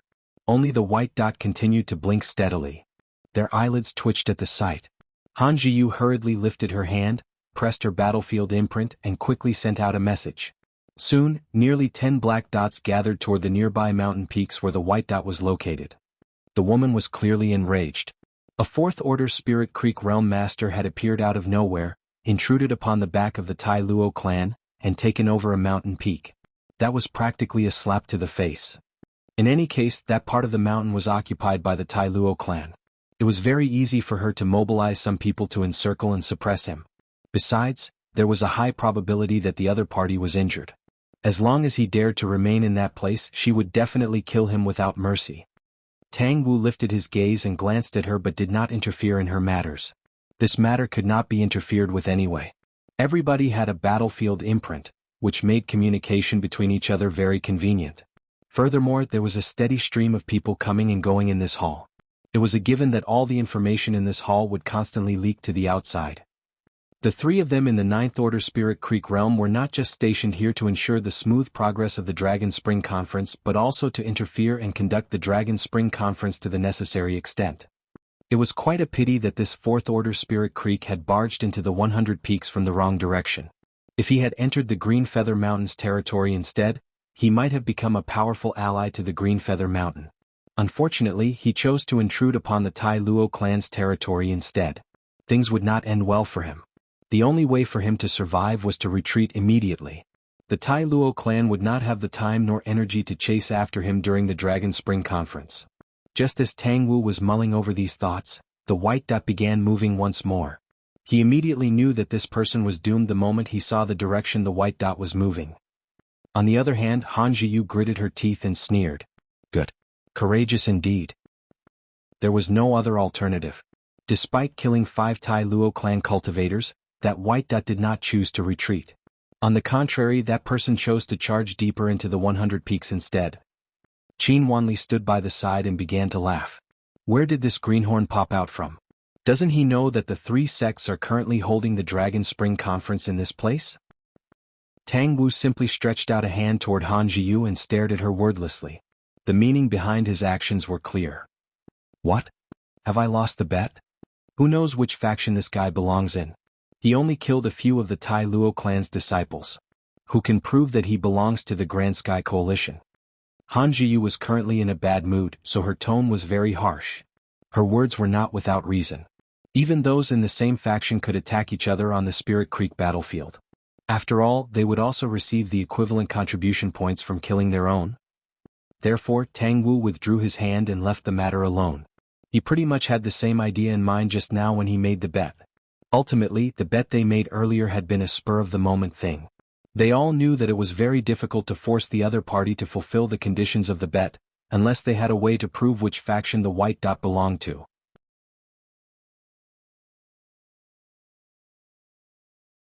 On the mountain peak, Lu Yi packed up his spoils of war, climbed on the back of the tiger and continued on his journey. For him, the previous battle was nothing more than a small hiccup in his journey forward. It did not affect him in any way. Nevertheless, he asked Yi to scout ahead for danger just to be on the safe side. Yi was extremely elusive, so she was most suitable for these kinds of tasks. Sitting on the back of the tiger, he tossed a spirit-restoring pill into his mouth. The battle started all of a sudden and ended just as quickly, so he did not use up a lot of his energy. If he did not perform those two spell techniques at the end, his consumption would have been even lower. As for the injuries that Han Jiyu expected him to have, they did not exist. It was just that maintaining his spiritual power at its peak while traveling alone on the road was undoubtedly a good practice to maintain. Speaking of which, the power of the Fire Phoenix technique was rather impressive. It had immediately taken the life of the second-order Spirit Creek realm he hit. The only flaw to this spell technique was the slight sense of shame that came from casting this spell technique. He would require a strong heart to cast the Fire Phoenix technique. It looks like I will need to find the time to research this spell technique properly. I need to try and see if I can change the external appearance of this spell technique to resemble a more regular form. 15 minutes later, Yi returned and informed Lu Yi of some very bad news. There were several cultivators on the mountain peak ahead. Not to mention they were charging in this direction. They seemed to be the companions of those people he killed earlier. Lu Yi could be certain that those 5 cultivators he killed earlier had not sent out any messages before they died. That was because the battle had ended too quickly, and they had not had the time to do so. Even so, it seemed that the other party's companions were coming to kill him. What is going on? After briefly considering his options, he decided to retreat. He did not know the cultivation strength of those cultivators approaching him.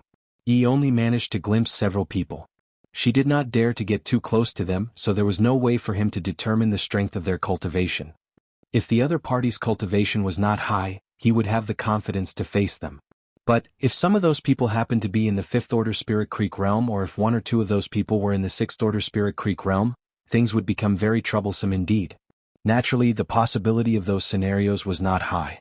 This was the outer circle of the battlefield after all. He simply felt that the situation was strange. Although he would occasionally come across some cultivators throughout his journey, it was his first time facing such frequent encounters. Therefore, he suspected that he had intruded upon the territory of one of the sects. However, the 10-point map indicated that this was the intersection point between 3 different sects. This area did not belong to any one of the sects. Yi left to scout their way forward again and soon came back with even worse news. There were more than 10 people coming from the back, flanking him from both sides. He immediately had a bad feeling. At this moment, he could be sure that he had intruded upon the territory of one of the sects. Otherwise, his movements would not have caused such a big reaction. It was too late for him to retreat now. He could vaguely sense the spiritual power fluctuations coming from some of those people. That indicated that those people were very close at hand. Thus, he patted Amber's body. They turned in a different direction and tried to escape from the sides. There are people coming from the front and the back. But surely there won't be people coming from the sides, right? Inside the main hall, Han Jiyu was glaring hatefully at the white dot leaping up and down the 100 peaks. As command after command was conveyed to the troops, wave after wave of black dots set off from each mountain peak to surround the white spot. She had now gotten a piece of definitive information. The cultivator who had barged into the territory was riding on a snow-white tiger. That was why he could move around so quickly, and the Tai Luo clan cultivators chasing after him were unable to catch up to him. However, she did not need her disciples to catch up to the enemy. Under her constant mobilization of the troops, a tight encirclement was slowly taking shape. There were no less than 30 black dots surrounding the white dot in all directions. No matter which side he tried to break through, he would be attacked. They only needed to delay him for a moment and the others would be able to swarm him and turn him into mincemeat. She was furious that something like this had occurred during the Dragon Spring Conference. If not for the fact that she could not make a move during the Dragon Spring Conference, she would have personally gone out to capture the person riding on the white tiger and give him a taste of extreme torture. Lu Yi sat on the back of the tiger with an extremely solemn expression. After running around for 2 hours, he discovered that he could not shake off these unknown enemies. Rather, the situation was becoming worse and worse. Yi didn't leave to scout the path ahead anymore. That was because there were enemies everywhere. He could not figure out how the enemy managed to complete the encirclement. He had been riding on Amber, charging left and right without a fixed pattern to their movements. Even so, he had been surrounded anyway. If I can't escape, then I can only slaughter my way out of this situation. He lightly patted the tiger's back with one hand and pressed his hand against the hilt of his knife with his other hand. Seeming to understand his intentions, the tiger let out a loud roar. Its speed increased sharply as it broke through the front.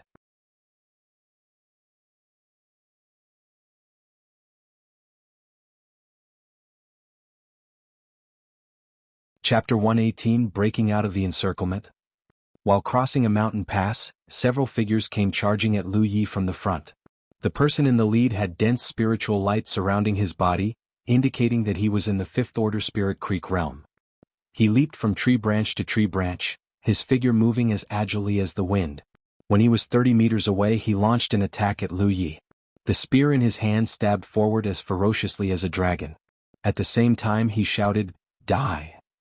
A burst of overwhelming spiritual power surged at the tip of the spear, adding to the power of this attack. It was accompanied by the sharp sound of something slicing through the air.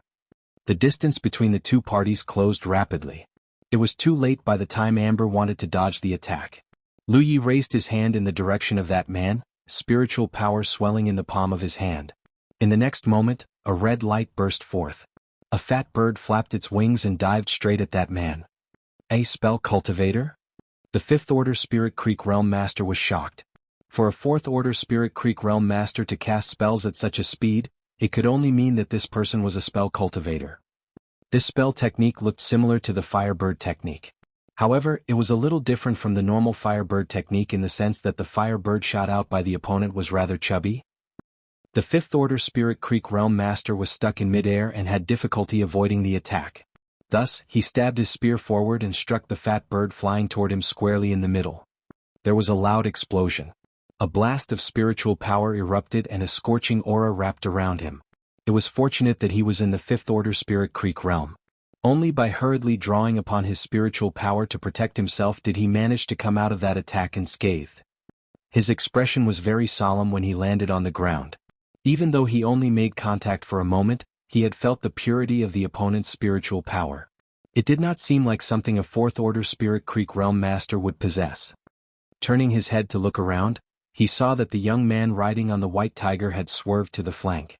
That young man clearly had no intention of confronting him directly. On that side, two Fourth Order Spirit Creek Realm Masters joined forces to launch a pincer attack on the young man. One of them wielded a machete that looked extremely heavy as a weapon. The blade came slashing downward, aiming directly at the tiger's head. The other person wielded a long sword. He swung his sword and created sword flowers that stabbed at Lu Yi, who was riding on the tiger's back. A scorching aura spread out once more as spiritual power with a red glow gathered. Another fat fire bird flew out and swooped down on the Fourth Order Spirit Creek Realm Master wielding the machete. At the same time, Lu Yi pulled out his knife and slashed at the enemy with the long sword. Asterisk clang. Asterisk the Fourth Order Spirit Creek Realm Master wielding the long sword steadily backed away under those attacks. Despite their similar cultivation, he could not hold up against Lu Ye's aggressive attacks. On the other side, the fat firebird was cut down by the machete-wielding Fourth Order Spirit Creek Realm Master. It had not managed to harm him, but it did save Amber from the misfortune of being cleaved apart by the machete. Moreover, he was momentarily stunned by the explosion of the firebird's spiritual power. Taking advantage of that brief moment, Amber swiped its claws out. That man gave a muffled groan. The sound of bones breaking came from his chest and he fell to the ground. It only took an instant before the combined attack of the two Fourth Order Spirit Creek Realm Masters was broken.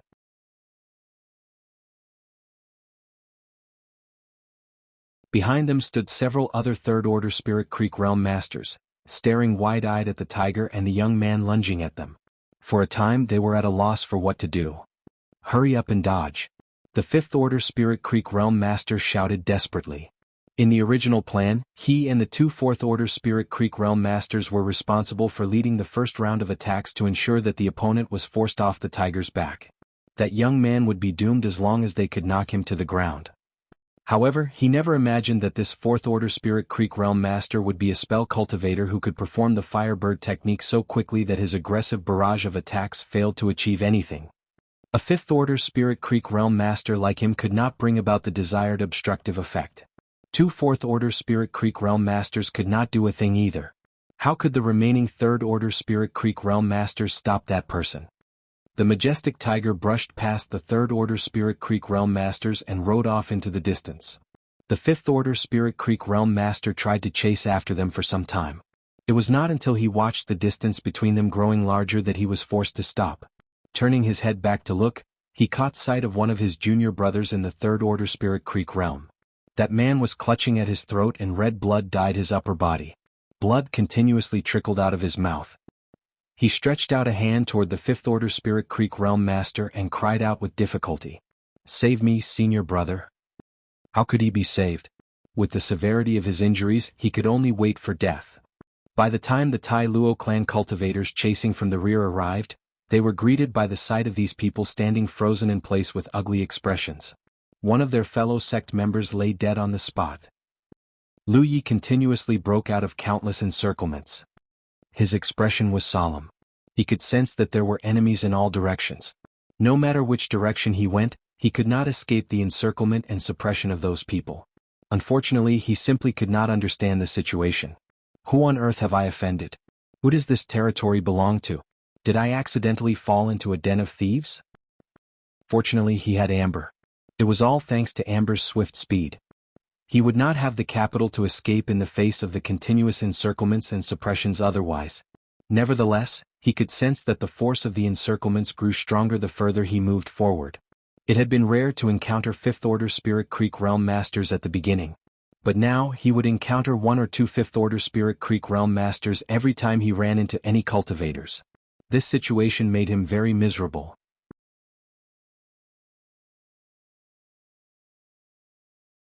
Lu Yi was not the only person feeling miserable. Han Jiyu, who was watching the shadow moon disk back in the palace, felt equally miserable. She watched helplessly as the white dot dashed left and right across the 100 peaks, constantly breaking out of the encirclements. Moreover, one or two black dots would disappear suddenly from time to time. In less than a day's time, more than 10 Tai Luo clan cultivators had died at the hands of that man. Therefore, she gnashed her teeth together loudly in irritation. She wished that she could grab the white dot out of the shadow moon disk and bite him to death. The Dragon Spring Conference had been going very well until this troublemaker popped out of nowhere. Out of all the options, the Tai Luo clan had suffered many losses under this person. As the person in charge of the Dragon Spring Conference, it was only natural that she needed to bear some of these responsibilities. It would not have been a big deal if that were all. It was only the deaths of a few dozen disciples after all. Such losses were something the Tai Luo clan could bear. When was there ever a Dragon Spring Conference that did not involve death? However, the Tai Luo clan had spent too much energy and manpower in order to encircle and suppress this person. This situation had given rise to their repeated defeats in the battle against Green Feather Mountain. Tang Wu would not simply stand by the sidelines and watch the drama unfolding. When he saw that the Tai Luo clan was being restrained by an outsider, it was only natural that he would take various actions. The mountains that had been captured earlier were now being lost one by one. Be that as it may, the Tai Luo clan could not simply leave the outsider alone. More than a dozen disciples had died at that man's hands. They would not have an explanation for the higher-ups if they left the matter alone. Besides, the outsider was currently within the Tai Luo clan's territory. The losses would be even greater if they left him be. That was why the Tai Luo clan was currently facing a difficult situation. They wanted to kill the outsider as soon as possible, and then put all their energy into the battle against Green Feather Mountain. However, they could not kill him and were caught in a dilemma as a result. In contrast, Tang Wu was undoubtedly reveling in a secret sense of enjoyment. Green Feather Mountain had always been in a disadvantaged situation, but the arrival of an unwanted guest had allowed them to slowly turn the situation around again. He watched the white dot running around the 100 peaks, feeling slightly uncomfortable. It's a good thing if this person continues to move forward in a straight line. That way he will enter Green Feather Mountains territory. Both parties will encounter each other as long as he enters Green Feather Mountains territory. Based on his previous display, he will surely be of great help to Green Feather Mountain if we can recruit him. At this moment, I can only pray in secret that this unwanted guest will persevere for as long as possible. Only by surviving can he continue to distract the Tai Luo clan. Just as the thought passed through his mind, he raised an eyebrow. That was because the white dot in the shadow moon disk had changed directions once more. This time, it was heading directly toward Green Feather Mountains territory. This bastard has finally been enlightened. He immediately sent out a message. This is an opportunity for Green Feather Mountain to try and see if they can get in touch with that person. On the other hand, Tang Wu's actions had not escaped Han Jiyu's notice. Her gaze immediately became as sharp as a knife, sweeping over him with a fierce glare. She activated her battlefield imprint and sent out a message. No matter what, we cannot allow the outsider to enter Green Feather Mountains territory.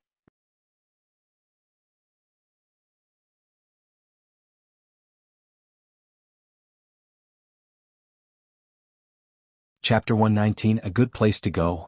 Lu Yi rode on Amber, fleeing desperately through the mountains. Several spirit talisman papers exploded behind him. During the surge of spiritual power, one of the spell techniques sealed within the spirit talisman papers struck him and left him in a miserable state. After a whole day of confrontation, the cultivators besieging him had gotten smarter. They would blast out with spirit talisman papers as soon as both parties encountered each other. Although spirit talisman papers were valuable, low-level cultivators could still afford to purchase them if they simply gritted their teeth and bit the bullet. Therefore, most people would prepare 1 or 2 spirit talisman papers as a trump card for life-threatening situations. At this moment, the fact that they were throwing out spirit talisman papers without regard for the losses was certainly making things very difficult for him. If not because he could frequently activate the protection spiritual pattern to defend against those attacks, he and Amber would have been powerless to resist a long time ago. Despite that being the case, both man and tiger were covered in wounds all over their bodies. It was not just the spirit talisman papers. The cultivators of the unknown faction had also dispatched spirit beasts to hunt them down. Not many cultivators had tamed beasts because spirit beasts were quite hard to domesticate. The slightest mistake could cause the spirit beasts to turn on their masters instead. At this moment, Lu Yi was fleeing in front. 5 or 6 cultivators riding on various tamed beasts followed closely behind him. These tamed beasts might not be as impressive or swift-footed as Amber, but he constantly faced obstructions from the front which severely impacted his efficiency in breaking out of the encirclements. It only took a moment's delay for them to catch up to him immediately. Therefore he was almost completely surrounded and trapped on several occasions.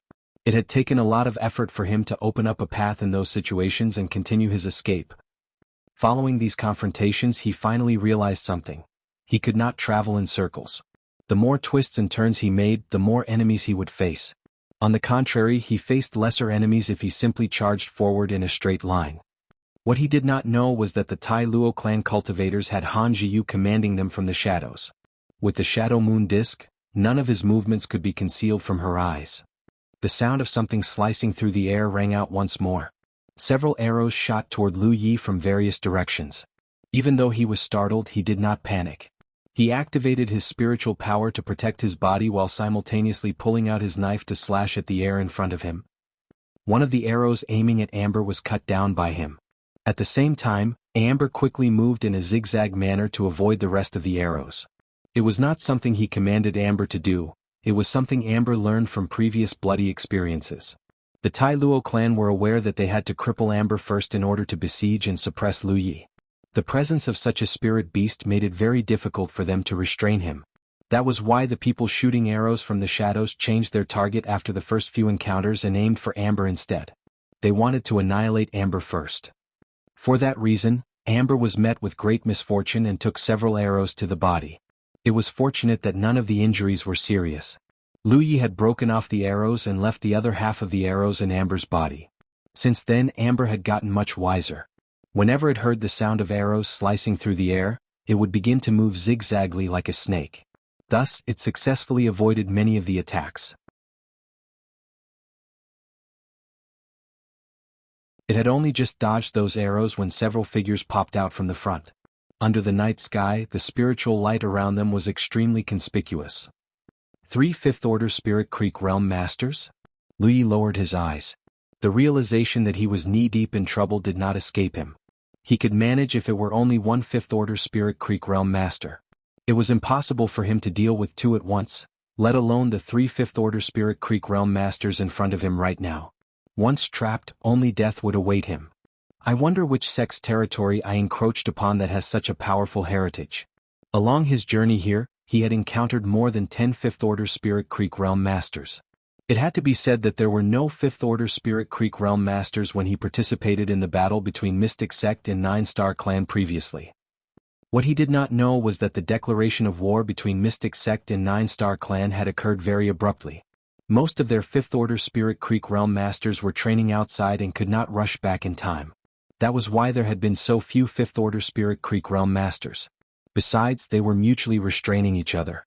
It was only natural that Lu Yi had not seen them.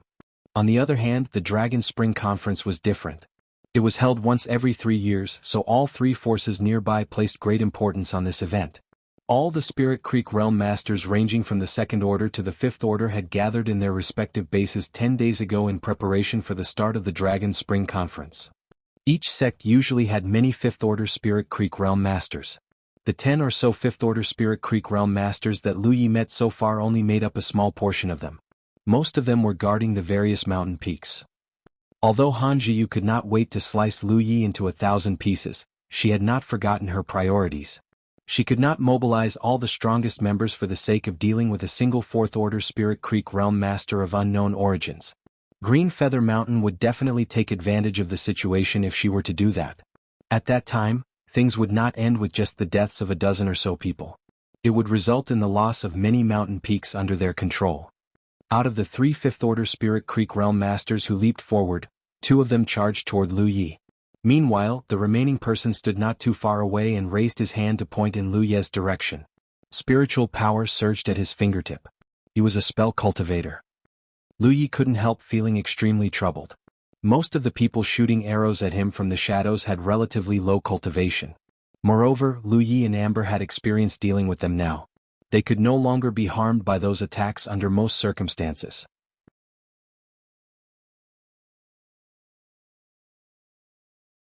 However, it was different if the opponents were 5th Order Spirit Creek Realm Masters.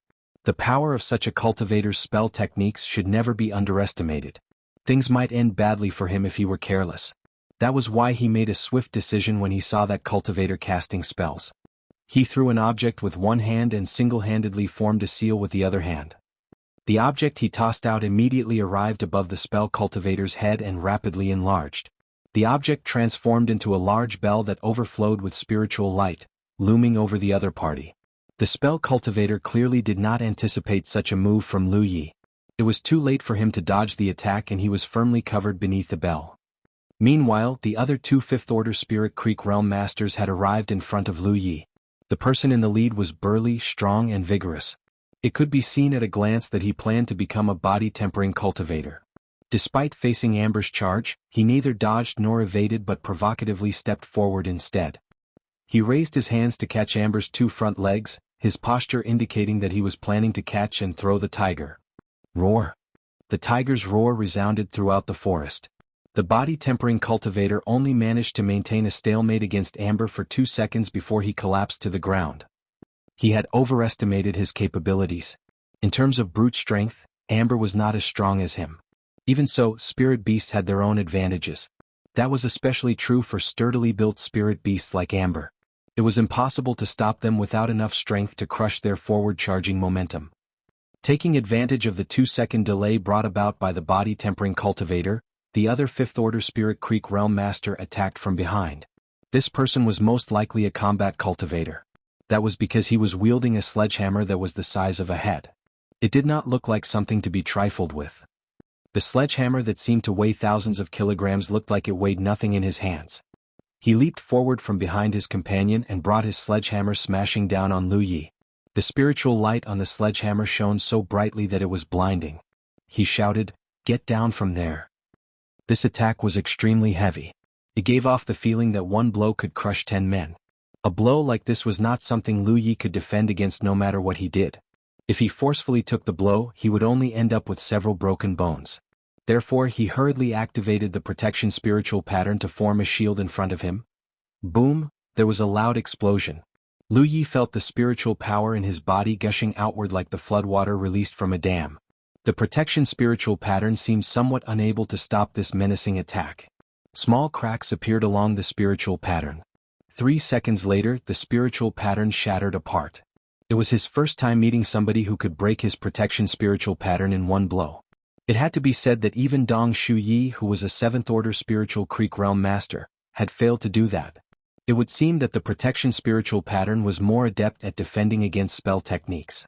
In contrast, it had a weaker defense against pure brute force attacks. The protection spiritual pattern might have been broken, but it had deflected most of the impact from the blow. When the sledgehammer came down, Amber's body slumped from the impact and its front legs crouched slightly. On the other hand, Lu Yi fell backward from being struck by the sledgehammer. If he had not hastily brought his knife up in front of him, his chest would have been crushed flat. He was about to fall off the tiger's back.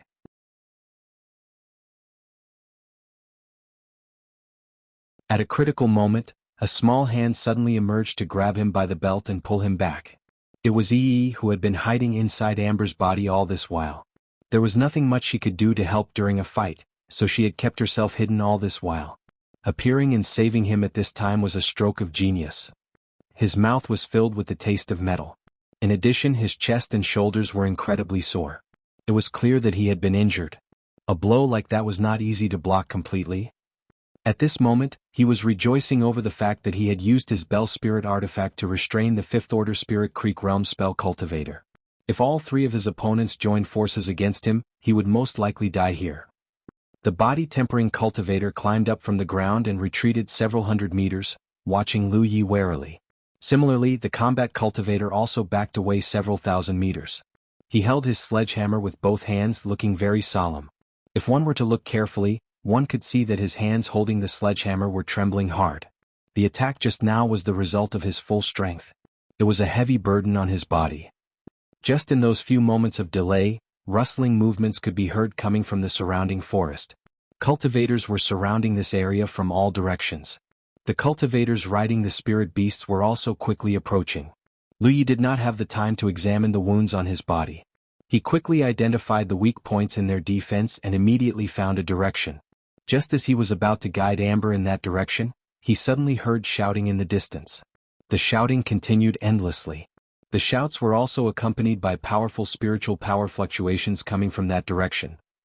Turning to look in that direction, he saw colorful spiritual light flashing constantly on the mountain peak closest to him. Somebody was fighting over there. Moreover, it was a rather intense battle. He patted the tiger's back and pointed in that direction with his knife. Head there. He did not choose the weak points in the opponent's defense but the direction where the cultivator wielding the sledgehammer stood. It doesn't matter who is fighting over there. I'm certain one of those parties will belong to the cultivators pursuing me. It turns out that they have enemies. He immediately decided that that location was a good place to go. Furthermore, the accumulation of all his previous encounters had allowed him to understand one thing. He could not escape this place with his current methods. The opponent seemed to have some sort of ability to grasp his movements. Moreover, there was a highly intelligent person commanding these people. That was why they could repeatedly form encirclements around him so easily. Upon seeing Lu Yi fleeing in that direction, the 5th-order Spirit Creek Realm body-tempering cultivator hurriedly shouted, "Don't let him escape." The combat cultivator wielding the sledgehammer stepped forward with his back straightened proudly. He stood in front of Amber, the veins in both his arms bulging. When he raised his sledgehammer high above his head, the blood vessels along his shoulders burst and crimson blood stained his clothes red. "Come and die," he shouted while charging toward Lu Yi. Spiritual power mixed with a red light surged violently. Lu Yi lifted his hand and shot a spell technique at that man.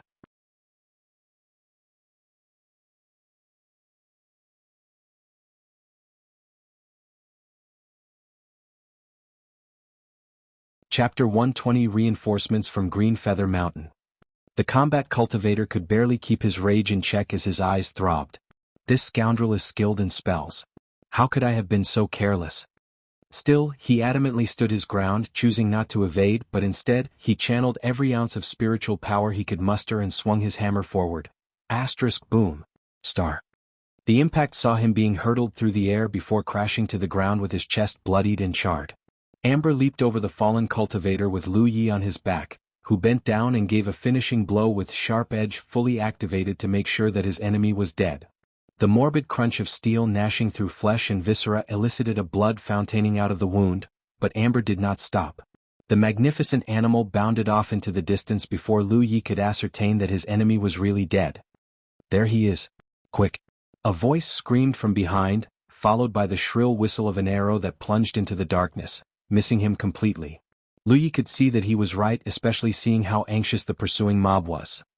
If he had made the mistake of charging at where he thought the mob was weakest, then he might be able to gain a momentary initiative, but it would not be enough to prevent him from being overrun. If anything, that seemed more like a trap that his enemies intentionally set for him. Withdrawing the Bell Spirit artifact allowed the spell cultivator to regain his freedom, and the first thing he did was fire an energy bolt at Lu Yi. But it was too late. Lu Yi was gone.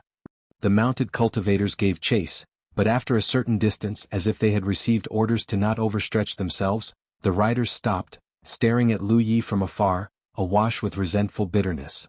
From the Shadow Moon Disk's display, Lu Yi's position, which was denoted by a white dot, had well reached the safety of the Green Feather Mountain with a group of more than 24 blue dots racing towards him, while not far away, on the summit of a hilly knoll, another cluster of blue dots was locked in a fierce battle against a company of black dots.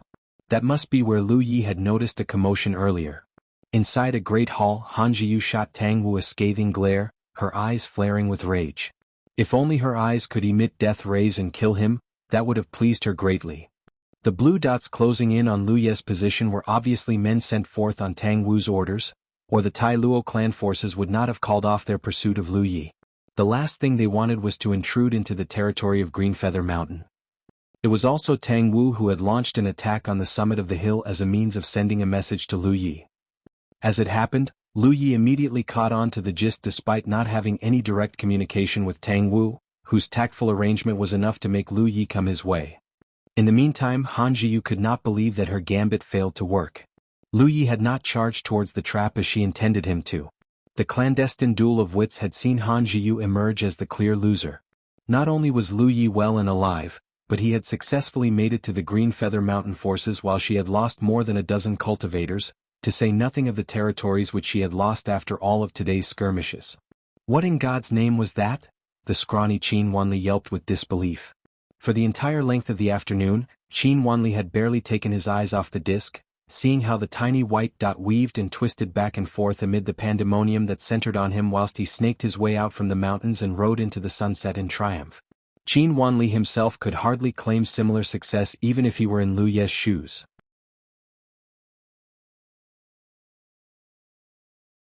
Hence his odd silence while he felt both pride and admiration for Lu Yi. Anyone else would have long been killed in the early exchanges of what Lu Yi had just survived, never mind making it to the end safely. But that was not all. There was another key point of this contest, one which did not escape the notice of many who had been watching the event. A black dot that denoted one of the Fifth Order cultivators had vanished all of a sudden during the chaos. That could only mean one thing, that the outsider Lu Yi had slain a Fifth Order cultivator. The notion itself could practically frighten anyone. If Lu Yi had only just escaped unscathed, then one could argue that it was his mount that had saved his life. But Lu Yi had managed to kill his enemy, a Fifth Order cultivator. That practically shone a different light on things. My goodness. Is this fellow a member of some powerful faction or a great family? Qin Wanli mused quietly. What are you doing? Han Jiu barked at him furiously. Make yourself useful. Qin Wanli hastily feigned a cough, replying politely, Of course, Senior Sister Han. Just give the word and I'll go wherever you will go. The Qins might wield enough influence and authority to earn a fiefdom of their own, but they were still very much new. That meant that the Qins were still very much reliant on the aegis of the Tai Luo clan. For this reason, all members of the Qin family knew better than to antagonize any member of the clan, and Qin Wanli understood fully well that he needed to be careful and subtle in dealing with Han Jiu in her full wrath. But Qin Wanli's obsequious flattery seemed to have worked. Han Jiu's anger subsided like a tide, and ignoring Tang Wu, she began laying out her plans for a retaliation right in his face. But Tang Wu wasn't idling. He stole a furtive glance at the disc. The squad of blue dots had formed up on the white dot, meaning that everything had been progressing smoothly for the moment. Meanwhile, Lu Yi found himself surrounded by more than a dozen cultivators. He beheld the unfamiliar faces quietly, gripping a jade slip firmly between his fingers. These strangers did not appear to be hostiles, and they clearly expected his arrival. Even before they got close, they had announced themselves as members of the Grand Sky Coalition, prompting Lu Yi to show them his blue battlefield imprint to prevent any unwanted misunderstanding. The jade slip was handed to him by one of them, a fifth-order cultivator by the name of Xiejin, who told him that the jade slip contained everything that he needed to know, the current status quo and his own situation. For a fifth-order cultivator who obviously was more powerful than he was, Xiejin was awfully polite.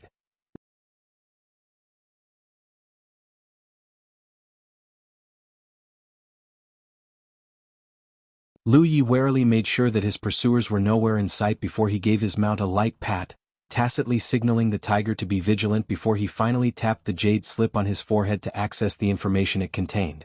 By the time he finished going through the contents of the jade slip, he lowered it from his head with a bewildered expression on his face. The Dragon Spring Conference? The contest held by 3 powerful factions where the winner would be awarded the chance to enter the Dragon Spring? Lu Yi could not believe his luck. He had been traveling the wilderness, trying to avoid territories belonging to great families and powerful factions, choosing only to enter towns or hamlets that usually teemed with independent cultivators if he needed anything.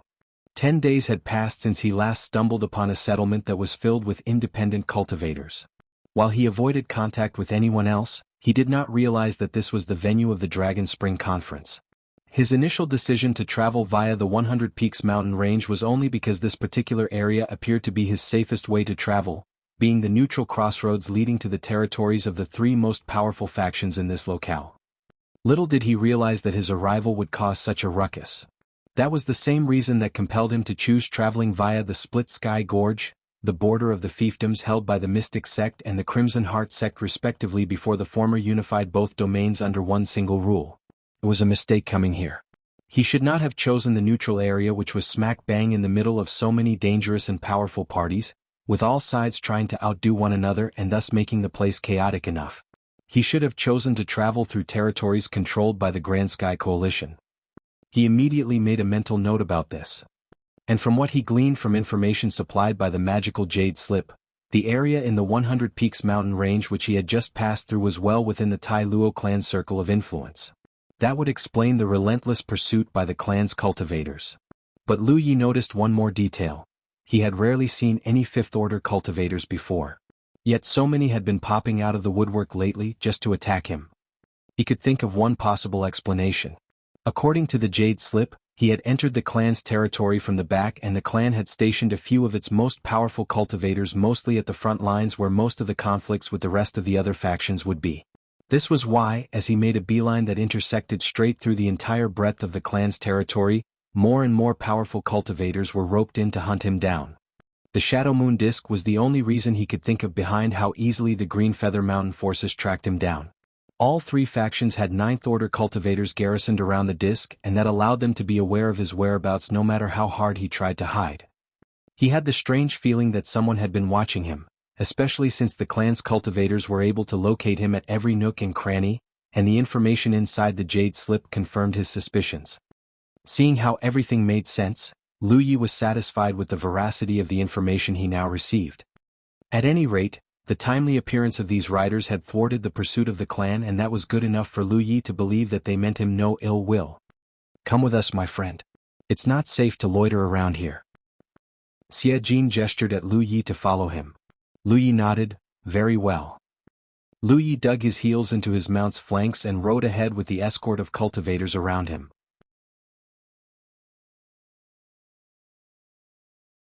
Xiejin struck up a conversation with Lu Yi on the way, and the latter called himself by his alias Yi. Oddly enough, Xiejin did nothing to pry about Lu Yi's provenance and background. It was usual for people inside the Spirit Creek battlefield to not reveal any information about their own background, more so, if the cultivator is a member of a powerful faction or an influential family on a wandering pilgrimage. Cultivators from such distinguished provenance would be sorely mistaken if they started waving the names of their sects or families around like a flag and think this would bring them convenience. If anything, this would only invite more trouble, or more specifically, attacks by other hostile parties. Having been forewarned by Tang Wu that Lu Yi might be a student from one of the great sects and other militant orders, Xie Jin naturally knew how to avoid offending Lu Ye's sensitivities. The company of more than 24 cultivators eventually dispersed slowly as they rode further. The group was made up of cultivators stationed at nearby garrisons and forts, hence with their current mission successfully completed, they would be expected to resume their posts. By the end, only Xie Jin and Lu Yi remained. In the meantime, Han Jiyu, with Qin Wanli assisting her, launched another desperate attack on one of the hills controlled by the Green Feather Mountain forces, piling enough pressure on the Green Feather Mountain forces that the latter had to withdraw and give up the hill that they had just captured not so long ago. But luckily enough, they managed to prevent many casualties and wounded men. Xie Jin and Lu Yi made it through a couple of mesas and mounds before they reached a brightly lit glen, a hive of activity with cultivators in the hundreds and even thousands scuttling back and forth among scores of tents and canopies. Seated atop the back of his tiger, Lu Yi beheld the large campsite and spied that many of the cultivators were injured and hurt. Even from his spot, he could make out the assortment of painful groans and cries from inside the tents and canopies that never stopped wafting into the air rank with the stench of blood and sweat. This must be the field infirmary, Lu Yi realized. The spot where all cultivators who were wounded from the skirmishes at the front lines were brought to heal and recuperate. Lu Yi rode to the campsite and eyes began to pan his way. "Splendid performance just now, my friend," a voice hooted cheerily. Some began giving him applauding whistles. Female cultivators started to bat their eyelashes coquettishly at him. Lu Yi was flabbergasted by the warm welcome the wounded cultivators threw at him. "Everyone has heard about what you did, my friend. You're a hero right now," Xie Jin grinned at him. Only now did Lu Yi understand what was going on here. Xie Jin led Lu Yi ahead until they reached a tent. "Have a rest here, junior brother Yi."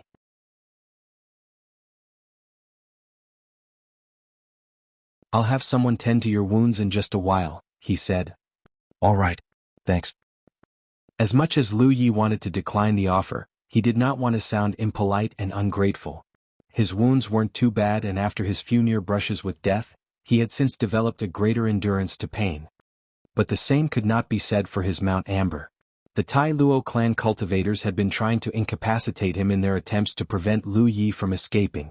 They rained him with spells and spirit talisman attacks, to say nothing of the arrows and bolts they managed to wound him with, despite Lu Ye's best efforts to parry and deflect them away. "I'll leave you to rest then," said Xie Jin. He was about to turn around and leave, but he stopped short. "Ah yes, I nearly forgot." He retrieved a storage bag from inside his pockets as he spoke.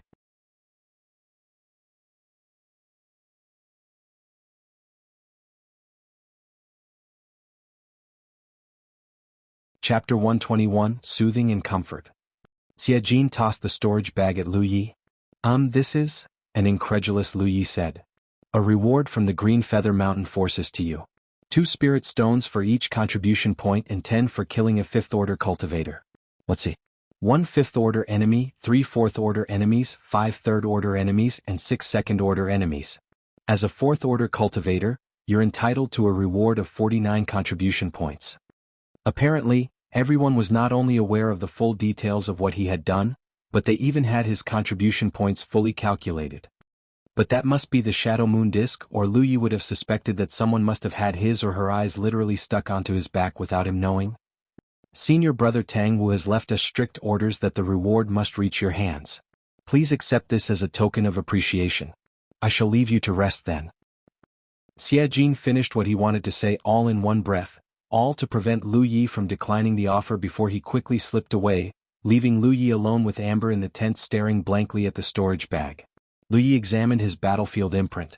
It was true, his total contribution points had risen up to 223. A 49-point increment since the last sum. So, that would mean that the 5th order combat cultivator's dead in it? Lu Yi mused thoughtfully. Small wonder, especially since Lu Yi himself had delivered the final coup de grace when Amber bounded over the enemy with Lu Yi riding on his back.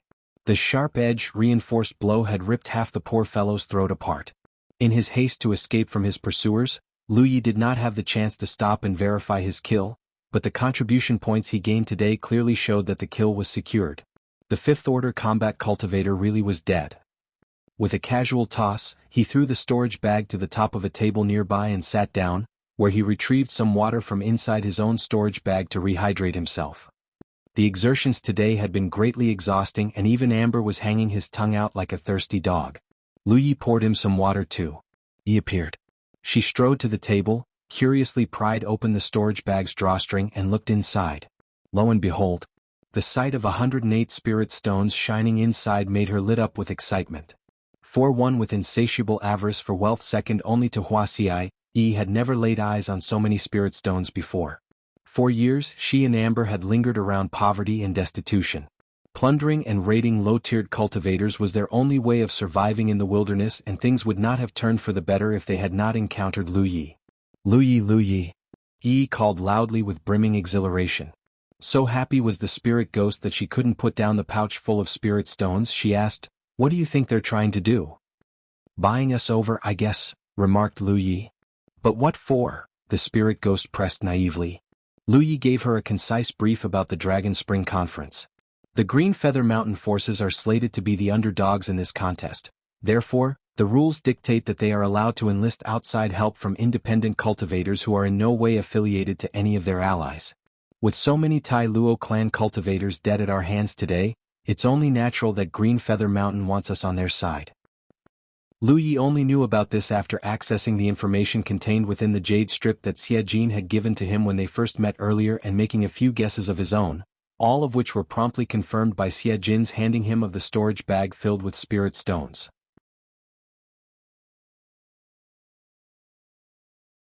Green Feather Mountain had sent forth a cavalry of more than 20 cultivators, and this would not have been possible if Lu Yi did not impress them by surviving the gauntlets of steel and doom on his own. Otherwise, Green Feather Mountain would not have even the slightest inkling of interest in him. They would hardly bat an eyelid, and Lu Yi would just be one of the many weak cultivators who tragically lost their lives every day in the vicious and highly demanding hell known as the Spirit Creek battlefield. Still, no one from Green Feather Mountain had said anything about recruiting him into their ranks. At least not yet. First, they sent a squad of mounted men to meet and escort him to safety, then they brought him here to heal and recuperate, and lastly they presented him with the prize of his daring do. It could not have been subtler enough. At any rate, the gestures haven't been too straightforward or vulgar by Lu Ye's reckoning. Tangwu, Lu Yi murmured the name Xie Jin told him about. I guess he must be the ninth-order cultivator that leads Green Feather Mountain. Well, if that's the case, said Yi dryly now that she had had a clearer picture of the status quo, what do you think we should do? What do you think? Lu Yi threw the question back to her. Yi peered at the storage bag she cradled in her hand and placed it on the table carefully. If it's too dangerous, maybe we should just walk away. We're talking about being caught in the middle of a three-way battle royale? Talk about a hell of a mess. Well, things might not be as bad as they sound, Lu Yi grinned. Only second to fifth order cultivators are allowed to join this conference. So as long as we make sure we're not being outnumbered by more than one fifth order enemy, it should be fine. Wait, that means you're ready to say yes? Yi gasped, her head tilting quizzically. I mean to say good night. That elicited a round of muffled giggles from Yi before she got up and looked at the entrance of the tent and yelped, "Someone's coming." She quickly discorporated and went back inside Amber. The chirping voice of a woman called from outside. Yi? Are you still up, junior brother? Yes, I am. Come in, please. The flap opened and a young woman came inside. She looked like she was Yi's age, although more shapely than she was. Lu Yi just couldn't neglect the fact of how bosomy her chest was. She wore a headscarf on top of her head, donning a garb that looked more like an apron if not for the fact that it was mottled with blood spatters. A medical cultivator of the Green Feather Mountain forces? She bore an uncanny resemblance to Wuxia, who was also similarly dressed when Lu Yi encountered her in a town. Unfazed, the young woman smiled at Lu Yi. Something about her demeanor told Lu Yi that she was on orders to come and tend to him. I'm one of Green Feather Mountain too. My name's Mu Ling.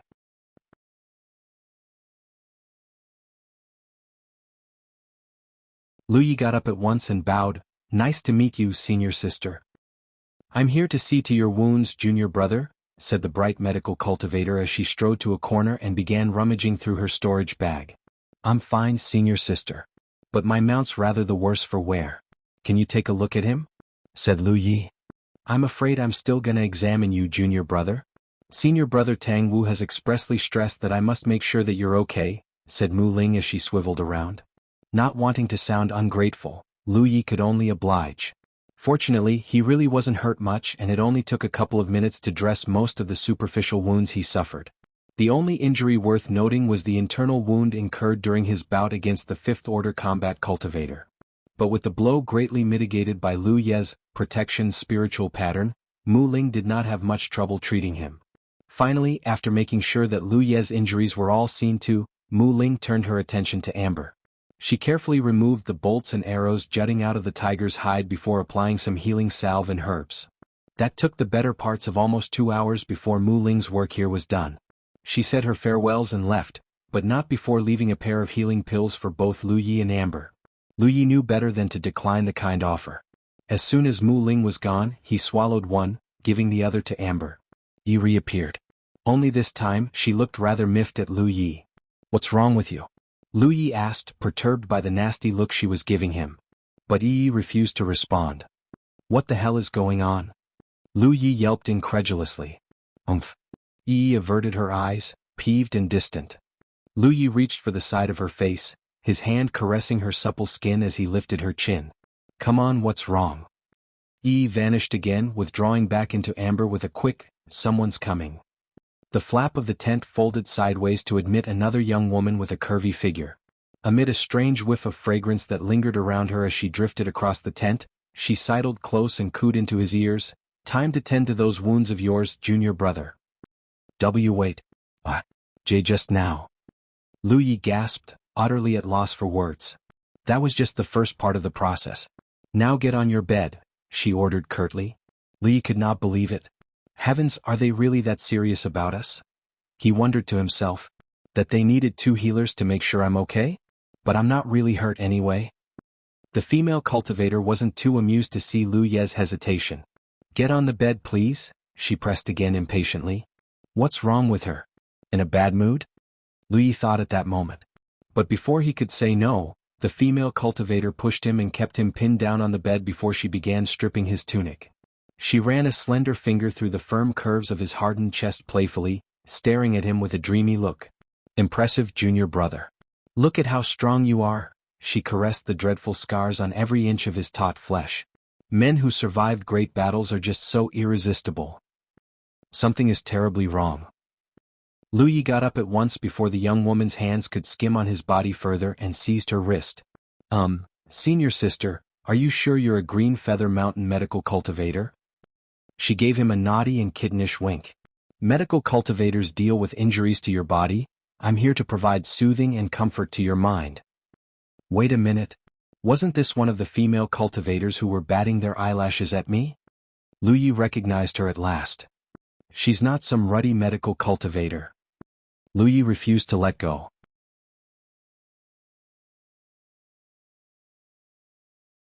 Grimacing at the situation, he urged, I'm injured and I could do with some rest, senior sister.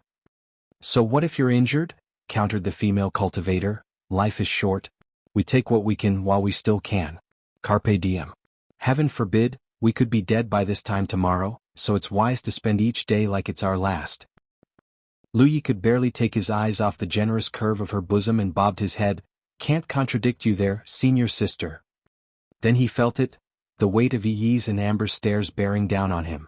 Lu Yi looked up again and there were both of them, giving him angry and nasty looks. Yi looked like she was going to blow a gasket. She thrust a finger at the female cultivator and Amber lunged. The next few seconds were utter pandemonium inside the tent before the female cultivator scrambled out, spewing litanies of curses and expletives between every breath.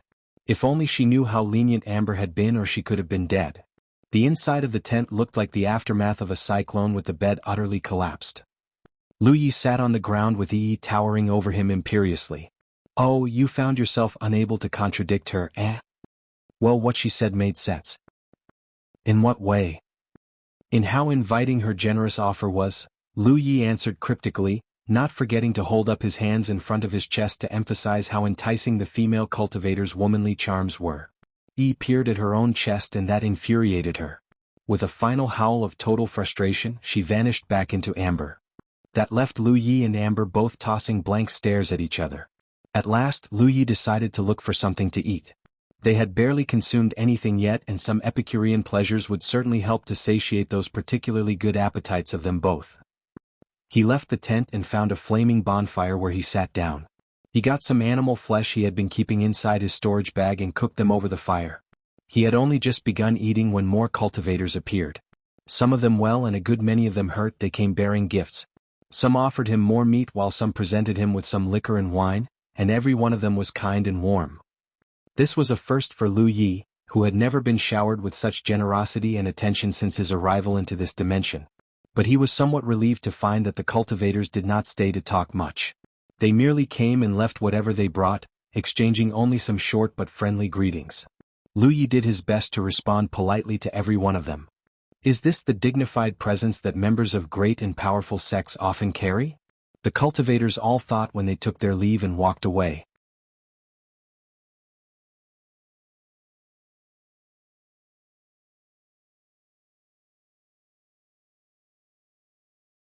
Chapter 122 Recruitment. Lu Yi had a walk around the campsite the next day with the medical cultivator Mu Ling chaperoning him. It was miserably stuffy and boring inside the tent, so he needed a walk. He was just out of the tent when he stumbled into Mu Ling, who offered to take him around for a look, and Lu Yi saw no reason to decline the kind offer. As they wandered around, scores of cultivators came by to greet them warmly. Lu Yi could expect that part of the reason so many people came by was because of Mu Ling. As a pretty and attractive female medical cultivator, one could understand why. On the other hand, almost every cultivator of Green Feather Mountain had heard the heroic epic of how a fourth-order cultivator Yi had made his way all the way from the rear of the Tai Luo clan territory, overcoming all manner of obstacles and challenges the clan hurled at him until he finally entered the domain of the Green Feather Mountain forces. It was this feat that propelled him into prominence. But there were not only cultivators of the Green Feather Mountain here. Independent cultivators from everywhere else made up less than half the number here, and they too were accorded great hospitality and immediate medical attention once they were wounded in battle, to say nothing of the spirit stone rewards that Green Feather Mountain would distribute every day according to any contribution points they gained. For every contribution point, a cultivator was awarded 2 spirit stones, and he or she was allowed to keep whatever spoils they looted from enemies. As a matter of fact, Lu Yi even heard that Green Feather Mountain would be doling out invitations for any exemplary cultivators who had proved their worth to join them after this conference. These generous and enticing offers were part of how Green Feather Mountain had been able to maintain its 15-year-long supremacy, allowing this excellent militant order to bolster its ranks with fresh troops at the end of each conference. No independent cultivator could ever turn their heads from offers like this when all they needed to do was shine and survive in the conference, and their unique talents and skills would not go unrewarded. Life in the Spirit Creek battlefield had always been terrible for independent cultivators. Bereft of supplies and resources critically needed for their progress, many ambitious, if not desperate, independent cultivators saw the Dragon Spring Conference as a gamble that could potentially mean a huge transformation in their lives. After all, if surviving this meat grinder called the battlefield was already a gamble, what's another? While Lu Yi knew he could take Xie Jin for his word, he still maintained his reservations about Green Feather Mountain's generosity. But the things he now saw and heard from the mouths of others could almost convert him. So everything in that jade slip is true, he mused quietly. The Dragon Spring Conference is not just any contest, junior brother Lu Yi. It has everything to do with the future of all 3 factions, including that of its members and acolytes. It's as close as it gets to a real war between the 3 factions, so I'm sure you understand why everyone is on tenterhooks. You appear to be remarkable and special, Lu Yi, and therefore you might not be interested in the rewards we offer. But as a member sect of the Grand Sky Coalition, we implore your help. We of the Green Feather Mountain forces shall greatly appreciate this favor, said Mu Ling, indicating that their stumbling into each other was no mere coincidence. In the meantime, Han Jiyu had gone deranged since Lu Yi was taken in by Green Feather Mountain.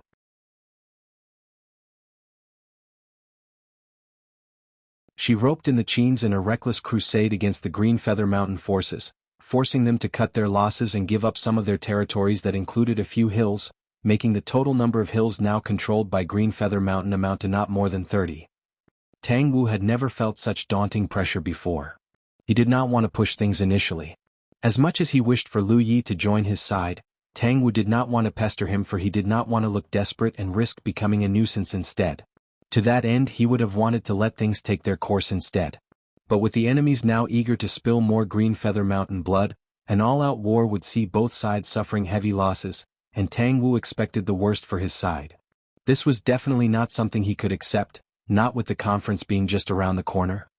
Hence, he desperately needed Lu Yi, and the best person to tender that invitation would be the lovely female medical cultivator who had been taking good care of Lu Yi and his Mount Amber. Even if Lu Yi declined to participate in the conference on Green Feather Mountain's behalf, at least he won't be offended. Long accustomed to how people had always mistaken him as a cultivator of distinguished pedigree on a trip of pilgrimage, Lu Yi halted in his tracks. A beat passed in silence as he mulled again his decision before he finally said, "I'm appreciative of what Green Feather Mountain had done for me. I'm not an ungrateful person, so I guess I'll say yes. I'll be honored to participate in the conference on behalf of Green Feather Mountain." He never once thought of declining their invitation. The reinforcements that came to escort him had saved him a lot of trouble, in addition to delivering him from danger. Verily, the whole thing, the longhorn-like call, the battle that was waged to draw the enemy's attention away from him, and everything else, must be Green Feather Mountain's intricate plan to lead him to safety. There really was no reason why Lu Yi shouldn't return the favor. Especially since participating in the conference wouldn't be as dangerous as what he just did. In fact, he could be in for a huge haul of supplies and resources. He still had enough spirit pills to last him until the Fifth Order at the moment, but with his and Amber's voracity for spirit pills, there could come a day when their supplies of pills and ores might dwindle, and therefore he needed to secure whatever opportunities before they slipped away. And the Dragon Spring Conference appeared to be one such opportunity. With scores of cultivators from the two opposing factions that belonged to the Thousand Demon Ridge as prey ripe for the plucking, the chance to slaughter them and loot them of their belongings and even win rewards in the form of spirit stones made this an opportunity that he could die for. Even a second-order cultivator would yield a 2 spirit stone reward that could spare days of scouring through the wilderness for herbs.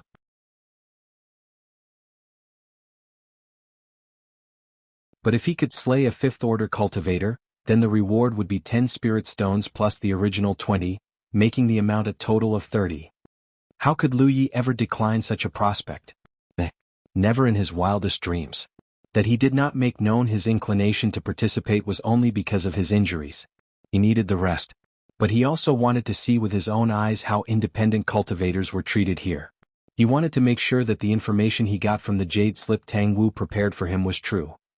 But now that he had ascertained the facts and his hosts had laid their cards on the table, Lu Yi felt obliged to accept their offer and agree to the favor. Mu Ling looked rather surprised. "Are you sure, Lu Yi?" She did not expect it to be so easy for Lu Yi to say yes. She thought that Lu Yi might need some persuading, and she had been preparing a litany of reasons and a laundry list of benefits that she hoped would sway him. His saying yes so readily really was not what she expected. Lu Yi nodded. A beaming Mu Ling responded with elation. "I'll speak to senior brother Tang Wu immediately. He'll be pleased to hear this." But I have a request of my own," said Lu Yi suddenly. "Pray tell. You said just now that the conference lasts 1 entire month? How many days has it been since it began?" "This is the 7th day. I'm afraid that's too long for me. I still have errands to run, so this is my request. I ask that I'm allowed to leave any time I want to," said Lu Yi, articulating his condition very clearly. The last thing he ever wanted in return for participating was to sink or swim with Green Feather Mountain. If and when something bad were to befall this side, he wanted the freedom to leave whenever he wanted to so as to prevent being involved in any subsequent fallout. As for his errands, it was just a pretense. Granted, Mu Ling made the decision herself and she proceeded to make the arrangements with her battlefield imprint. Meanwhile, at the Great Hall where the 9th Order cultivators of the 3 participating militant orders were keeping watch of the disc, Tang Wu received word about Lu Yi agreeing to join Green Feather Mountain and he breathed with relief. Although the addition of such a formidable figure as Lu Yi might not fully turn the tables in Green Feather Mountain's favor, beyond any doubt, his presence would be a stalwart bulwark that could at least prevent any more slippage. They could easily plan their comeback in due time. Han Zhiyu's fervor had yet to see any signs of diminishing and the enemies were still very much rabid and delirious in their assaults on all Green Feather Mountain's territories. Thus, a tactical retreat might be just the reprieve the Green Feather Mountain forces needed while they bid their time for recovery. "What are you staring at?" Han Zhiyu shrieked like a banshee the moment she realized Tang Wu was looking at her. One more glance this way and I'll have your eyeballs plucked out. The 200 contribution points you owe me, when are you gonna pay up? Tang Wu retorted with deliberate placidity. Han Jiyu responded with a snort. Who's to say which side he belongs to yet? At any rate, I will only believe it when I see it. Unreasonable as she always was, Han Jiyu refused to admit that, being that the tiny white dot that was Lu Yi had been inside Green Feather Mountain territory for 2 days, everyone could guess where his loyalties lied by now. But something happened just as night beckoned that wiped that smug grin off her face. The white dot turned blue. Any more excuses? Tang Wu asked quietly. Like I said, Han Jiyu averted her gaze, you can say what you want, but I'm not going to believe it until I see it. Even to Ninth Order cultivators, the sum of 200 contribution points was hardly a measly amount at all.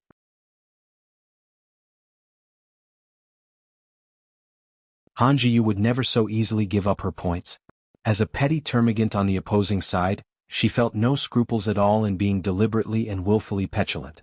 After all, heaven had not yet passed judgment on her, so that would mean that she had managed to exploit a loophole. Tang Wu returned a snort of his own, hardly in a mood for any childish and over-excessive bickering. But Han Jiyu was not yet quite willing to let go. Don't you ever for 1 second believe that recruiting this man makes you the winner of this conference. It's a numbers game after all. That made sense. Every hill that has been occupied by either side required men to guard it. Without enough men to hold your territories, they would be recaptured easily. This was why the Qins had only 25 hills at first, because they were severely lacking in manpower. We'll see then, Tang Wu replied coldly, not wanting to breathe new life into this argument by continuing it. Inside one of the tents in the glen where the Green Mountain Field Infirmary was, Xie Jin had come hurrying, bringing with him a contract. Written in fine print was Lu Ye's request, saying that he would be allowed to leave any time during his participation in the conference on Green Feather Mountain's behalf. The rest of the contents included all provisions about rewards and punishments, all expressed very clearly. Lu Yi was satisfied with the contract. So, junior brother Yi, Xie Jin said as he tucked away the signed contract, do you prefer to be on offense or are you more interested in defense? Can you tell me more about both roles? If you're on offense, we can assign you to either the vanguard or one of the flanking parties to help capture other hills. That would put you on the front lines in direct confrontation against enemies of the other sides. It's hard work and dangerous too. But if you wish to be on defense, we'll send you to one of the hills that needs defending. You can withdraw too if things get too hairy. Lu Yi was not surprised by the explanation of the roles. Offense, he replied. There was little to be gained by being on defense. He could be there all day and no prey would come. Only by being on offense could he slay more enemies and earn more rewards and loot. That has been his one and only purpose for participating in the first place. I expected no less, Xie Jin grinned. I knew you're an offense guy. Anyway, my squad is short one man and I could use someone like you. Have a good rest tonight. I'll come for you tomorrow. He lifted his forearm and did something to his battlefield imprint. A blue light rose up from his mark and flew towards Lu Yi, who raised his own forearm too, and the bluish glow dropped inside his imprint. That made Xie Jin the second contact he saved in the imprint. The first one has been erased. Xie Jin gave him a few more instructions about tomorrow before he took his leave.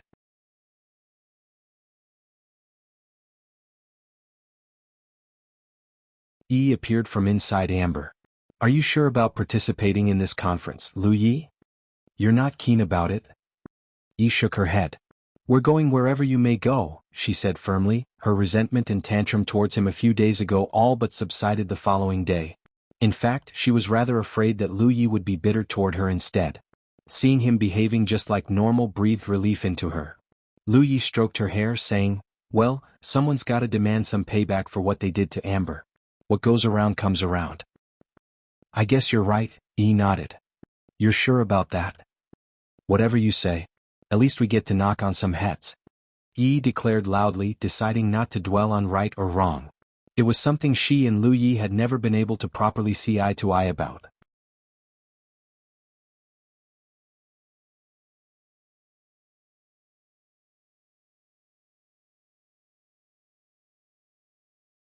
Chapter 123 Rating. Battles in the Dragon Spring Conference were often waged between squads belonging to the three contesting factions. Large-scale assaults regularly occurred as well, but only when a faction was trying to capture a specific site. Then all nearby cultivators on its side would be roped in to assist in the fierce skirmishes. After huge losses in two such occurrences, no one had the stomach for such internecine conflicts ever again. The gains did not quite justify the losses from such Pyrrhic victories. Minor skirmishes were a wholly different equation because losses and injuries could be controlled or even be kept to a minimum. The squads of cultivators on defense could also withdraw during an attack if they felt that the situation was unsalvageable and live to fight another day. Squads were divided into three different roles: defense squads where their members would stand guard on hills or any captured territory and defend it against other enemies, vanguard squads that spearheaded assaults to capture more territory, and lastly raiding squads that roamed the battlegrounds to launch guerrilla attacks against enemies, in addition to providing flanking support for vanguard squads during an assault. As it happened, Lu Ye's squad was a raiding squad. It was comprised of 5 good men, all of them being 4th-order cultivators with the exception of Xie Jin, the lone 5th-order cultivator in the squad. Due to the dangerous nature of raiding and roaming the battlegrounds without immediate support from others, the selection of members for raiding squads was more demanding than most other roles. Besides that, raiding squads were often mounted groups, allowing them to have the mobility that would be crucial to their purpose. Lu Yi met up with Xie Jin and the rest of the squad, 4 males and 1 female, before daybreak and got acquainted with them. To his dismay, the female cultivator was none other than the one who had tried to seduce him just 2 days ago. Even now, she could barely stop fluttering her eyelashes at him. Her name was Qiao Qiao Air, an independent cultivator recruited by Green Feather Mountain, clothed in a suit of flamboyantly revealing outfit that was a testament to how free-spirited she was. The rest of the squad was made up of another independent cultivator named Song Xie and a Green Feather Mountain acolyte called Tao Tiangang. Lu Yi was recruited to replace another Green Feather Mountain acolyte who lost his life in battle not long ago, also a 4th-order cultivator. Each of them had their own mount. One rode a wolf, another rode a leopard while another rode a huge boar. Only Song Xie's mount appeared the most intimidating, a ferocious-looking scorpion the size of a dining table. The oversized insect's jagged outer shell shone with a dark golden luster and the tip of its arched tail gleamed with cold fury. No one knew how Song Xie managed to tame such a frightful creature, but at least it could give any enemy the jitters.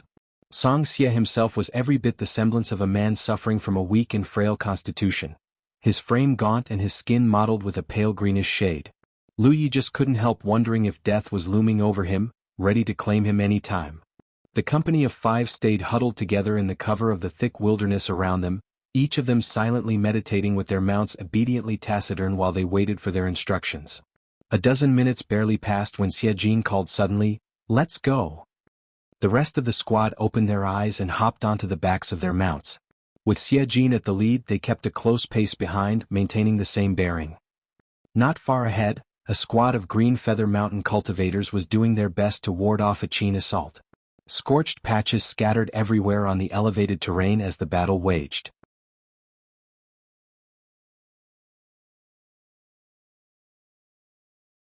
The Qins would have wanted to take a more passive role in the conference, but Han Zhiyu's tantrums were compelling enough for Qin Wanli to order more attacks on Green Feather Mountain territories to keep the pressure piling.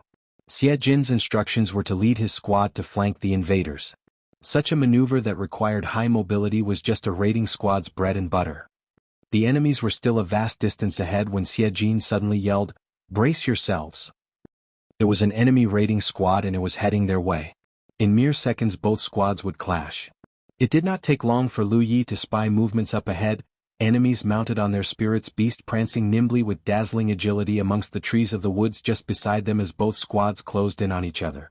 Lu Ye's squad employed an arrowhead formation with Xie Jin leading, Lu Yi and Qiao Qiao Air flanking him, and Song Xie with Tao Tiangang in staggered positions bringing up the rear.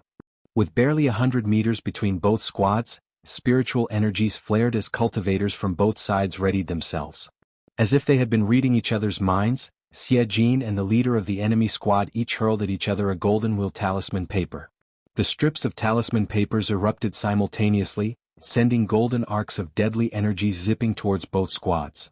Golden blade-like scythes, forged purely of destructive energies, felled trees and split timbers, viciously carving trenches on the ground as cultivators of both sides scrambled in frantic chaos to escape annihilation. With the prelude of a miniature auric cyclone owing to the 2 talisman papers finally subsiding, both squads charged at each other. A pair of whips, one from each squad, came swinging into the air. One could almost make out the diaphanous membrane of energies imbuing the two whips, indicating that they were both spirit artifacts. The ends of both whips coiled into each other and the two wielders tugged with all their might, pulling each other forward, forcibly dismounting them both. From one end, Xiao Air scowled at her counterpart, another fourth-order cultivator with undisguised disdain, a man using the whip as a weapon. "Are you a sissy or what?" Her enemy did not respond. Instead, he flailed his weapon, ripping it away from the disentanglement before swinging it back around, aiming at Xiao Air's face. But the female cultivator was nowhere near a pushover herself. She threw herself forward and engaged her enemy with her mount following suit, mauling and tearing at the enemy's mount as well. The rest of their squads were not idle. Their clash marked the beginning of the skirmish, and as soon as bodies hurtled into each other, at least 6 cultivators fell off their mounts in just seconds. Few cultivators were accustomed to horseback warfare.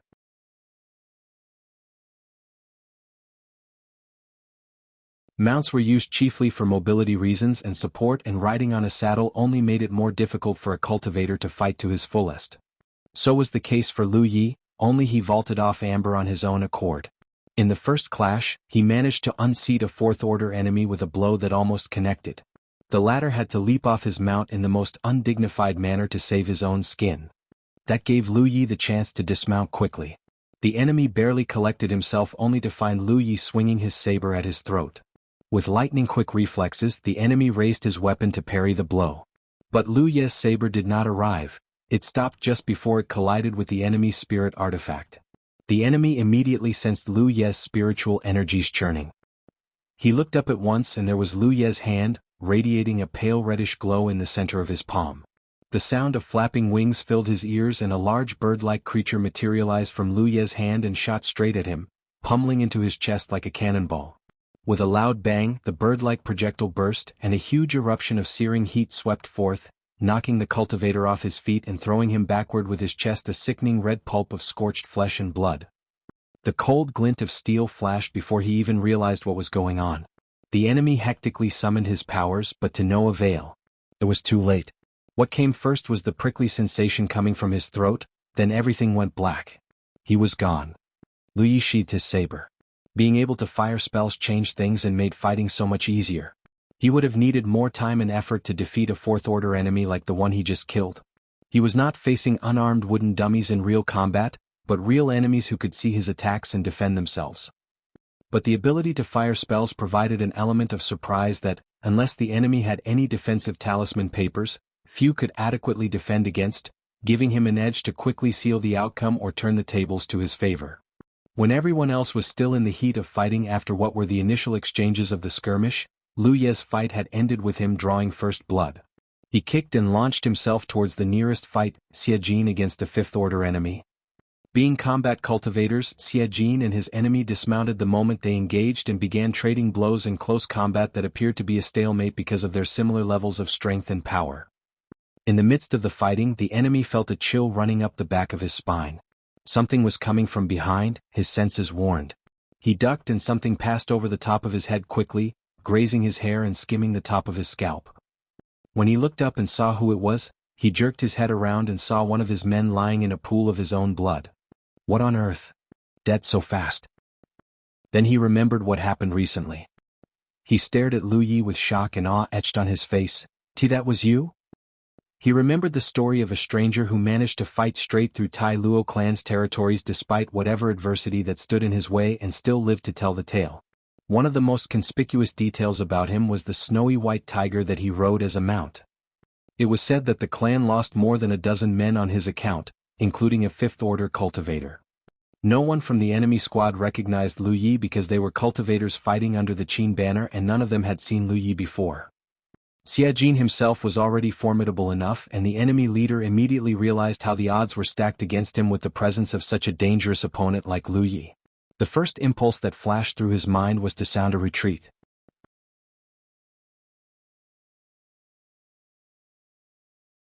But that was easier said than done. Xiajin was not eager to let his first prey flee. With Lu Yi's addition, they both ramped up the pressure on the enemy leader, forcing him backward while overrunning him with a cascade of attacks until they managed to force an opening in barely 10 seconds.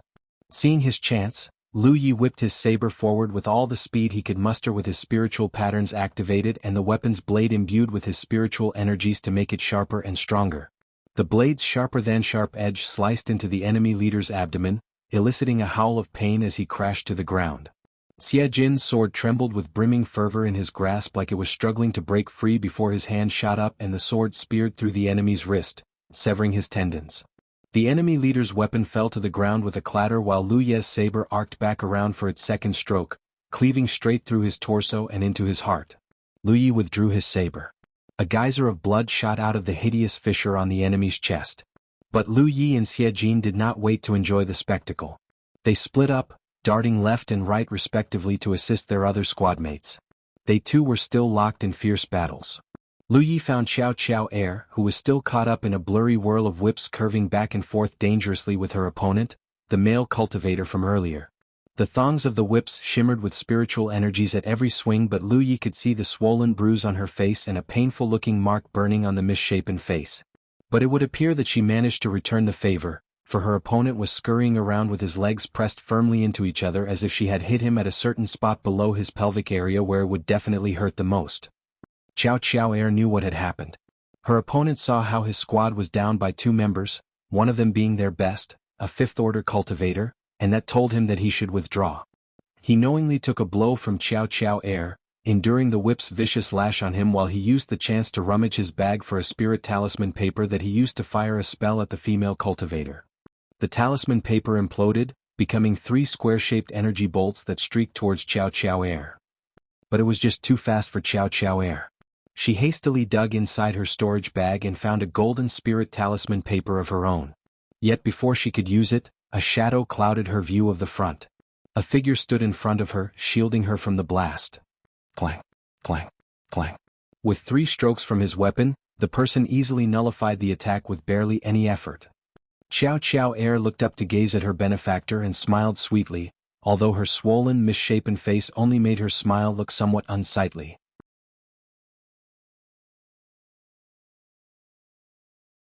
A huge rumble distracted everyone and a huge boar charged into the fray. That gave Xiao Air the chance she wanted to dispense some vengeance. Her whip only just connected with the man, knocking him senseless before the hog rammed into him before he could do anything, breaking a few bones and leaving some bruises.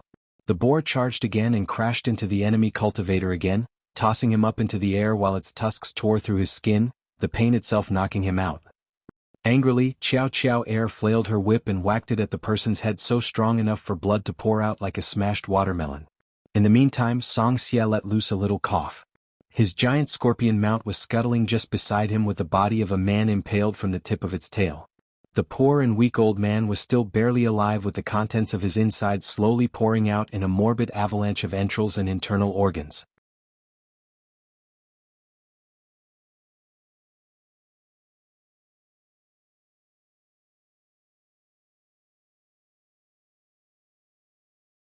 Chapter 124 Clash. What an uncanny coincidence it was that not only did Lu Ye's squad share the same number of members as the enemy squad, even their composition of cultivators based on ranks was exactly the same. Anyone would have hoped for a squad with better men or a stronger rank composition any day. But with the vastness of 100 peaks, a squad composition similar to Lu Ye's squad was only too common. The contesting factions in this conference needed to field a lot of personnel to cover as much ground as possible. To that end, with every faction similarly strapped for good men and quality resources, they needed to divide all their good men into different squads to make up the balance. In just a handful of minutes, the Qin raiding squad lost almost every one of its members. The final surviving member, a 4th-order cultivator, managed to flee with his tail between his legs.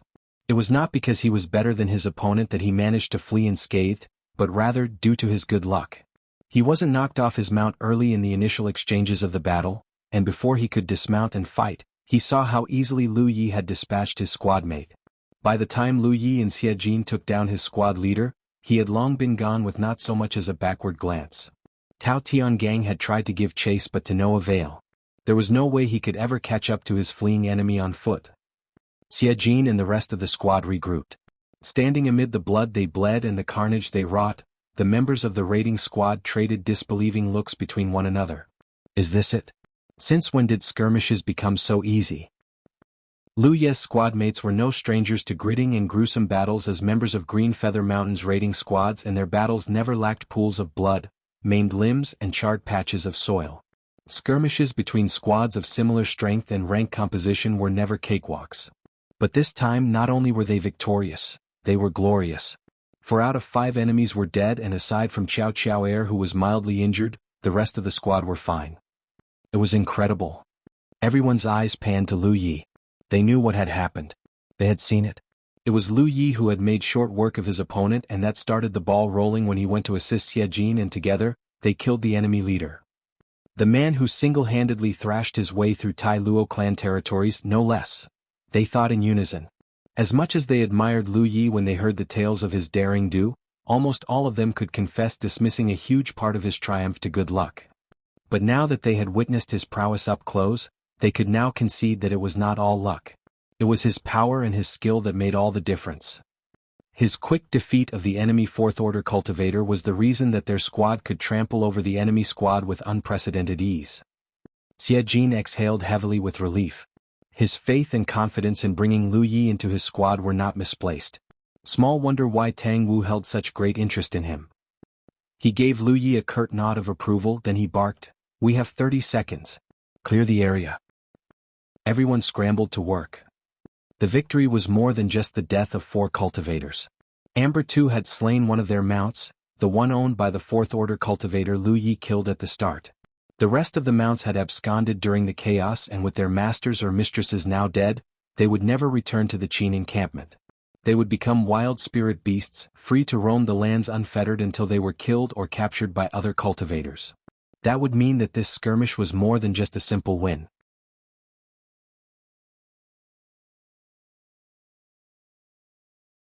Lu Yi and his squad mates have decimated a Qin raiding squad in its entirety, and this could prove very useful to the future outcome. Lu Yi scurried over to the carcass of the spirit beast that Amber killed and carved it into pieces before putting the meat away inside his storage bag.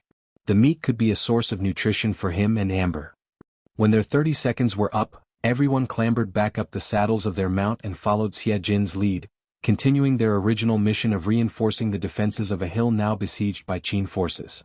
The fighting had begun, and the Green Feather Mountain defenders were struggling to stave off the waves of attacks sent forth by the Qin invaders. But Green Feather Mountain controlled no more than 30 hills at the moment. This allowed them to concentrate a greater number of cultivators on the defenses of its current holdings. That made trying to capture this hill a fool's errand. But the Qin forces were aware of this as well. The attack was all for Han Zhiyu's benefit, to show that they were carrying out her orders to chip away at Green Feather Mountain's supremacy. The raiding squad that came with the Qin vanguard had broken away to intercept the Green Feather Mountain raiding squad, which was coming to reinforce the defense. Under normal circumstances, this should make the invasion, or rather the feint, a safe undertaking with few to no losses. Except that the circumstances turned out to be very unusual as soon as the raiding squads met. On the Shadow Moon disk, 4 out of 5 dots that were supposed to be the Qin raiding squad had vanished in quick succession when the skirmish had only just begun. There was only one survivor, a lone dot that managed to flee unscathed. Qin Wanli could not believe his eyes. But he quickly recollected himself and ordered a speedy retreat of the vanguard squad to prevent from being trapped on 2 fronts. On the other hand, the Green Feather Mountain forces weren't too happy either at recent developments. They had been losing a lot of territories and men lately. The Qin attack gave the defenders just the outlet they needed to vent their recent frustration and perhaps regain some justice for their fallen comrades. That the defenders had more men than the retreating Qin invaders launched their morale off the charts. Their mission was supposed to be done the moment the Qin vanguard squad was withdrawing, but an order came and the leader of the Green Feather Mountain defense squad flailed an arm and gave his men a rousing call to arms: "Kill these mongrels." The defenders of the hill flooded down the slopes like a huge deluge. Spells zigzagged back and forth like the firework display of a circus as the battle ensued mid-hill, with the defenders now mounting a retaliation of their own. It was through great difficulty that the Qin vanguard squad managed to make it down to the foot of the hill when a raucous series of rumbles thundered from its wing.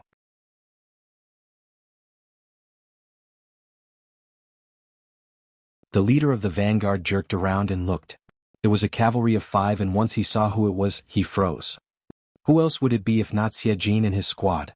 The squad of 5, riding on their mounts, came stampeding at full speed in the same arrowhead formation as before and plowed right through the Qin vanguard squad, sending them into total disarray as a clamor of steel gnashing on steel erupted and men began falling to the ground with pools of blood spreading from under them.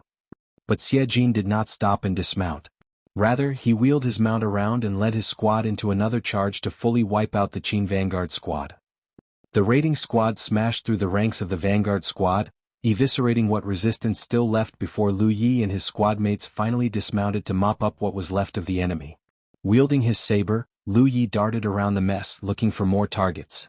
With the spiritual pattern protection shining brightly, he parried an attack that came his way before he reciprocated, killing an enemy cultivator with one blow using his saber, smearing the grass meters away with his blood. There were 2 fifth-order cultivators in the Qin vanguard squad, but the rest were second- or third-order cultivators who could barely stand a chance against Lu Yi. He could finish them off with just 2 or 3 blows while some were slaughtered with just one blow. One powerful stroke that could even snap their weapons in half, killing them instantly. Every once in a while he would fire a spell, making him so deadly that despite just being a 4th-order cultivator, no one could last more than 3 seconds against him. Shrieks of agony and dying curses filled the field of death and slaughter. It was a huge loss for the Qins. Qin Wanli could only watch with despair and disbelief as one after another, the red dots that denoted his men discorporated from the display of the shadow moon disk. Even Han Jiyu was hardly amused, for she had never witnessed such a one-sided beatdown before, not since the conference was first held. Most battles in the Dragon Spring Conference ended with manageable losses, even if it was for the losing side. The victorious side would just take the win and refrain from pushing their luck and risk being ambushed or trapped instead. But right here, right now, the Qin vanguard squad was being decimated right before their eyes and what remained of its members were swiftly being massacred. Its surviving members labored to defend themselves as they retreated towards another nearby hill where it was occupied by Qin forces. The defenders there needed time to mobilize before they could come to their fellow comrades' aid. In the meantime, Lu Yi had found one of the 5th-order enemies of the Qin vanguard squad. Killing an enemy 1 rank above his would yield the most rewards, an additional 10 spirit stones to the original 20. That would mean killing a 5th-order enemy would yield a 30 spirit stone reward, allowing Lu Yi to purchase 3 flasks of spirit-restoring pills.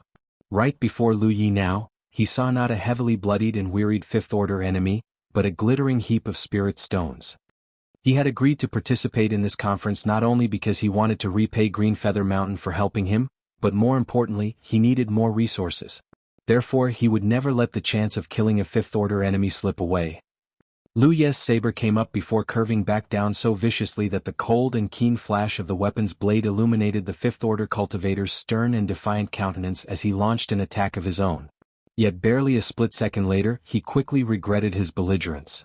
His attack fell harmlessly against Lu Yi as if he was trying to hit a wall. No amount of damage he dealt could get past the aegis of spiritual pattern protection.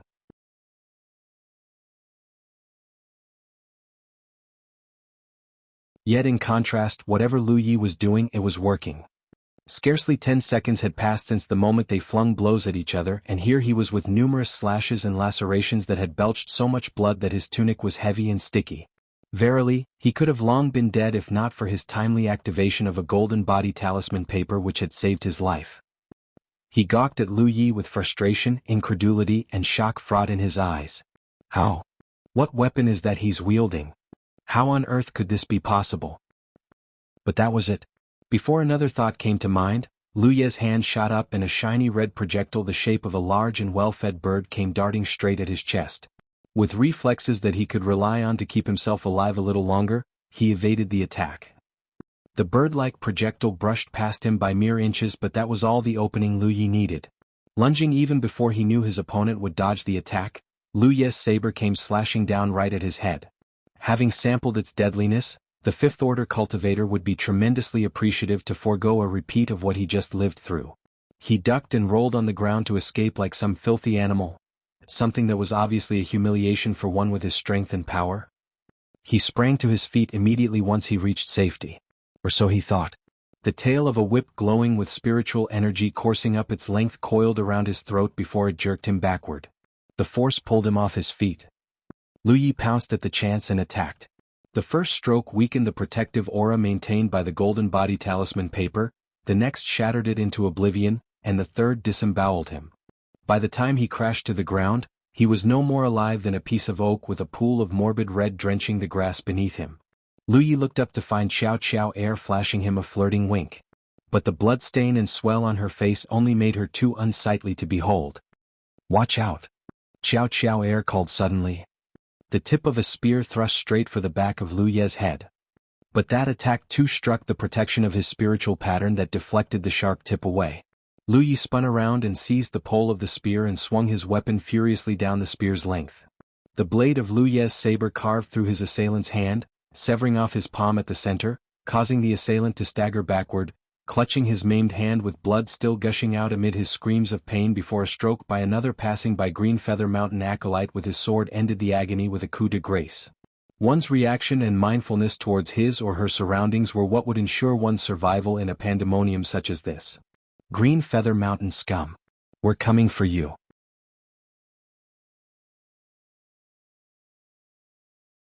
A sonorous roar boomed from not far away. The Qin reinforcements had finally arrived. They had been spoiling to ride the moment they received their orders to support the vanguard squad's retreat, and they thought that they could reach in time and form up with the vanguard for a renewed assault. But now that they had arrived, they realized that they were too late. The vanguard squad was all but decimated.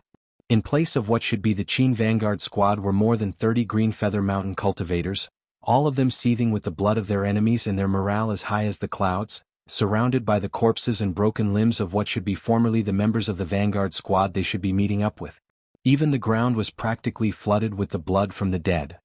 The Green Feather Mountain cultivators all panned their gazes at the origin of the voice with the same bloodlust glowing in their eyes. The Qin cultivator who yelled earlier immediately regretted his outburst. Even the rest of his men screeched to a halt immediately. "Ji, get back. Ji, get back quick."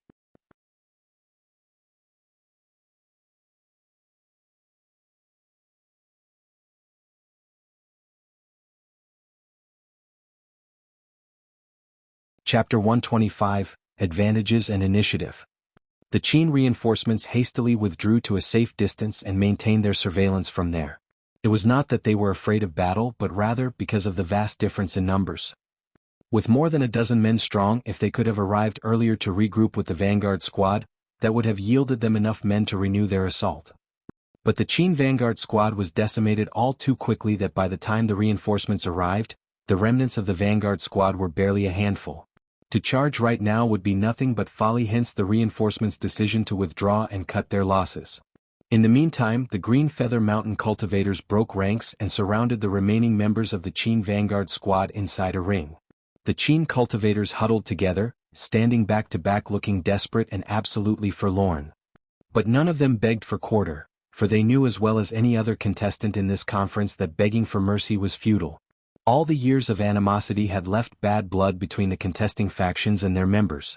To beg for pity would only result in their being ridiculed and further humiliated by the enemy. "We charge!" cried the only surviving Fifth Order cultivator. Despite his grievous wounds, he rallied his remaining kinsmen and rushed together.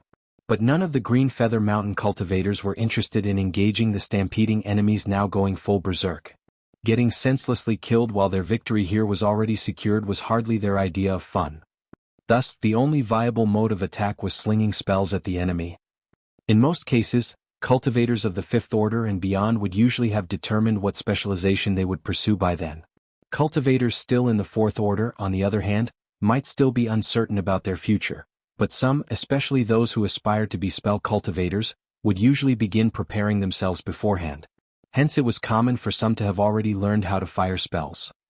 Without being properly trained in casting spells and without the prerequisite rank, cultivators below the Fourth Order were not adept enough to use spells freely during battle. But a few of them had been readying themselves for this eventuality before the Qin vanguard squad's final breakout sortie, and that was all the time they needed to get their spells ready. Deadly bolts and beams of myriad colors crisscrossed everywhere, each of them of varying elements, and one in particular, one in the shape of a fiery plump avian, looked the most conspicuous. Only the Fifth Order cultivator was left standing in the aftermath of the anarchic onslaught. But he did not survive unscathed. Scores of smoldering wounds littered all over him, although he did not let his injuries hamper his desire to exact as much vengeance as possible. He charged at another independent cultivator fighting under the Green Feather Mountain standard, only to realize that he could no longer summon any powers. Realizing his good luck, the independent cultivator bellowed triumphantly, roaring, "What good fortune!" while he drove his spear through the fifth-order cultivator, putting down at last the final member of the Qin vanguard squad. A few other Green Feather Mountain cultivators peered at their independent comrade with envy. Being only a third-order cultivator, the latter had won himself 40 spirit stones from that last blow alone for killing an enemy well beyond his rank. The prize of 40 spirit stones was handsome enough, especially for independents. At his current stage, the amount itself could last the independent 2 to 3 months' worth of training and meditation.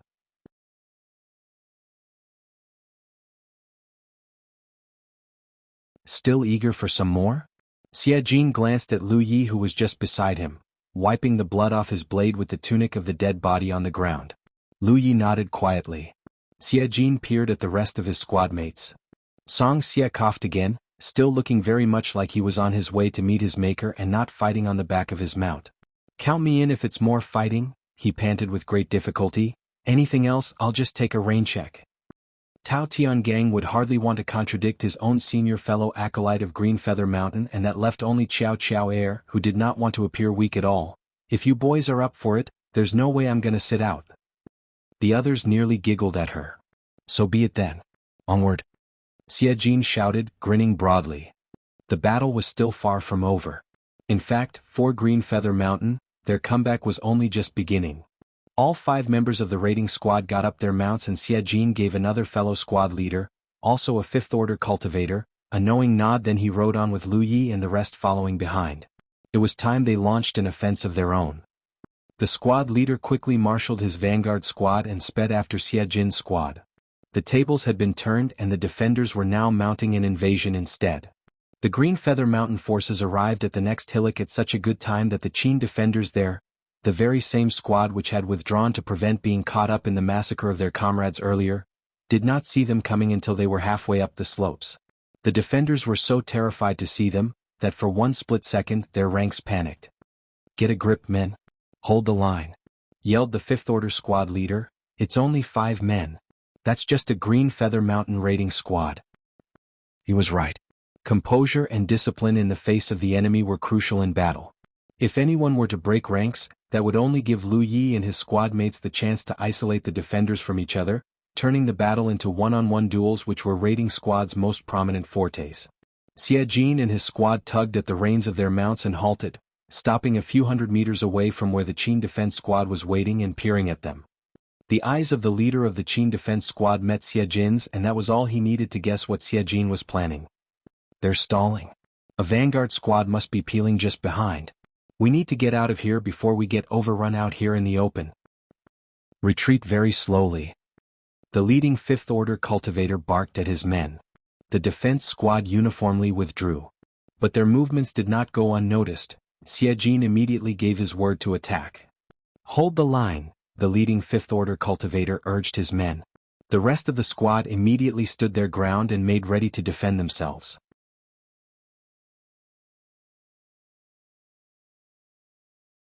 To their surprise, the Green Feather Mountain raiding squad suddenly veered off when they were just about 100 meters away and circled around the perimeter before vanishing. The Qin defense squad did not know what to do. They waited for quite some time before deciding to pull back further. That was when the Green Feather Mountain raiding squad popped out of the woodwork again to maintain a close watch on them from a distance. This would repeat another few more times, and after every time, the Qin defense squad would emerge looking worse for the wear. This incessant harassment was taxing, if not humiliating enough, yet even so, the sullen squad leader could do nothing but mutter words of expletives under his breath. Xie Jin and his squad had all the advantages and initiative on an open field. But all was not lost. He had received word that a nearby defense squad was inbound towards their position to reinforce them. So long as both squads could regroup, then they'll have nothing to fear from this blasted raiding squad. Very well then. We'll hold the ground here and await our reinforcements. The Qin defense squad leader thought quietly. But another message arrived just when he thought he saw a silver lining. One that was enough to shatter what confidence he just discovered. Apparently, the Green Feather Mountain vanguard squad that he was expecting to join up with this raiding squad had circled around them to attack the hillock they were originally assigned to hold. The defense squad first received orders earlier to ride with all speed to support their beleaguered vanguard squad. But by the time they arrived there was nothing they could do, hence they withdrew, not wanting to get caught up in the massacre just now. This defense squad was half of the original defense squad defending this hillock area. This half was commanded to ride first while the other was supposed to be acting as rearguard and come meet up with them. The total number of the entire defense squad was 30 men strong. Yet, the Green Feather Mountain Vanguard squad had intercepted the defense squad rearguard. All three contesting factions each had Ninth Order cultivators keeping an eye on the Shadow Moon Disk. Any troop movements in the field were no secret at all, but one could expect delays for messages to reach their intended party. The Shadow Moon Disk shared between all contesting factions was a key reason why losses were able to be kept to a minimum. Whenever things went south, the Ninth Order cultivators would immediately make proper adjustments to prevent further casualties to their respective factions. But the first battle between the Green Feather Mountain and Qin raiding squads had turned out to be a complete surprise, catching Qin Wanli off guard, so he did not manage to react in time. By the time the order for the Qin Vanguard squad to retreat reached them, it was already too late. The lopsided slaughter had already begun. And that was hardly the end. The dominoes were still falling one after another. Right now, the Green Feather Mountain Vanguard squad was assailing the hillock.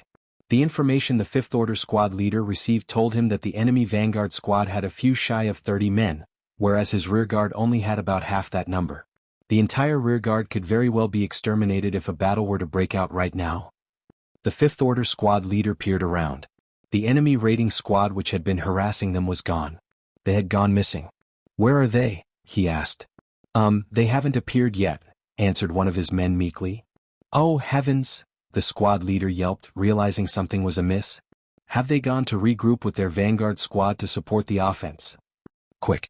We need to go!" he yelled frantically.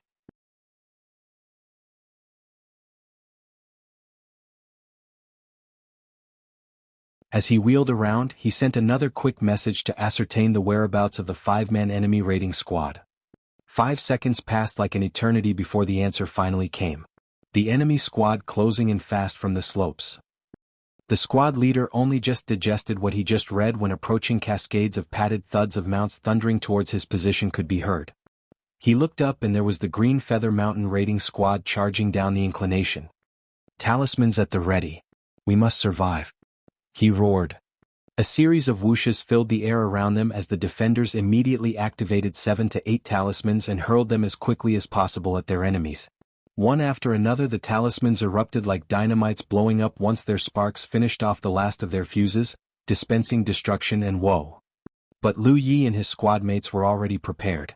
As soon as they saw the barrage of talismans heading their way, they dispersed at once, relying on the agility and mobility of their mounts to avoid the blasts of the magical paper-made incendiaries. That was the end of the first exchange. The raiding squad breezed past the gauntlet virtually undeterred and unharmed, with Song Xier as the only exception when he was caught in a blast that knocked him off his scorpion. Still, it was fortunate that the blast did not manage to hurt him at all. Again, the Fifth Order squad leader bellowed and his squad let loose another volley of talismans. This second barrage proved no more useful than the last. Lu Yi and his squad mates had managed to reach the cover of the woods that they could use to shield away from many of the blasts. Just as the second barrage ended, Lu Yi and everyone else peeked from their covers, readying their own talismans while they channeled their powers so that they could activate them on the fly. The talismans they used were all provided by Xie Jin, showing how Green Feather Mountain was well supplied with an abundance of resources and arms. All 5 talismans detonated into a flurry of projectiles of various elements, serpents of flame, scythes of winds, spears of ice, that rained down amongst the Qin defense squad. Xiao Xiao Airs was a golden wheel talisman paper that she employed with brutal but no less impressive efficacy when she doled out death and despair to the poor Qin cultivators amid her shrill and triumphant howls of laughter. The Qin cultivators ran helter-skelter everywhere to evade the bombardment, but without mounts, they were not able to avoid being hit like Lu Yi and his squad mates. By the time the raiding squad's retaliation ended, one of the defenders was killed with a handful more injured. But there was no respite. Before the Qins could reform their lines, the entire hillside forest shuddered with the same rumbling of padded thuds they heard before the skirmish began. The Fifth Order squad leader looked and beheld with dismay the sight of the raiding squad galloping towards them at full speed and fury.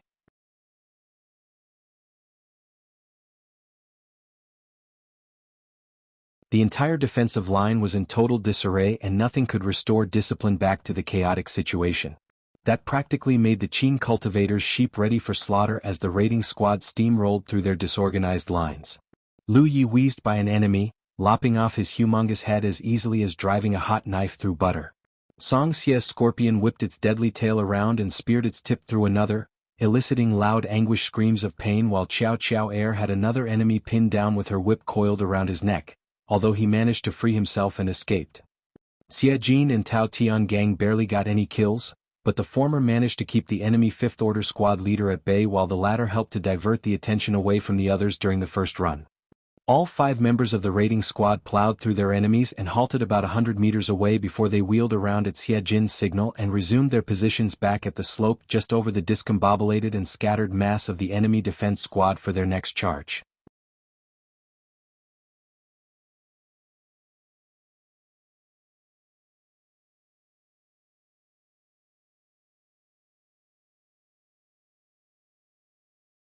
Chapter 126 The Qins battered and crushed. The battle lasted just over a quarter of an hour. Lu Yi and his squad mates rested in the woods, each leaning against a tree trunk while they recuperated and healed, leaving their mounts to lick their own wounds. Not far away was the site of the battle where the bodies of dead Qing cultivators were strewn everywhere. But they should have been thankful. Their leader, the Fifth Order cultivator, was the last one standing in the end before he was ultimately dismembered limb by Lu Yi and the others as he made his last stand.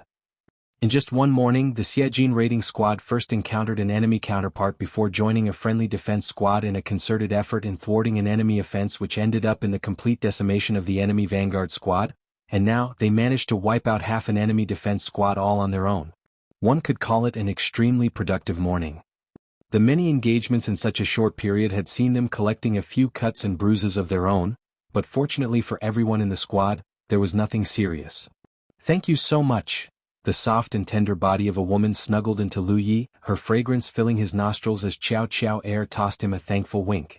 In the last attack against the enemy Fifth Order squad leader, Lu Yi had a chance to perform the killing blow, but he did not take it. Instead, he allowed his squad mates to have the final coup de grace. The opportunity eventually fell on Qiao Qiao Air's lap, allowing her to earn an additional 30 spirit stones. Beyond any doubt, Lu Yi had the most kills out of the entire squad in this morning's skirmishes. He alone made up more than 3/10 of the team's rewards for this morning's raids. In the final attack against the enemy Fifth Order squad leader's last stand, it was he who spearheaded the charge to distract him to prevent any unwanted losses to the squad against a cornered enemy of such powerful strength. Lu Yi was aware that he had profited enough and he knew better than to be greedy. After all, his fellow squad mates had been shedding blood and sweat of their own as well. Hence Lu Yi thought that he might as well give them a little hand. More so, since independent cultivators have often had to struggle against privation and destitution. "You earned it," said Lu Yi curtly as he shifted sideways to make space for his meditation. As much as he wanted to be nice to his fellow squad mates, he just couldn't tolerate Qiao Qiao Air's overpassionate advances on him. But Qiao Qiao Air was not going to give up just yet. "How about I come to your tent tonight?" Growl. A large white furry head stuck itself between them both as Amber hurled a fierce glare at Qiao Qiao Air. "I was just joking." Qiao Qiao Air got up at once, her hand quickly caressing her backside as she trotted hastily away, still reeling with fright from that traumatic experience last night. A peal of giggles broke out amid coughing fits. It was Song Xie who had been watching the whole scene as he healed himself. "I'll see if that coughing will kill you." Qiao Qiao Air scowled nastily at him. All of a sudden, a wave of rustling leaves swept through the woods, followed by the unmistakable emanation of spiritual energies coming this way. The entire squad tensed before Xie Jin raised a hand. "It's fine," he said, "friendlies." And he was right. It was the Green Feather Mountain Vanguard squad that was sent to attack the other half of the enemy defense squad and capture the hillock. After completing their mission there, they rushed this way to help. The Fifth Order squad leader was astounded to find nothing but an empty hillside otherwise filled with dead corpses. What? The battle here's ended already?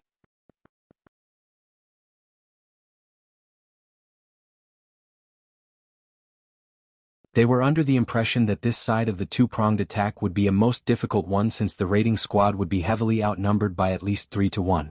Even with their superior mobility due to their mounts, the Xiejin raiding squad was only expected to just hold off the enemy while the friendly vanguard squad finished off the other half of the enemy defense squad before coming back here to help mop up the rest. None of the vanguard squad thought that they would come here to find that the battle here had finished. The Green Feather Mountain vanguard did a quick survey of the bodies, and in the end, the Fifth Order squad leader exhaled with disbelief. Gods, this wasn't a battle. This was an all-out slaughter. Since when did this raiding squad become so powerful? Last I checked, they shouldn't have been able to do something like this. The squad leader of the vanguard squad gave Xiejin a blank look before the latter nudged a chin at Lu Yi by means of an explanation. The squad leader finally understood why. It was not a question of whether the raiding squad was powerful or not, but rather because of the addition of a strong and dependable member. Lu Yi had demonstrated his ability to kill one enemy cultivator in every skirmish that had happened today, maybe even two if he was lucky enough. But the same could not be said for the rest of the squad. The half of the Qin defense squad that the Xiejin squad was supposed to be holding off had lost what ability or morale to fight back, but without mounts of their own they could barely hope to flee. In the meantime, the leader of the vanguard squad was rather sour. To make sure that they were in time to support the Xiejin raiding squad, about 7 to 8 Qin cultivators had managed to escape. If they knew how well things here had progressed, they would have killed them all for a better win. Not that he could complain about today's win. Xiejin and the leader had a quick discussion about their plans, and it was concluded that the vanguard squad would retreat back to the hillock and occupy it for now. Meanwhile, the raiding squad would withdraw to the field infirmary campsite to refresh themselves. The raiders and their mounts could do with some rest and recuperation after all the fighting and exertions. The raiding squad rode past 2 hills and saw tents erected on a third that belonged to Green Feather Mountain, and there were more than 20 defenders there. Lu Yi was rather surprised to find Mu Ling, in addition to 2 other medical cultivators, being posted there. He did not have to be a genius to know why. Placing medical cultivators so far up the front lines was a risky business. As cultivators who focused on the magic of healing, they could barely defend themselves against cultivators of similar rank, let alone superior ones. Therefore, one could expect how dangerous it would be for them if and when the Qins or the Tai Luo clan were to launch a sudden attack here.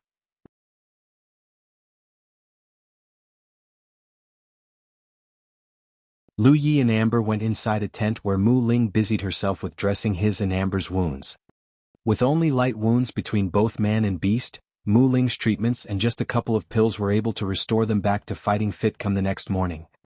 Xiejin led his squad mates out for another day of raiding the next morning. Only this time they did not encounter any enemy raiding squads at all. In fact, it felt as if their enemy counterparts were all deliberately avoiding them. To this end, they eventually discovered that the enemy raiding squads had all been disbanded with all its raiders assigned to different defense squads. In the end, Lu Yi and his squad mates were assigned to assist their vanguard squads in capturing more territory. And they were unstoppable. One after another they took over other hillocks like knocking down dominoes. In just 3 days, the Qin forces lost a total of 8 hillocks, which formerly made up a considerable part of its 27 hillock territory. They had taken over 2 of Green Feather Mountain's hills at first, only to lose 6 of their own instead. No one at the Great Hall sitting on the summit of the central neutral region could fail to notice how dismal Qin Wanli looked. From the shadow moon disk, the status quo of the conference could have not been any clearer. The Qin's tally of hillocks they controlled now numbered at 19, while Green Feather Mountain had caught up from behind with 32 hills securely defended, whereas the Tai Luo clan was leading with 49 hills, which was almost half the total number of hills to call its own. It was a most amazing feat for the clan, for even in its heyday, Green Feather Mountain could only boast 46 hillocks under its control. 49, an unprecedented record. But this was only possible because of the new Green Feather Mountain strategy to allow the clan's vanguard squads to freely occupy its hillocks while its own cultivators vigorously chipped away at Qin territories. All defense squads were given orders to abandon their assigned hillocks if and when a Tai Luo clan invasion was coming their way.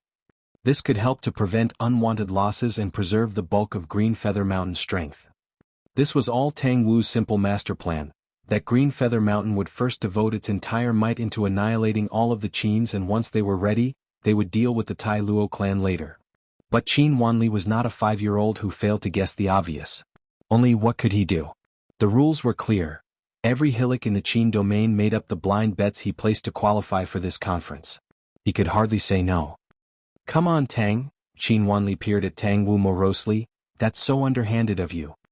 Underhanded? In what way? Tang Wu hissed placidly.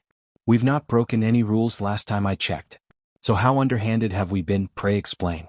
This is just us playing to win without infringing the rules of this conference, which I'm sure you'll agree. But at my expense, Qin Wanli wanted to say. The Qin forces have been bleeding men and supplies for the past 3 days with more than 100 casualties. Any more and the Qins would be ruined. The dots began shifting again, indicating more troop movements on the shadow moon disk. A mass of blue dots were marching straight for another hillock held by a cluster of scarlet specks, indicating another invasion. Qin Wanli checked the numbers of blue-dotted invaders and their ranks and sighed. Heaven forfend that the Qin casualties would be piling again this time. His face squirmed and distwisted with suppressed horror and disgust before he finally said quietly, Master Tang, a parley if I may? On behalf of the Qin forces, I'm permitted to say that we're happy to contend with just 18 hillocks.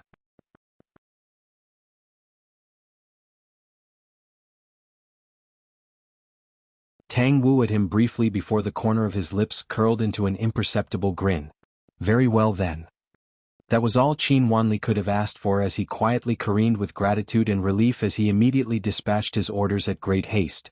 In mere minutes, the cluster of crimson spots immediately teemed down the slopes of the hillock, giving way for the company of blue dots to occupy the place without any resistance. Qin Wanli stole a glance at Han Jiu. There she was, hurling at him a most venomous glare. He returned a weak and sheepish smile. After all, he really was at his wits' end. The Qin forces could only take so much beating, and his request for just 18 hillocks in the parley was as good as admitting defeat and a pronouncement of surrender. And Tang Wu had graciously accepted the parley. That effectively ruled him out of getting involved in the feud between Green Feather Mountain and the Tai Luo clan. Naturally, Han Jiu was hardly happy about how things were developing. But she could hardly complain. The Qins could have just watched from the sidelines, but it was she who dragged them into this mess. In the end, the Qins not only lost both men and arms, they had even lost a portion of their territory. In contrast, it was the clan that had benefited the most by gaining almost half the total number of hillocks in this conference with minimal losses of their own. Therefore, she could hardly direct any word of blame to Qin Wanli.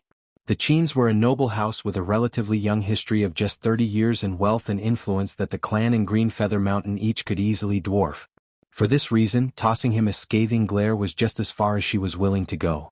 She swiveled around to lose her temper at the person who she thought most deserved it, Tang Wu. Scoundrel, she glowered at him.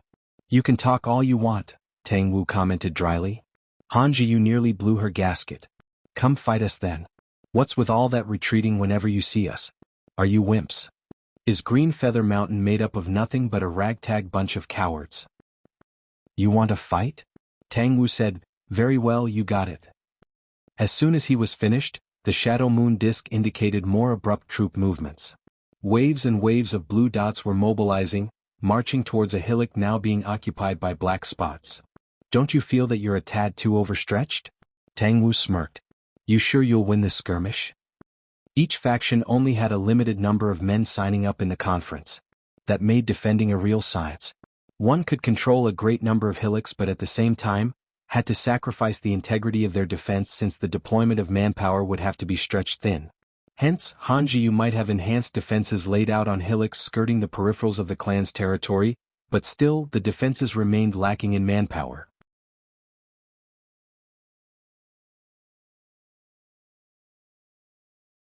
An invasion right now would be an easy win for Green Feather Mountain. Just you look. Han Jiu scowled. She quickly sent urgent orders to her men and in mere minutes, more black dots marched towards the front lines to reinforce the hillocks now closest to the enemy lines. The wry grin on Tang Wu's expression only creased deeper as if he had guessed this coming from a long way. Qin Wanli, who had been watching Tang Wu, knew better than to say a word. Tang Wu must be plotting something, and the last thing Qin Wanli could afford was to meddle with Tang Wu's plot and face the full wrath of Green Feather Mountain.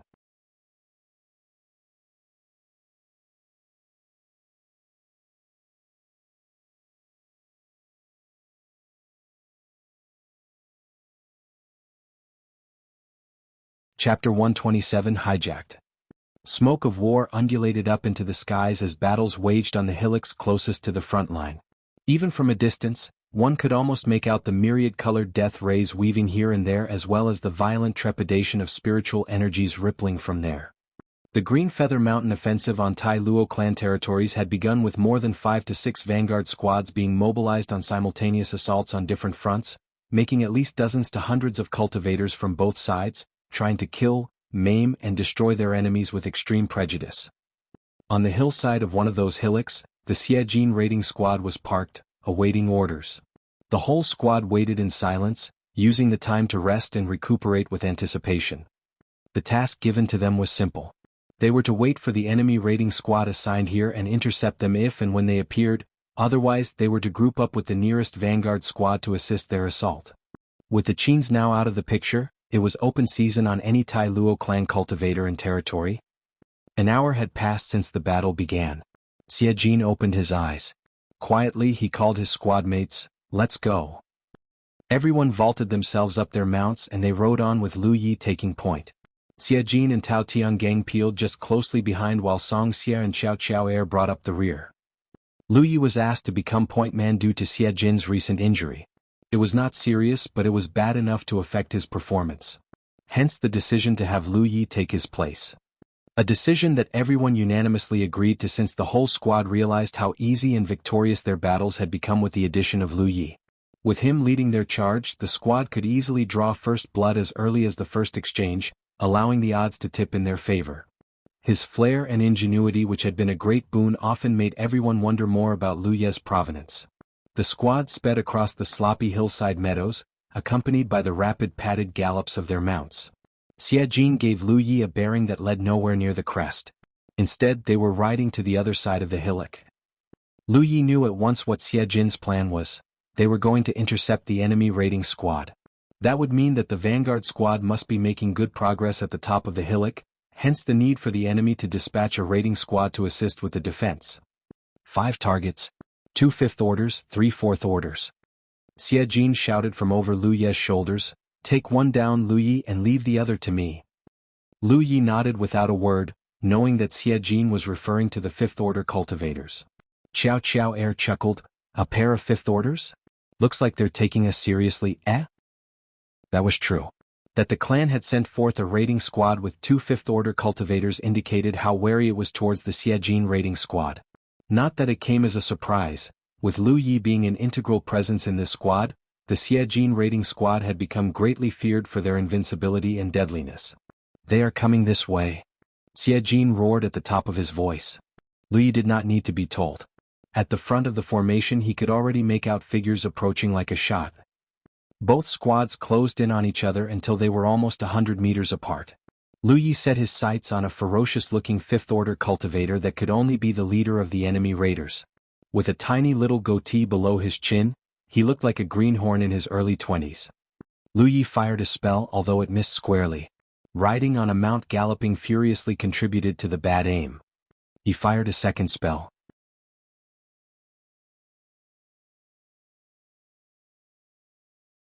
This time it went straight for one of the enemy raiders, although his target was able to evade the blow by ducking low.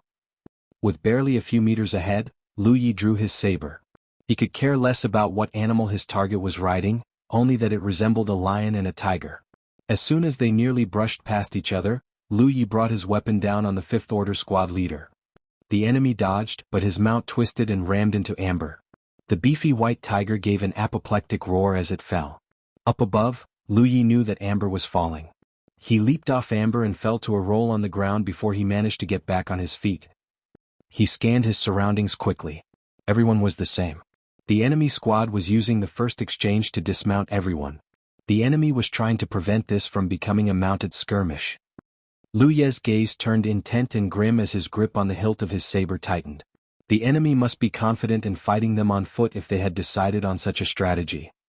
But why on earth are they so confident? But there was no time to think. Lu Yi dashed forward as soon as he was ready.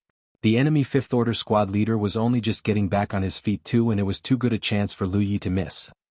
He swung his weapon, aiming for his target's throat. The enemy quickly raised an arm to shield himself. A loud metallic clang resounded. Even with spiritual pattern's sharp edge, the enemy's arm was somehow able to withstand his attack. In fact, Lu Yi thought for one second that he had struck metal instead of human flesh. He looked and realized that his enemy was wearing an iron manica. So that was why he dared to use his arm to protect himself. He might not fit the typical stereotype of the large, beefy man who body-tempering cultivators usually were, but he was agile and nimble enough. He was quick enough that before Lu Yi could follow up with another attack, he lunged and barreled a fist straight into his chest, forcing Lu Yi to retreat with his weapon back on the defensive. The sharp, ear-splitting bangs of spells ricocheting everywhere with fiery sparks bursting around could be distracting enough if Lu Yi did not have an enemy flinging his fists at him. Lu Yi used the flat of his saber to shield himself as the blows rained on him and the powerful impact threw him a few paces backward. Then he heard bestial roars and snarls.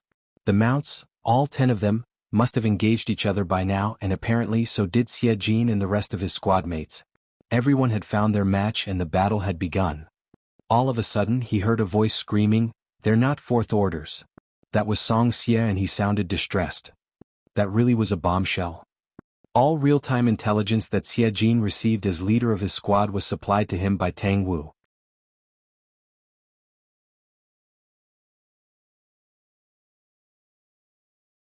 The colored dots on the shadow moon disk were all participants of the conference, and each color represented a different faction while the different hues denoted the participants' varying ranks.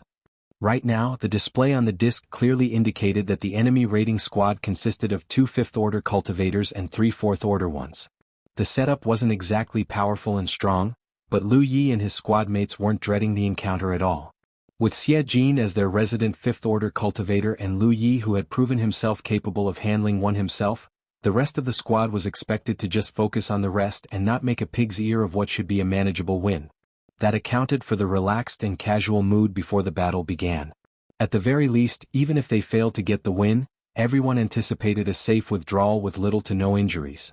But only after the first exchange did Song Xie realize that he was up against a fifth-order cultivator. To make things worse, the enemy was a spell cultivator whose prowess in slinging one dead ray after another at him with tremendous efficacy and finesse prevented him from making the fight close-quarters combat. Instead, he had to duck and evade for dear life, and it would take only one mistake for him to lose his life. Another anguished howl came from another side.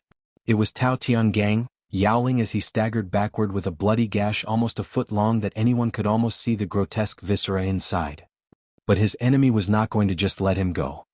He pounced on Tao Tiangang, eager to finish him off, and the flux of his spiritual powers clearly showed that he too was a fifth-order cultivator.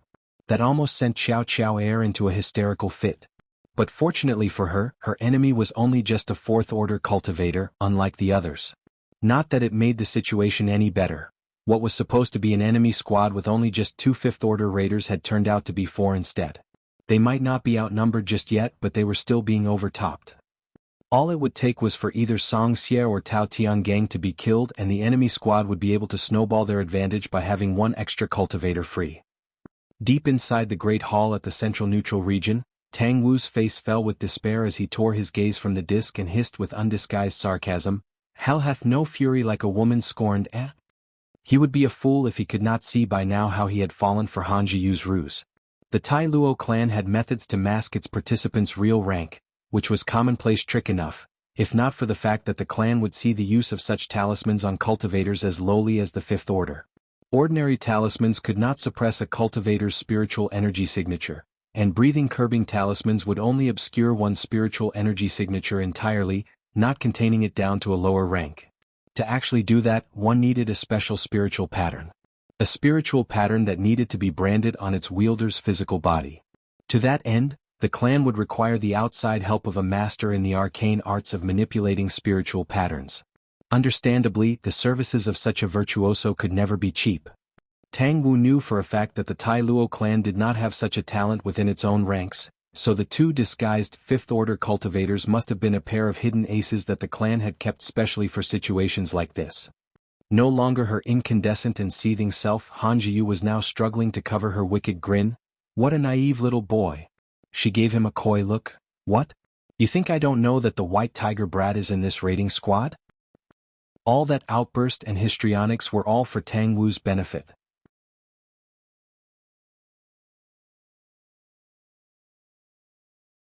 "You've been making a lot of changes and adjustments lately, and I know it's all to prevent me from finding him.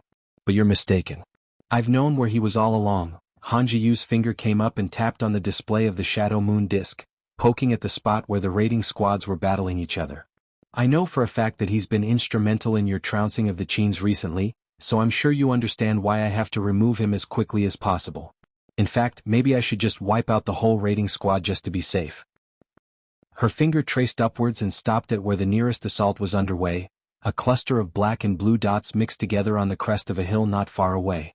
Then I'll have my raiders ride here and wipe out your vanguard after this. That way, I'll be able to tear through your defenses and make a beeline for your rear where your logistics corp is. That's where the true slaughter will begin. A slaughter that shall see Green Feather Mountain eternally castrated. Ah! Tang Wu never looked so dismal before. Of all things, he did not see this coming, not knowing that Han Jiyu had seen through his plans. In fact, Han Jiyu's plan mirrored his in almost every way. The Green Feather Mountain assault was going smoothly enough, and if Xie Jin's squad could join in, then they could work on securing a victory from there. For the purpose of bolstering her defense line, Han Jiyu had mobilized much of her forces to the front lines, leaving the rear in a very compromised situation.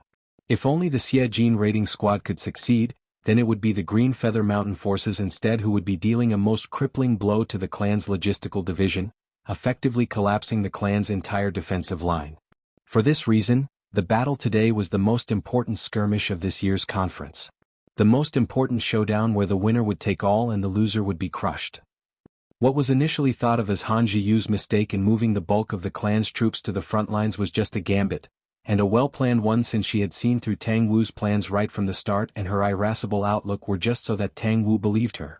She had allowed Tang Wu to set his plan into motion while she plotted to hijack it and use it against him.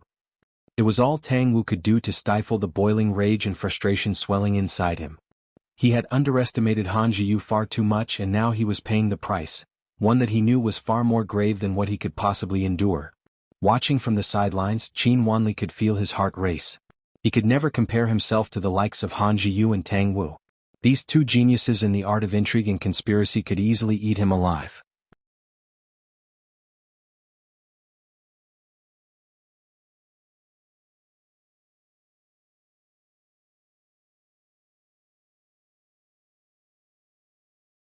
Chapter 128, Kill Streak. The battle between the raiders of both sides had barely just begun, but the difference between the two raiding squads was clear enough. Tao Tiangang was wounded and Song Xie could barely defend himself. It wouldn't be too long before he too would find himself injured or worse, killed. Xiao Xiao Air's situation might be on the sunny side, but there was no way that a lone victory from her end could turn things around.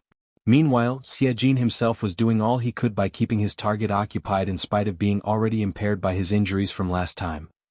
The situation could not have been any worse. Either Tao Tiangang or Song Xie would be dying first, and so would the rest of them in due time. We need to flip the tables. The notion flashed through Lu Ye's mind as he delivered a blow that forced his target behind, giving himself enough space to dig out the Bell Spirit artifact from his pocket. He infused his spiritual powers and activated the magical bell. The bell soared up into the air, growing larger and larger at an unbelievable speed before it slammed down on the fifth-order spell cultivator Song Xie was fighting against, trapping him inside. That was a tactical choice. Spell cultivators usually stood stationary while they fired their spells, making them the sweetest targets since they would be easy to aim at. Moreover, trapping the spell cultivator inside could have the best efficacy since any spells that he fired could bounce off the inner wall of the bell and potentially hurt himself instead. With a deafening clangor, the bell had the spell cultivator securely captured inside. Song Xie was doing all he could to evade whatever death rays came his way when he saw the gigantic bell come crashing down on his foe. Doubt and disbelief swept across his face for one split second before he wheeled around and dashed towards Tao Tiangang to give him a hand. Whether the bell would hold he did not know. All he knew was that this was the chance of a lifetime to turn things around. If he could regroup with Tao Tiangang and hold back his target for as long as he could, even if they failed to defeat the enemy, that would at least give the whole squad more breathing space. The notion to desert his squad mates had reared its head for one brief moment just now, although he quickly perished the thought. Beyond any doubt, he too would not be able to survive much longer than his comrades if he were to abandon them and flee. At least by standing firm and fighting, he and everyone might still have a chance of surviving this ordeal. His arrival helped to relieve the pressure on Tao Tiangang, and together, the duo realized that they might just give the fifth-order enemy a run for his money. In the meantime, Lu Yi renewed his attacks on Goti as soon as he cast the Bell Spirit artifact, raining blow after blow with his saber and forcing his enemy on the defensive that the body-tempering cultivator could do nothing but depend solely on his iron manica to defend himself. Realizing another opening, Lu Yi immediately fired a spell. The crimson plump bird-like energy bolt tore straight into Goatee's chest and detonated, the blast incinerating half of his face. Yet somehow he was able to prevent real damage to himself, all thanks to the protective cuirass he was wearing beneath his tunic. Nevertheless, the blast propelled him backward. Staggering unsteadily, he growled, "Impressive." In fact, he really was impressed by Lu Yi's strength. He was the superior cultivator out of the two, and yet here he was, being kept on the defensive while it was Lu Yi who has been maintaining the initiative of this duel. But the word merely just slipped out his lips when Lu Yi's foot was already heading his way. Goatee snarled and channeled his spiritual powers, sending every iota of them coursing through the veins all over him.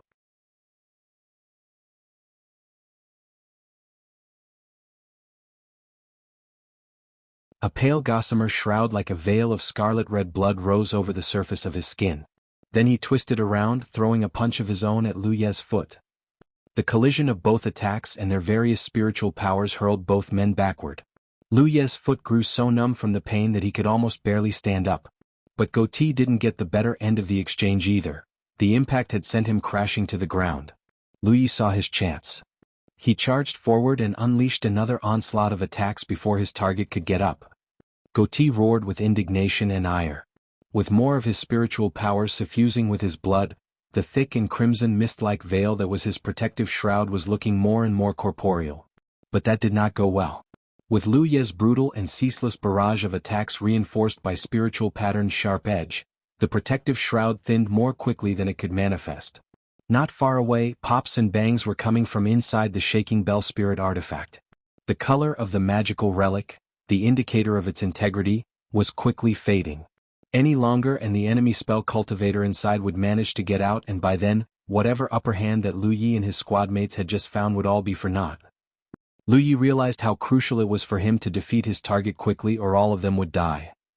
With desperation slowly waxing in him as he swung his saber recklessly at his enemy, distantly hoping for one of his attacks to work, Lu Yi could feel his patience waning.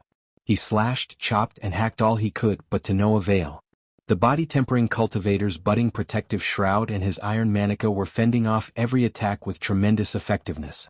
Nothing Lu Yi did could penetrate his defenses and inflict any fatal wounds. Meanwhile, the bell spirit artifact was turning duller by the second. It was going to break. "You're dead meat," bellowed the body-tempering cultivator Goatee with triumphant glee despite being overwhelmed by Lu Yi's relentless salvo of attacks. He knew that his squadmate was close to escaping the magical bell and the initiative of this battle would be restored back to theirs. For this reason he did not even attempt any retaliation. There was just no need to. The situation had been in their favor right from the start and there was no need for any changes yet. All he needed to do was to bide his time and wait. Lu Yi refused to give up and finally, his efforts bore fruit. The iron manica worn by Goatee on his arm cracked at last, much to his disbelieving surprise. He was informed prior to this battle about how he should deal with Lu Yi with caution. That prompted him to equip himself with more protective gear. His purpose was to keep Lu Yi pinned down while his squadmates dealt with the rest of Squad Xiejin, even though he had clearly miscalculated Lu Yi's ability.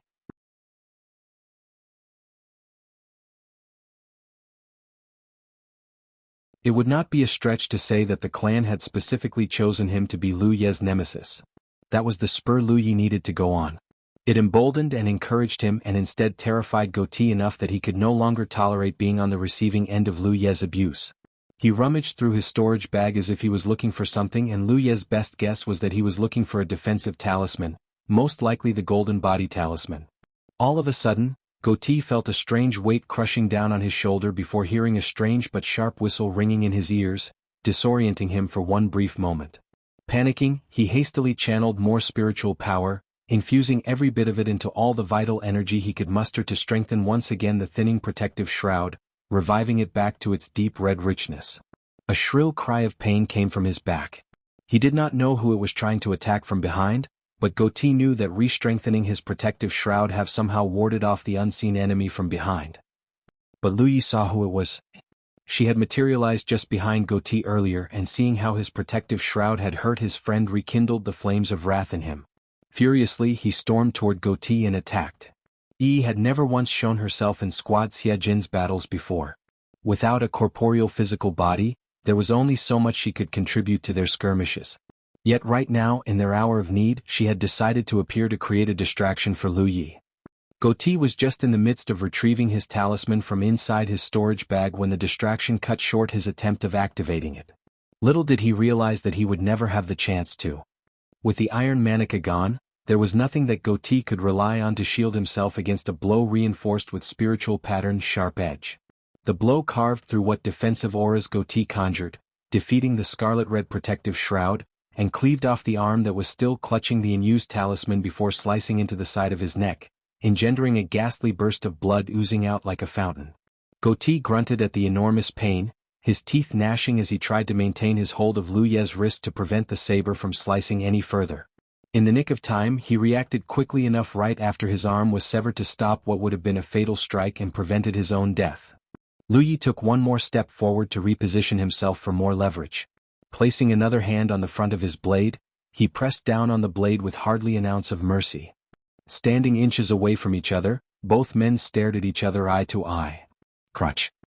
The keen edge of the blade sliced through flesh and more blood gushed out like a geyser. Lu Yi stood over his foe whose huge and bloodshot eyes were transfixed to his. Kneeling and still desperately trying to stop Lu Yi, Goatee's mouth trembled as if he wanted to say something. Swish. If Goatee really had something to say, Lu Yi certainly had no interest in hearing it. Applying more strength, the long shiny steel of the saber sundered whatever fibers in his enemy's flesh, ripping through every tendon in his neck and exiting cleanly in a morbid arc. The headless body swayed in the wind for a couple of seconds before it finally tumbled lifelessly to the ground. The body-tempering cultivator was at long last dead. But there was no time for respite. While Lu Yi defeated his opponent, adding another notch to his belt of fifth-order enemy kills, all thanks to Yi's timely intervention, the durability of the Bell Spirit artifact was going to give way, as shown by its color which looked almost dark by then.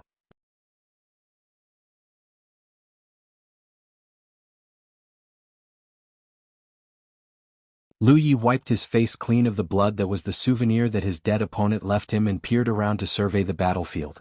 Xiajin was steadily losing ground while Song Xie and Tao Tiangang were just barely holding their own against their fifth-order enemy. The combined might of both of them should have been able to make it a fair fight, but Tao Tiangang was wounded before Song Xie's arrival and the latter had to carry much of the heavy lifting himself. The overall situation for Squad Xiajin really wasn't good at all. Whereas Qiao Qiao Air was still locked in a stalemate against her enemy, the only fourth-order cultivator in the enemy raiding squad. There was no time for second thoughts. He darted for the Bell Spirit artifact, his arm swinging up to withdraw the magical bell, and it obeyed, rising up to the air swiftly and flying back to him. Bang! A spell blasted out from inside as soon as the bell flew up, hitting an empty spot. That was the spell cultivator who had been trying to free himself. Then, thinking that he had defeated the magical relic himself, he couldn't help cracking into triumphant laughter. He had been firing spells after spells inside, trying to whittle down the bell's defenses from inside while getting himself scalded so badly by the very same spells he fired when they bounced off the inner walls. Fortunately, he was careful enough to prevent killing himself instead, and looking disheveled and smoldering seemed like a small price to pay. But he did not know that his elation would be short-lived. His vision was only just getting used to the light again when the cold glint of steel blinded him. Before he even knew what was going on, Lu Ye's saber was already hacking through his protective aura, and with his smile still frozen on his face, the spell cultivator's severed head hurtled through the air. That the most durable of his team, a fifth-order body-tempering cultivator, could be slain in such a diminutive period of time during his incarceration inside the magical bell was certainly well beyond his comprehension. He did not even see the blow coming, and there he was, as dead as a doornail. In mere minutes, the tables had been turned. This time for real. 2 out of the 4 fifth-order cultivators that the clan had fielded specifically to wipe out Squad Xiajin were dead. The sudden shift in the status quo not only shocked the remaining enemy raiders, and even Xiajin and the rest were having difficulty believing this to be true. What followed was an ecstatic blur of frenzy. What was initially expected to be a fight to the death had just played out way beyond everyone's expectations. A fourth order who could slay a pair of fifth orders in one go? Never. No one would have been capable of such a feat, no one else except him. the one who had single-handedly survived smashing through the defenses of the Tai Luo clan, could pull off such a kill streak. Lu Yi could feel his adrenaline still pumping as he darted towards Qiao Qiao Heir's end of the battle this time.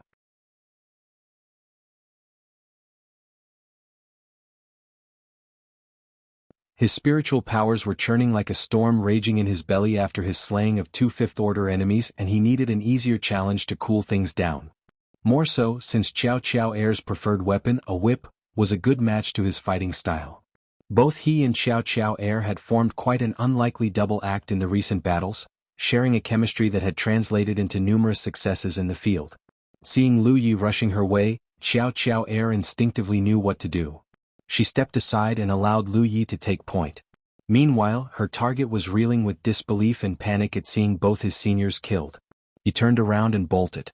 But he barely took 2 steps when the crack of a whip reverberated in the air and the end of it coiled tightly around his throat like a hangman's noose. Qiao Qiao Heir gave her whip a furious yank, pulling the man off his feet. Before he could fall, the enemy slashed at the whip with his weapon. But before he could, Qiao Qiao Heir had withdrawn her weapon. He tumbled with a big crash, and when he finally got up, Lu Yi was already upon him with his saber swinging down on his head. The 4th-order cultivator quickly raised his weapon, hoping to parry the blow. Only then did he see Qiao Qiao Heir's whip already wrapping around his legs. Then he felt it pulling his legs from under him and he lurched unsteadily. That was all the opening Lu Yi needed to chop him down. "Go help them," Lu Yi yelled. Without even stopping for one split second, he tore right after Xiejin. "Help who?" Qiao Qiao Heir cried after him as she lashed her whip at her fallen target with one last blow to the head, blasting it open like a watermelon. Lu Yi gave no reply. He sped towards Xiejin with every semblance of a wolf on the scent of blood and rejoined his squad leader in a brief stare down against the enemy 5th-order cultivator. The leader of the enemy raiding squad looked rather sullen and crestfallen at the astonishing, if not ignominious, outcome, but that dampened his rancor and fury not one bit at all.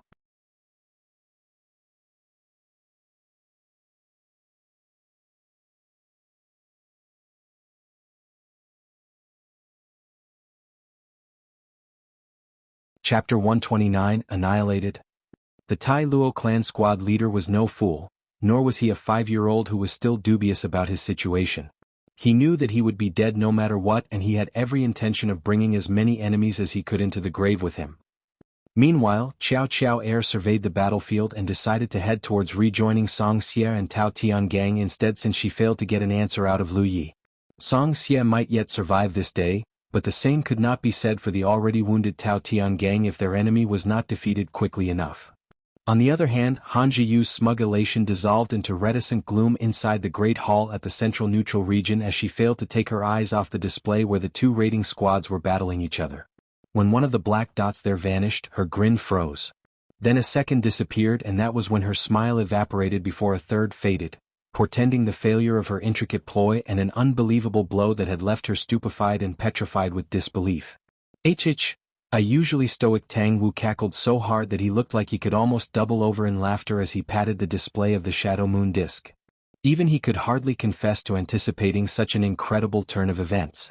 He did not know what really happened out there on the field and how his raiders managed to defy such impossible odds and triumphed, but the display of the shadow moon disk showed the ironclad truth.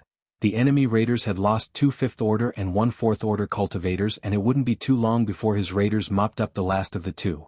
His raiders had won. That was reason enough for a celebration, although his hunch told him that this could only be the doing of the new recruit, the 4th-order cultivator called Yi. He knew for a fact that the rest of the squad did not have the flair for such heroics. Recruiting Yi for this year's conference might have been the best decision he had ever made. But Tang Wu's laughter only managed to rile up an already miffed Han Zhiyu, whose very hands and shoulders were shaking with boiling rage as she stared at the display of the disc. Another onyx black spot melted into nothing. She closed her eyes with frustration. If only she could unsee what just happened. What a waste. That would have been such a perfect plan if all those incompetent and inept fools had not botched its execution. Qin Wanli involuntarily shifted sideways if it was to put as much distance as he could between both him and Han Zhiyu. The last thing he wanted was for him to get caught up in the fallout of her rage. The battle was still ongoing, but with only the last enemy raider still standing. Lu Yi and Xiejin had slain their target before coming over to assist Qiao Qiao Heir and the rest. The last fifth-order raider of the enemy squad had thought of fleeing, but he could not risk exposing his back to 3 fourth-order adversaries if he turned tail and ran. To do that would be tantamount to suicide. And his plight was not alleviated one bit at all by the addition of Xie Jin and Lu Yu, whose arrival had practically sealed his fate. Barely 10 seconds later, the final enemy raider crumbled to the ground and into a pool of his own blood after a final futile act of defiance where he fired his last talisman at Tao Tiangang. Mumbling curses with his last breath, he died knowing that his squad had failed their charge miserably and his attempt to kill at least one target had ended in vain. At long last, the gritting struggle was over for Squad Xie Jin with Tao Tiangang badly wounded and Song Xie making it through without anything life-threatening. But their kill tally had just risen by 4 5-order and 1 4th-order kills.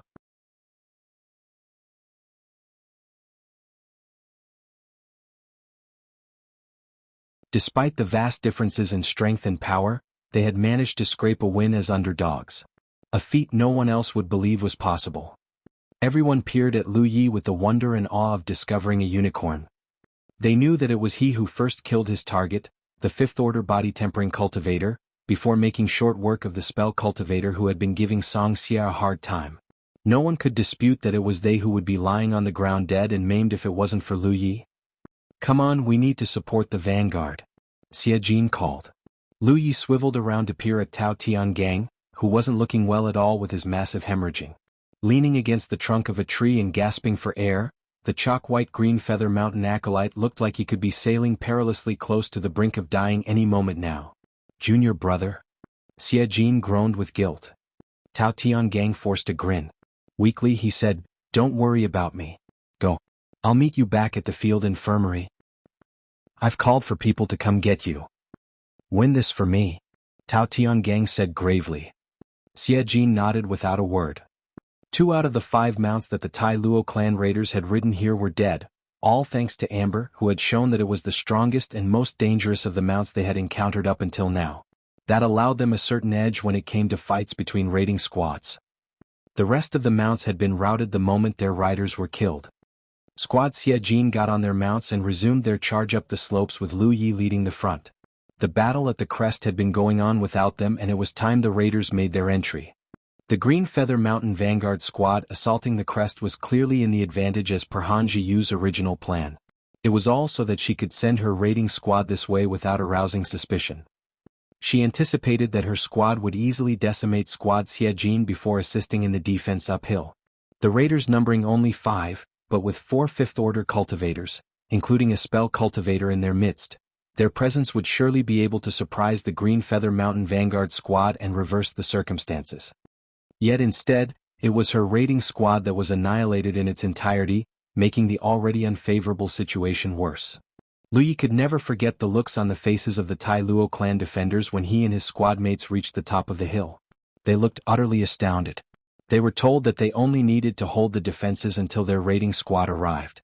The knowledge that there were enough 5th-order cultivators in the raiding squad to make a difference in this battle had been what kept their morale intact. But seeing that it was the enemy raiding squad arriving instead of their own sapped their confidence and will to fight on.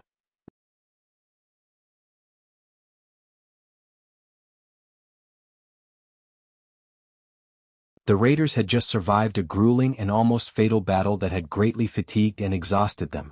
A charge straight through the defensive lines might do more harm than good, hence Lu Yi led his squad around the edges, chipping away at their men and morale as they looked out for chances to exploit. Xiao Xiao Air rather enjoyed this way of fighting. The length of her whip made her the one with the widest range, allowing her to either yank an enemy into the dirt or hook him away from the defensive formation, isolating him enough for Song Xie and Xie Jin to deal with him from a safe distance. Lu Yi allowed his teammates to rake up all the kills. Being able to fire spells of his own, he circled around, firing one phoenix-like bolt after another into the midst of the enemy defenders, causing more pain and misery if not death. That slowly and steadily heaped more pressure on the defenders. More defenders fell one by one, firmly securing Green Feather Mountain's victory here. Han Zhiyu stared blankly at the display of the disc, watching how the black dots slowly vanished one by one. She could send more raiding squads this way. But help would take time to arrive, even if Tang Wu did nothing to make sure that the reinforcements were not intercepted and cut off. And she was right. For every raiding squad that she sent to the same hillock where Squad Xie Jin was fighting, Tang Wu would send another to meet them halfway. She could barely mobilize some help from the nearby hills, for this was a multi-pronged assault by Green Feather Mountain, a joint offensive being conducted on at least 5 to 6 fronts. With more than a handful of the nearby defensive squads bogged down in a deadlock trying to fend off their invaders, both her and Tang Wu's original plans respectively were for the men on this particular hill to break the impasse. That presented her with only one last viable option, to retreat before every defender there made the hill their final resting place. But retreating was easier said than done, for that would mean exposing their rear to the enemy. More often than not, this could turn out to be a dangerous mistake. The defenders might be totally wiped out instead, especially with Lu Yi and the rest of Squad Xiejin lurking around like a pack of wolves. The skirmish atop the crest manifested into a grind that persisted until sundown. The aftermath was a hellish sight of dead bodies littering everywhere along the descending slopes of the hill. The air was rank with the stench of blood, and the hilltop plains were scattered with bloody maimed limbs and sickening chunks of flesh and viscera. Many of the dead were those killed when they were trying to retreat. Squad Xiejin and their friendly vanguard squad were victorious. Tired and weary, Lu Yi and his squad mates rode behind Xiejin as he led them back to the field infirmary campsite hidden in the glen at the far rear. But the day had not yet ended for the rest of the Green Feather Mountain forces. Those who could still fight quickly regrouped and reorganized themselves before they marched towards a nearby hillock to shatter the deadlock there. Han Jiyu looked as if she was going to try and smash a chair at the display of the Shadow Moon disc. She tore her gaze off the magical surveillance device and hissed at Tang Wu with eyes moist and bloodshot with despondency, "You wish to put an end to us once and for all?" Tang Wu snorted at the closest thing to a plea from her. "As if you lot would show us any mercy if we were in your shoes. We're enemies, remember? Don't you think that it's hilarious that you're saying such silly things to me?" Han Jiyu gritted her teeth and swallowed what retort she was going to say and stole a glance at Qin Wanli instead. Qin Wanli quickly averted his gaze, trying to avoid looking at her. Life for the Qins wouldn't be easy after this, of this he was certain.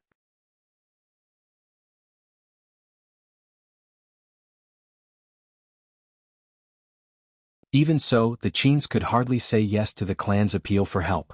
He did not want to be caught between a rock and a hard place.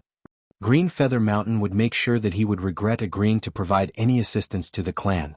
What the Qins now had was a peace that was built on the lives of more than 100 loyal Qin acolytes and retainers, a price so dear that Qin Wanli would never forget. If anything, he would rather tell Han Jiyu to just yield and admit defeat, if only she was not giving him such a venomous glare right now. The choice between antagonizing the clan and ensuring the safety of his kinsman was a clear one. The security of his family was paramount. Very well. Han Jiyu broke into a sudden smile with resignation, conceding at last that all hope was lost. All her elaborate planning and preparation in her fearsome duel of wits against Tang Wu had boiled down into such an inglorious and irreversible defeat just because of a simple miscalculation. She shut her eyes and placed her finger on her battlefield imprint. Quietly, she relayed an order, the one order that she would have done anything to prevent sending if she could help it. Almost immediately, the masses of jet-black flecks began to swarm away from the hillocks at the front lines, including the ones that were still in fierce combat. More black dots vanished, signifying more casualties. Han Jiyu looked away, fearful that watching how the last of her withdrawing forces were being slaughtered like dogs would send her into such delirium that could compel her to reverse her orders.